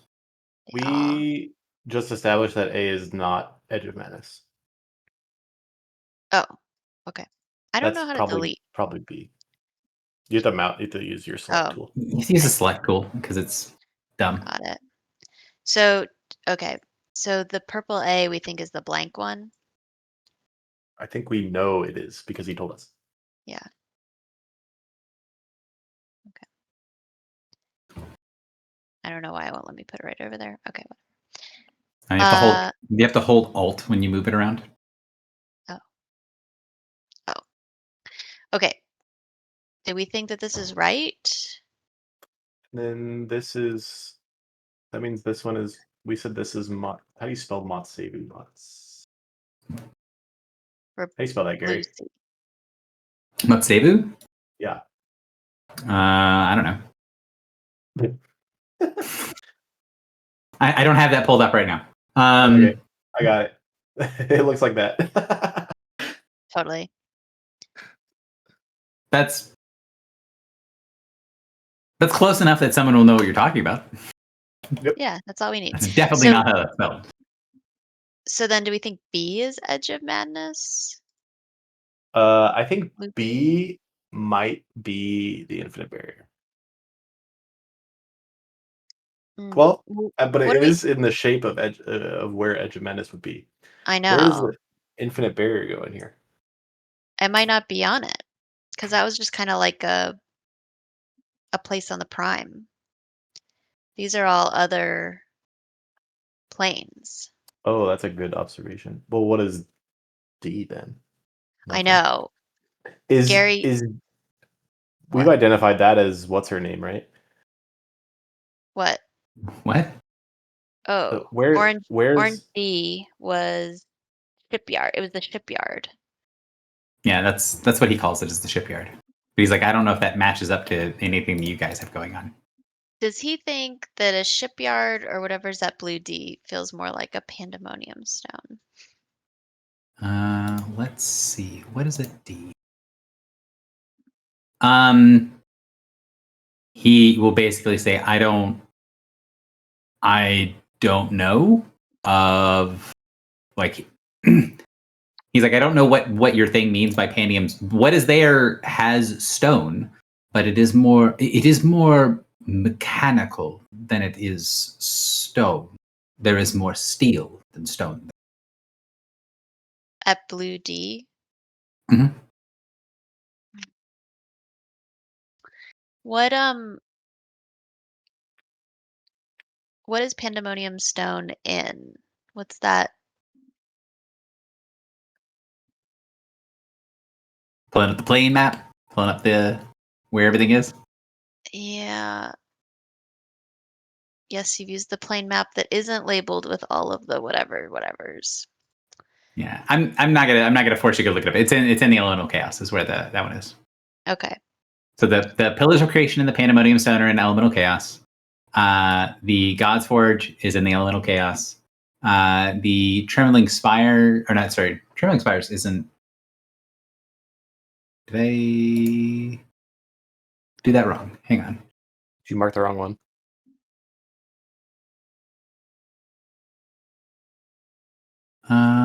There's no. Oh, that's because I have it labeled wrong on my key.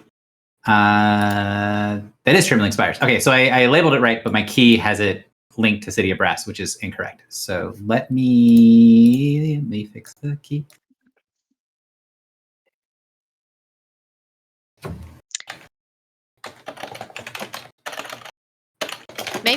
Maybe Orange Alright, D fixed. actually is the infinite barrier because you said there are a million ships flickering in and out. Yes, there are many ships flickering in and out of existence.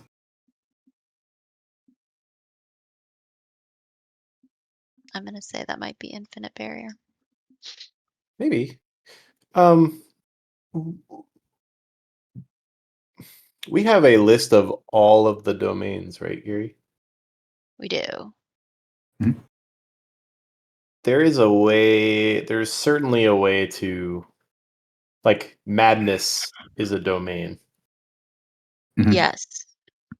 There's Edge of Madness evokes that sort of thing. Creation is a domain, right? Or it's something like that. I put him in the chat. Which chat? Discord prosperity. Change. Okay, Pandemonium's kind of changey. Uh-huh. Creation is regional. the domain. Like, There's a lot more I'm domains still, like, than there are points, though. I'm hyper. Yeah, but they bundle. Right, like every guide gets a few, right? They bundle. Now I can't read Rasan Tal, like that doesn't mean anything to me, but a lot of these like align with that idea. Mhm. There's 6-4 redeemed. But not everyone has 6, right?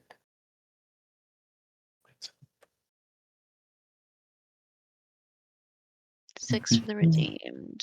Let's hope. Yeah, most are 3. So what is there's 13. What's 13 times 3? 36. There's not 39. 36 39. domains. 39. There's not 39. There's not 39 domains though. No, because Correct. there's a lot of overlap. Correct. Yeah.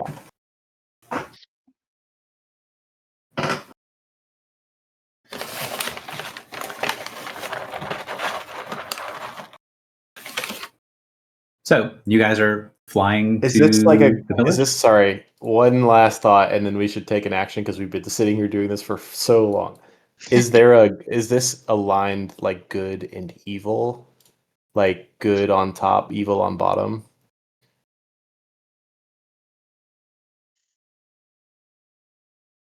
Or are domains not? Do domains have alignment? Or gods have Mm-mm. alignment? Gods have alignment. Domains do not. there's certain things that tend to not be in certain alignments. Like Mhm. you don't you don't tend to have that's not true. That's not true. I was going to give an example, and then I thought of ones where it's not true. Yeah, generally speaking, you don't have them. Because I was going to give you an example of tyranny. You don't have a tyranny god, but there is, canonically in versions of D&D, there is a lawful good god of tyranny. So, Mm. Oh my fucking god! not like in this setting, but I'm trying to think of like It's not I that that can't can't think happen. I can't think of one where you can't have a different alliance. Like, for example, like life. Life doesn't always have to be a good domain, or like wilderness doesn't always have to be a neutral domain. But that tends to be the trend. So, like, trickery tends to be neutral or evil. Tyranny tends to be lawful, basically, but usually evil. Like vengeance tends to be evil. Skill tends to be neutral. So, but it's not 1-to-1. Mhm. Okay, so getting out of character metagaming a little bit, but the map is broken into 9 things, like the 9 alignments. We're talking about top and bottom. We're talking about good and evil. Is there like some crazy like Yeah, but I think we looked at that before. alignment shit going on? I feel like we've had this conversation before. Okay, it's broken up with a 10 technically, but it's very clearly kind of 9. Yeah. And elves are, I don't remember exactly what the sheet is like, but it kind of feels like elves are lawful good. And if you look at the reverse, it's like giants are lawful evil in a way. Although I don't think giants are evil. I don't know. That's confusing. So the map is broken into like language groups largely. Like giant is the 4 on the bottom right, and primordial is on the bottom left. But I don't think that we would think that giants are evil necessarily, or like, right? Griff, I told you we're doing numerology. I'm reading Griffle's messages. Okay, let's pick a location to go. Well, I think all of this started with us asking Drock to try and convince us why we're not going to Saber's pass, right? And he failed. He basically said, if we're going to go underneath, we'll go Oh to my God, Saber's Path. That's fine. He filibustered us. He's had us talking this whole time. He's at the helm, steering the ship deeper into the rings. But it sounded like he's not going to go into deeper. Doesn't necessarily mean not down. It means towards the center. So he's just going to go around the edge of the zone 3 to make it to the pillars. Unless people are disagreeing with that, because that was what everyone's vote effectively was, is let's go to, or I say Pillars of Creation. What you have labeled on the map is Pillars of Creation. Is time of the essence in any way for us?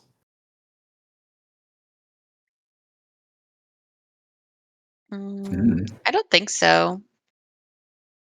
Oh, Maybe Griffle said just- yes. No one's chasing us right now. I guess that ship is. but- Oh, so that I am aware of that, obviously, but I feel like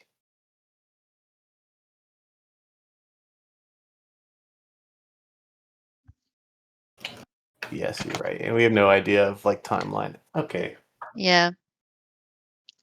but That's it's like the same distance to go, nearly the same distance to go above as it is below, right? Yeah, I think that. So what we learned is if we wanted to go into ring 3 or zone 3, it would be difficult. So if we're going to go, if we want to go to the Pillars of Creation, it would be easier to do it before we venture in deeper. Yes, because crossing one of the barrier lines tends to provoke some sort of reaction. All right, So let's You do the guys Pillars go. of Creation. That's a good idea. fly as you are going through the pillars. The runner is denoting things. And as you guys fly the ship and you're going underneath, right? So this is a 3-dimensional object. So you go It's like a down gobstopper. underneath. Yeah. It is like a gobstopper. As you go down underneath, and you get to about here, where you're getting close to what would be like if you're on the normal plane, right? You'd be crossing the barrier between zone 3 and zone 2. The Screamstone, which is kind of down, is comes into the edge of your radar senses, and then when the sensor range hits the Screamstone, it just fills with like pings, showing that there are. Let's see. From the perspective of the ship, if it gets within range of the Screaming Stone, it does appear on ship sensors that as they get closer, more and more dark lights and other forms of leviathans or aberrant ships appear on the sensors. A dozen will appear at first, and as you continue to fly along, you see more and more constantly appearing on the ship. They do not seem to be moving away from the stone, but seem to be milling about on the outside of the stone. They don't seem to have noticed you when you're at the edge of sensor range, because you're not flying at Screamstone. It's sort of like it's on the periphery of your senses. Griffle knows enough to know that unless you do something to draw their attention, your ship is powerful enough to notice almost every type of aberrant creature before it's going to get noticed in return. Like your ship has much longer range sensors than a lot of other stuff. Hang on, I have a question. Didn't you say that that this is 2 million miles across? Yep. So how is our sensor? Our sensor is almost 2 million miles. So it's a sphere. So Uh-huh. you're going to the bottom of the sphere when you go through. So this is Uh-huh. much less distance because you're not Okay. you're not going through the middle. Okay, I don't know if that made any sense. I'm sorry. I'll take your word for it. It's non-Euclidean. No, like I know. I said with the gobstopper, right? It's like Yep. saying like, oh, like if the Earth was 2 million miles apart, it's like you're not going to go if you drill straight through the center of the Earth.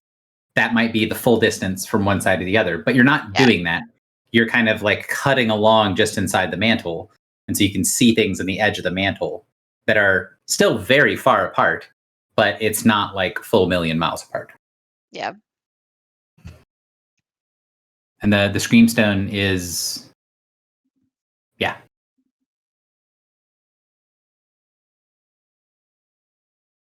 So you guys go through. That's what you can sense on the edge of your sensors. Do you change anything at all, or just continue moving forward? We have So- a beacon action, right? That Ooh, can I make this circle the correct size? I don't know if we'd want to take a beacon action. Like, don't draw attention, right? yeah. No, but don't we have one that like makes us harder to detect or something?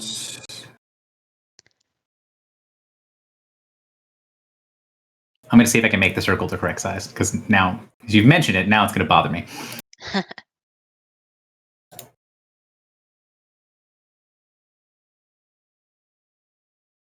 Okay. Oh, wow. Yeah, the thing is way too small, or way too big. So it should be...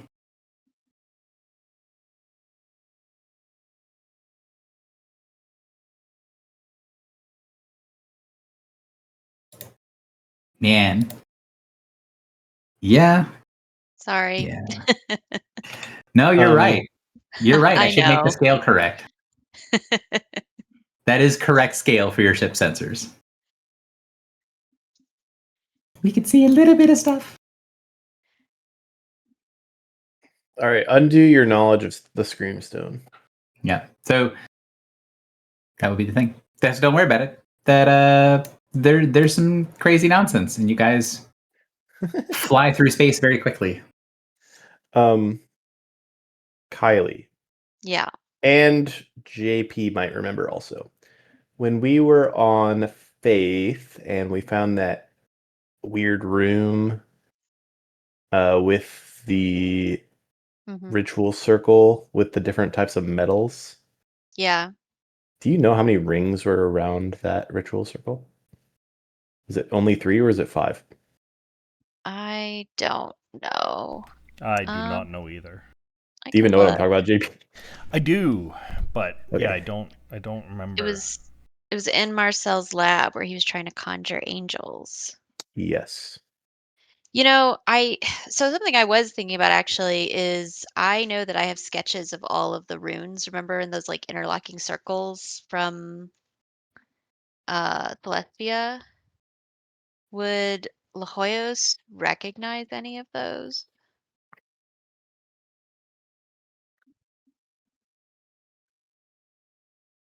You mean from this? Do I mean from this black screen? Yes, from that. Well, it was not only part of the map is revealed. I think this is the right map, but Oh, it should be. Can you show us the teleport circle in the middle? yeah, the teleport circle in the middle. Yeah, Oh, that. I didn't realize it Okay. wasn't revealed. That. Does he recognize any of those that I've copied down diligently in my notebook? I thought it wasn't your notebook; it was someone else's, but they gave it to you. Yeah, Chandra, but you have it. Yeah. She liberated that notebook. I did. Liberated. Okay, I do see 5 rings here, by the way.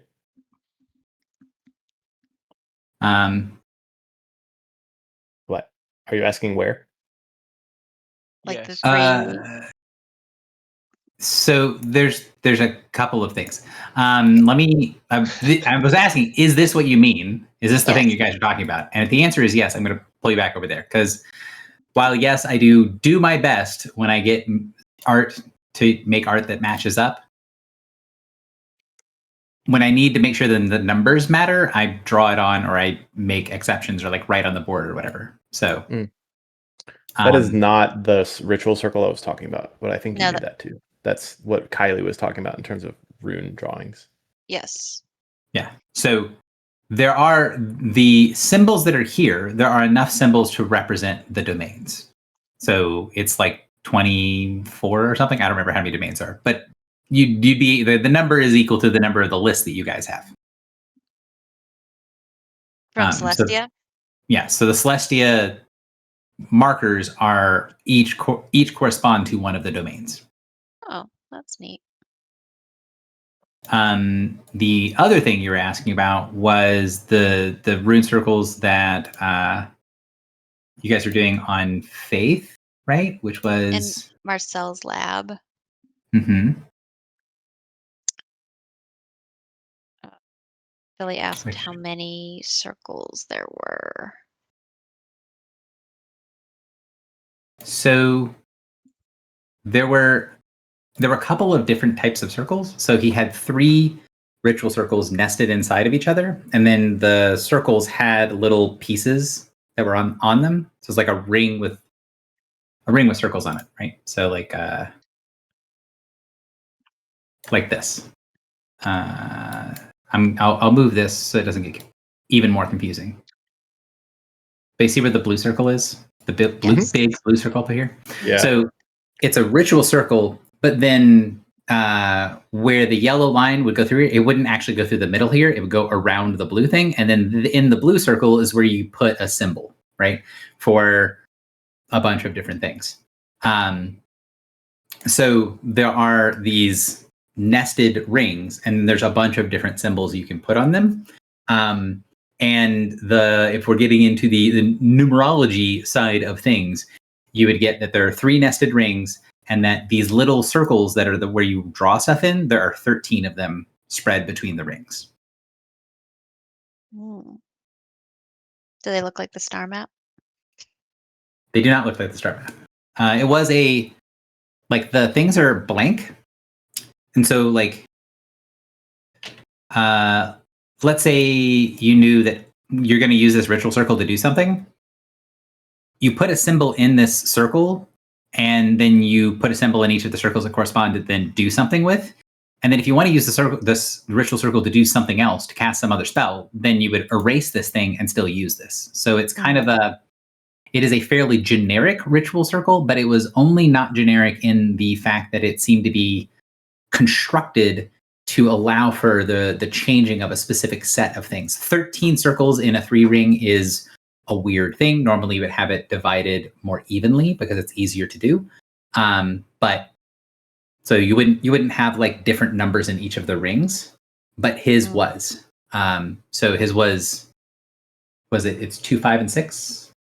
2 and 5. Yeah, 2, 5, and 6. So the innermost ring just has 2 circles. Then the middle ring has 5 rings, and then the outermost ring has 6. Stop. There's 3 rings with different numbers in each ring.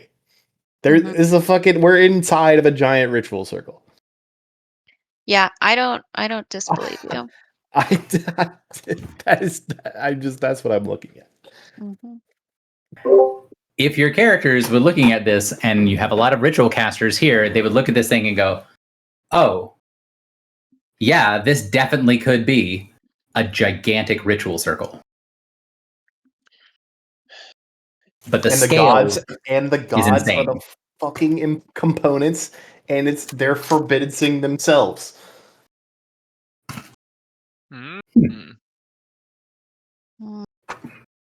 If this was a gigantic ritual circle, you get the feeling that where it shows as pillars of creation, the location of thing B, would correspond to a normal place of power if you're going to actually activate it to do something with it.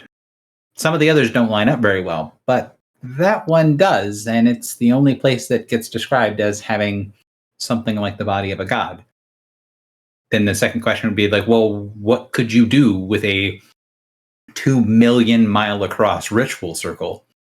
You could do something that's impossible, like erasing the gods from existence.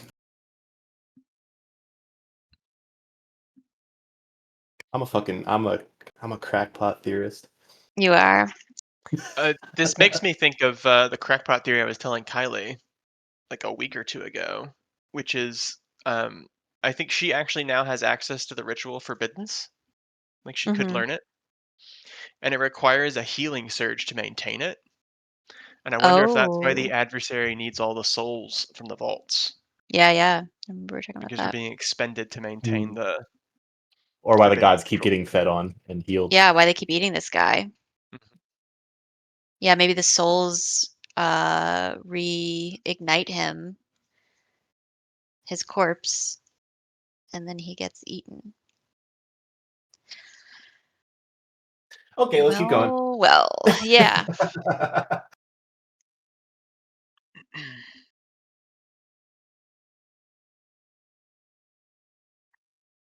All right, what happens when we get there, Gary? So, you fly across.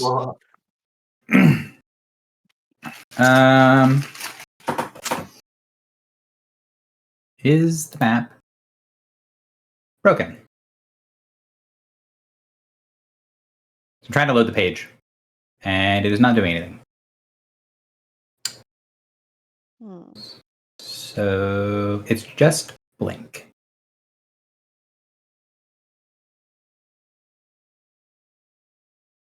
We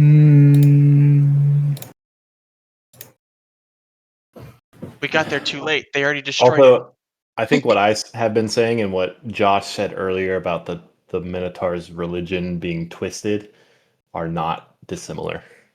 Yeah.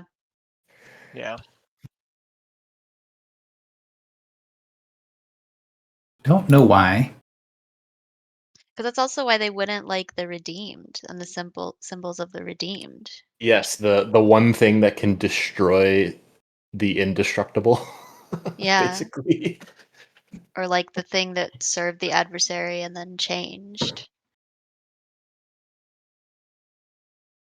So I'm gonna remake the map real quick. I have all the dimensions. I just don't. It's just not loading. So maybe it is a very large map. So maybe it just hates me because it's like, no, I'm not loading that. Could have used try a every feature on refresh Roll20 map pins. Get out of here. Do you want to try a refresh first, Gary, before putting in an effort of rebuilding? I already refreshed it when it wasn't letting. It shouldn't take me that long to rebuild it. Like it's not a lot of effort because I have on the file size how many squares across it is. So it should be pretty easy.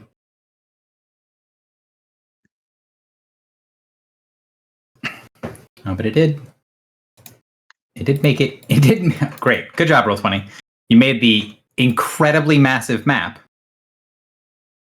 Bigger. It's like, Oh, good. what if I made the map double sized and then broke myself? So I'm having to delete it and then re-upload it because the page is completely frozen. All right, Roll20. No, do not make it upload as 140 squares across. What the fuck is wrong with you? All right.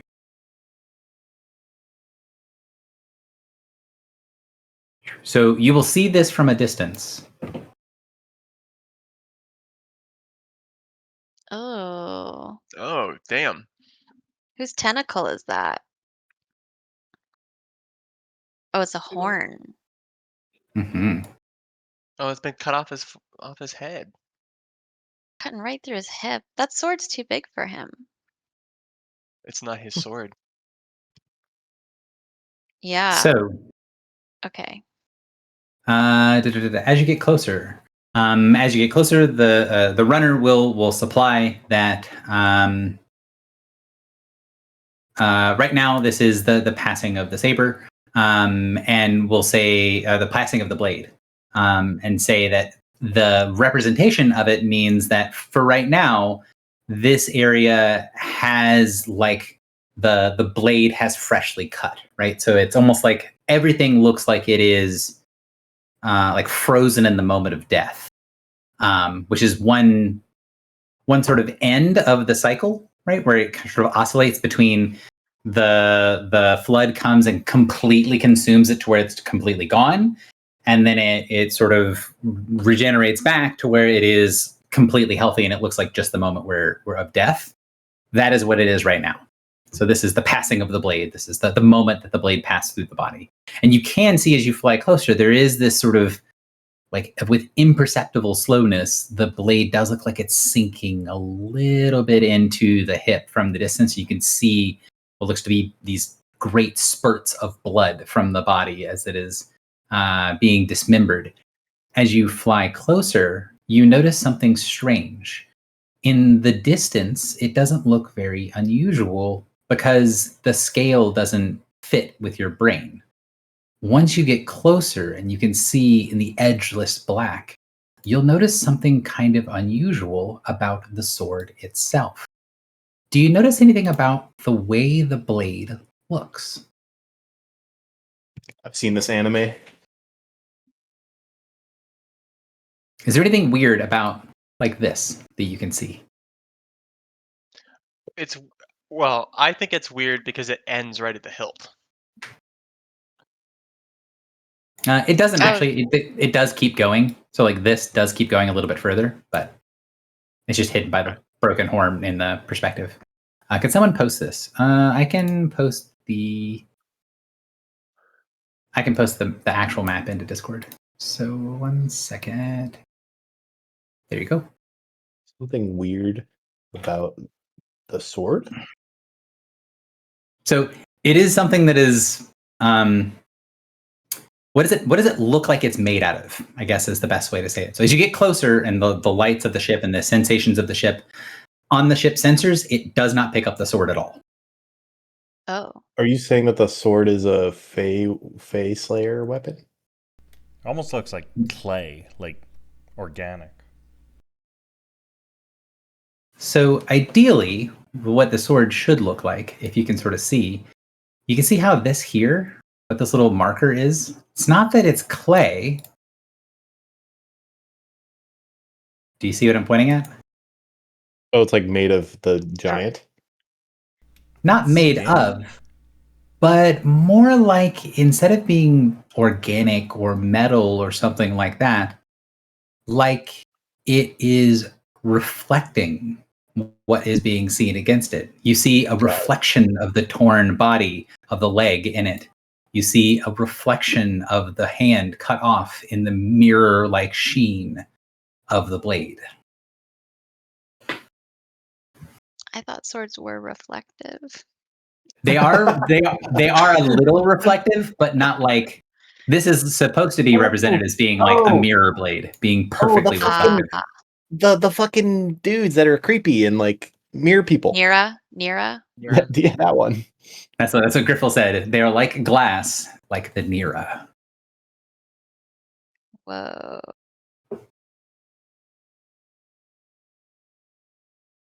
So you get close, you see this, and I'm gonna say like you guys. I'm showing you on like a map of what this is, but you'll see this from the distance, this body, and there is this like you can sort of see it in the background, right? There is this massive like cloud of blood that looks like it would represent hundreds of times the blood that would be able to fit inside of a creature, even a creature that is this big. There is sort of like an ocean of blood surrounding the corpse of this thing. And I think I put it in the correct scale. So yes, is that correct? Tastefully hidden, Griffle. How big's the hog is fucking killing me. I will say that when you look closer, it does appear to be androgynous. There does not seem to be either male or female. It's a Ken doll.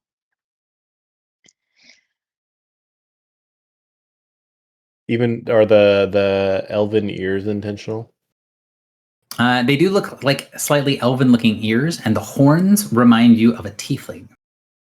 Mm-hmm. So they are androgynous, not male or female, but they have some characteristics that you would define as being, those are more human-like features. There's some things that look more elven, some features that look like they are more like demonic or tiefling. The body looks like it is like a mismatch of all of these different pieces. I have a couple questions. I potentially have answers. So this is not this person's hand. Yeah, unless he has a spare one floating around. Okay. And it does seem to be of different color Yes. and a little bit different make than the other part of the body. Is this a bracelet? It does appear to be a bracelet. Are these severed fingers? They are indeed. And are these claw marks? The things that are there, they don't look like claw marks so much as they look like what are they called? Stretch marks? No. If you put too much weight on something that's made of like stone, it's stress fractures. Stress fractures is what they look like. Oh.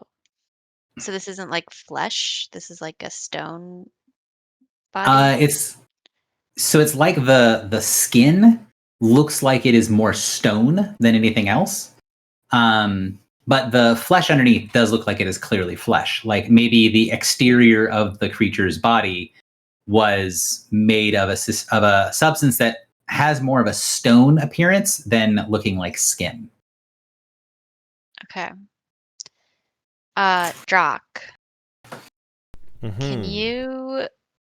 would you be willing to use summer power and ask Lachesis what this person's name is? Hang on. 1 second. Before you guys do stuff, is there anything beyond the basic description? Sorry, I'm trying to eat the food that Rachel brought me, and it's already a little cold because I've been focused. Do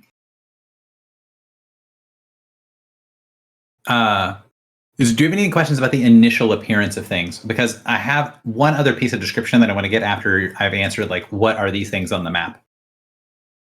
There's no creatures here. There's not appear to be any creatures here. We do have 10 minutes left in session. So, It took us 5 hours to make one decision. Took us an hour to do recap. So but to be fair, like this is a like you guys have been going to cross this threshold for literal years, and now you're in here and able to, which like it sucks that you guys get. I was thinking when I was designing the campaign that you guys would get in here and sort of like get a little bit of the lay of the land, get a map of where things are, and then leave, and then come back later with a lot more information to be like, hey, wait a minute. These things line up with these things, and I think we can make some connections, but you just didn't do that first step. So that meant that the sort of pause for conspiracy theory, tinfoil hats, and get out our strings and push pins happened all at once rather than spaced out over, you know, one thing that happens and then like 2 years later it happens with more context. So as you guys get close to this, as you see all this kind of thing, the cloud of blood, the ship sort of drifts up and over the cloud of blood from the giant. The Griffle can feel the ship's sensors, sort of like doing that thing where it's containing something, like there's a message. But Griffle, you can tell the ship is intercepting a message, but it's not coming to the ship. It's like something from within the ship is reaching out. oh.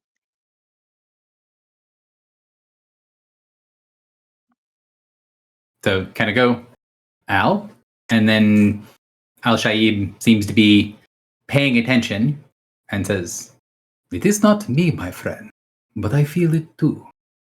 Is it our beacon? The Totally. fox vanished when it came back into when you guys came back with the prime, the fox went away. So the fox isn't here. You can look down. Fox, is that you? No. And you can sense through the helm that there isn't anything that's like a name attached with it. Normally when something comes in, you get a name attached. This isn't anything. It's like a little pinpoint of energy or light.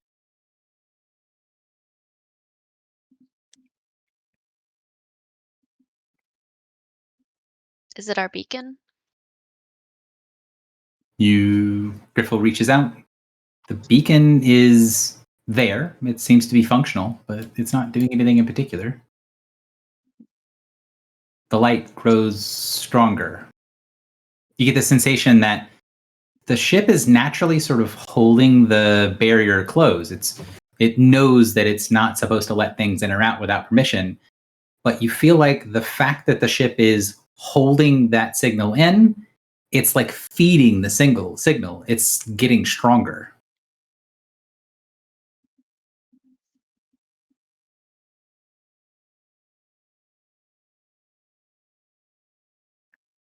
Oh. Wait, so our ship is stopping this message from going out? Yeah, it's recognized that there's something being sent from inside of the ship to outside of the ship, and by default, the security commands say nothing unless we have pre-approval of communications. Nothing goes in or out. That's why, for example, Griffle shunted all of the information had to get all the information from going to the runner first, and then send it to the runner individually. Can Griffle intercept the message and hear it? Is it the fucking worm in what's his face's chest? So I don't know if Griffle can hear us. He doesn't say anything in a minute, but Could be the fucking kobolds being like, "Ooh, divine energy." so the power Be the builds. Formian. Griffle sends it back through, and you can. Oh, go ahead. Sorry, Griffle. I can see you cued your mic. Yes, I was getting off my train. It will let it go. I want to see. I want to let it out of containment and see what. I know what this thing is. What? You open the thing, saying, "All right, there's a communication going out from within the ship. I trust it. Let it go." And there is this thing where the little pinpoint of light in your head, when it gets permission, it sort of dies down, almost like it almost completely went out. Like the only thing holding it together was the fact that it was being resisted. And then the light builds as the message flows in and out, in and out. The gigantic sword that is longer than the entire ship starts to oscillate and glow. The body of the great creature twitches slightly as if some of the muscles sort of fire automatically, the dead god trying to forget that it is dead. And then there is an echo. As the light builds, power floods from a light that is only brighter when it is the only light in darkness. Oh, Oh, god damn it.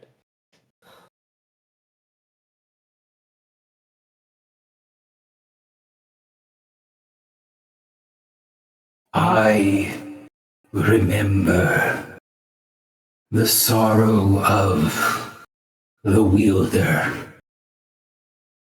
She wasn't there to see the gates fall, the true gates for which held the keys and was tasked with sealing. Call fell first, a sight he would have been blessed to see. They say his volcanic armor melted 100 dreadlords as he fell. Then fell swiftly after her mourning cry at the death of her husband, shattering souls a plane away. Drank and drank the fields of blood until he drowned. One by one, the 13 fell, and we were left to remember.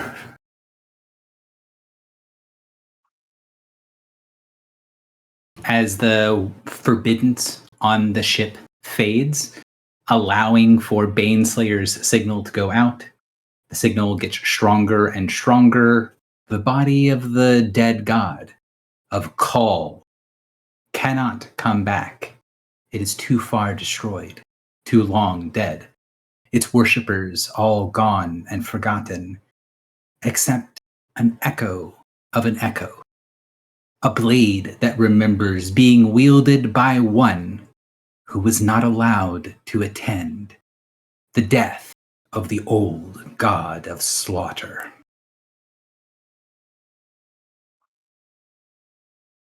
Bro, Saber Pass. Pass So the Saber. I pass the did sword to you. I did the thing where I read the thing, but I also shared you the angel speech. So that part of the stuff was still forbidden, but blank fell first. That had a name, Call, the old god of slaughter and war, and also a god of creation. That is the first of the 13, whose names have been uttered in 10,000 years. The ship's sensors light up. The power around the ship flickers and floods. You can feel something crawl into your spine, as if everything that could seep into your soul and devour you is crawling in from the outside. You've drawn their attention here. They've heard the utterance of an old god, and it is time to feed. That doesn't seem good. Nope. Okay, I just want. see you guys are you next time. still recording, JP? Yup. Okay, I just need to explain how absurd this series of events is. We randomly came, not randomly, I guess it was planned to an extent, came upon our ship and liberated it. Mm-hmm. And then we had the destination of Saber Pass, which is a mountain, which I'm assuming was named with intent, but we teleported to Saber Pass on this ship that we weren't supposed to have fucking 4 years ago for 30 seconds left. And now we're back to this shit. And then Gary's over here like, I planned all of this. Like a Mhm. fucking demon. It's like when you Crazy. warp to level 8 in Mario.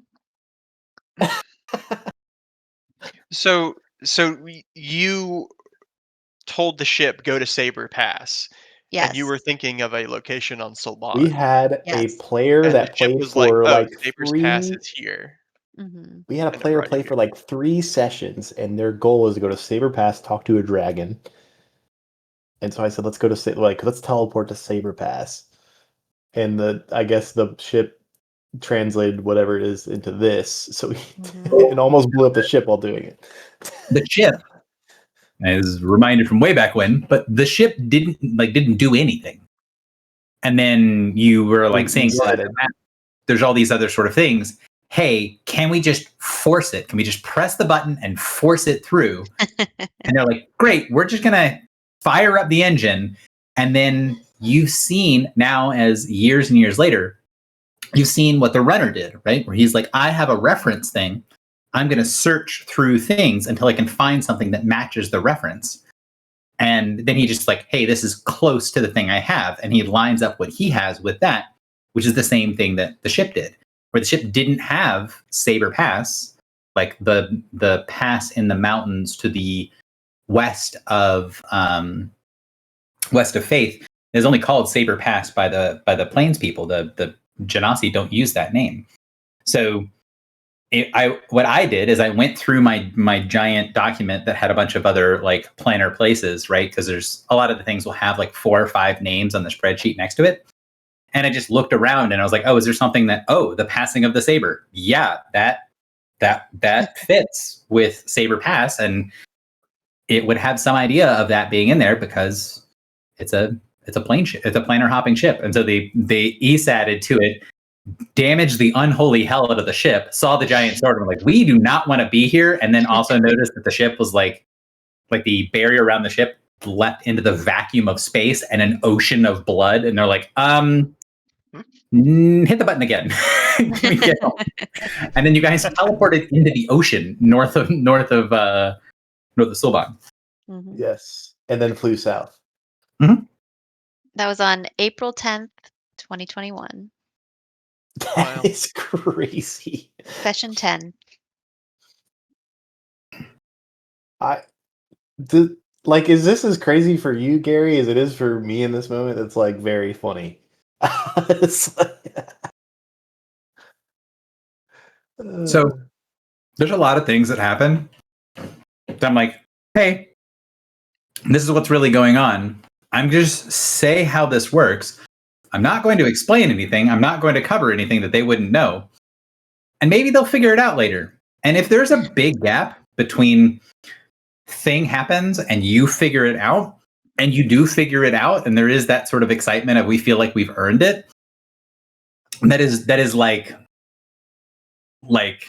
the epitome of the best thing for me, because it's like so fun to just feel like, oh, my players are being able to approach a world that is very complex, that has lots of mysteries, and approach it on their own terms, right?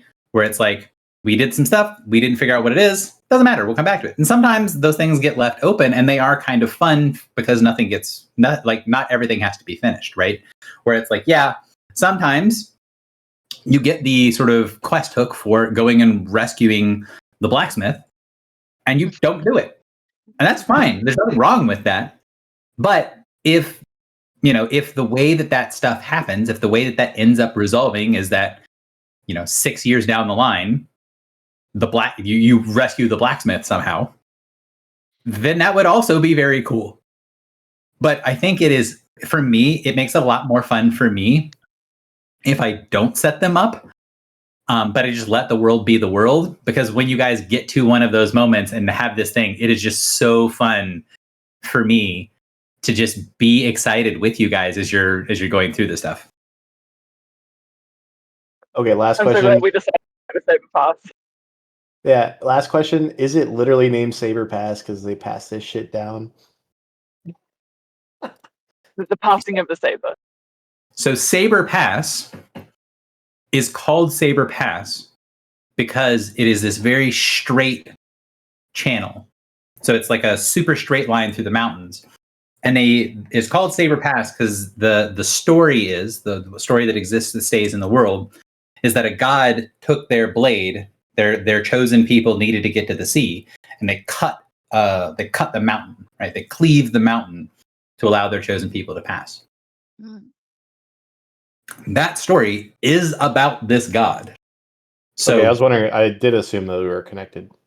yeah, so they are connected, but it's me getting to play with the shift of worlds, the shift of things. Where you guys talked about how one of the big things in the world that you guys have known for years now at this point is that the adversary co-opted the religion and sort of made not necessarily a false religion, but what is actually going on when people pray to Saint Typhon and the Leviathan is not what the believers believe it is, right? Like it is at its core, it is a co-opted religion.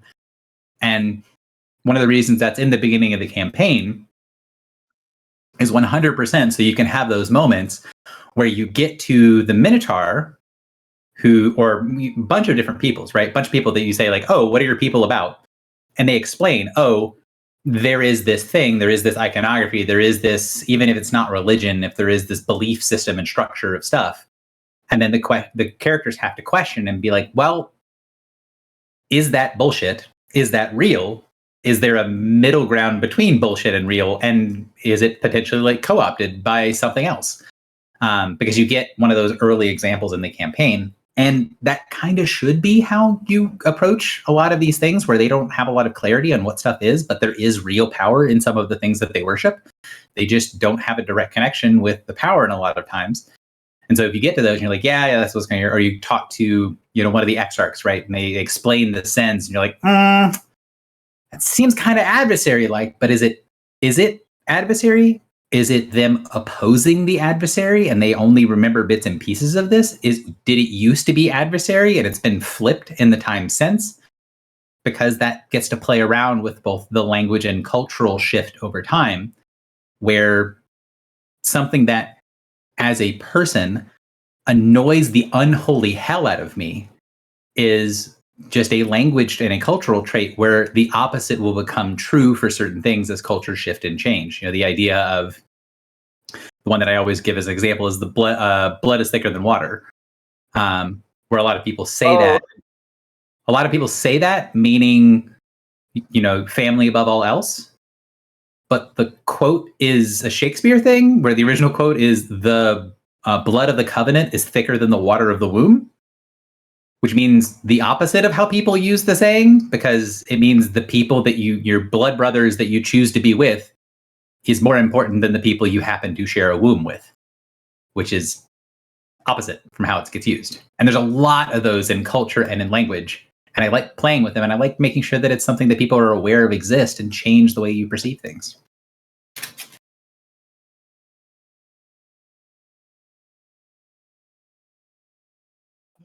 I guess we got to go back to whatever. What's the B or A? Yeah. Although we don't. I guess we're bringing the tide to us, so maybe We just gotta go leave not it. here.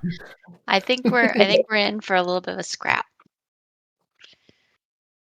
I'm very excited. I do Is it have a to shoot go. scrap?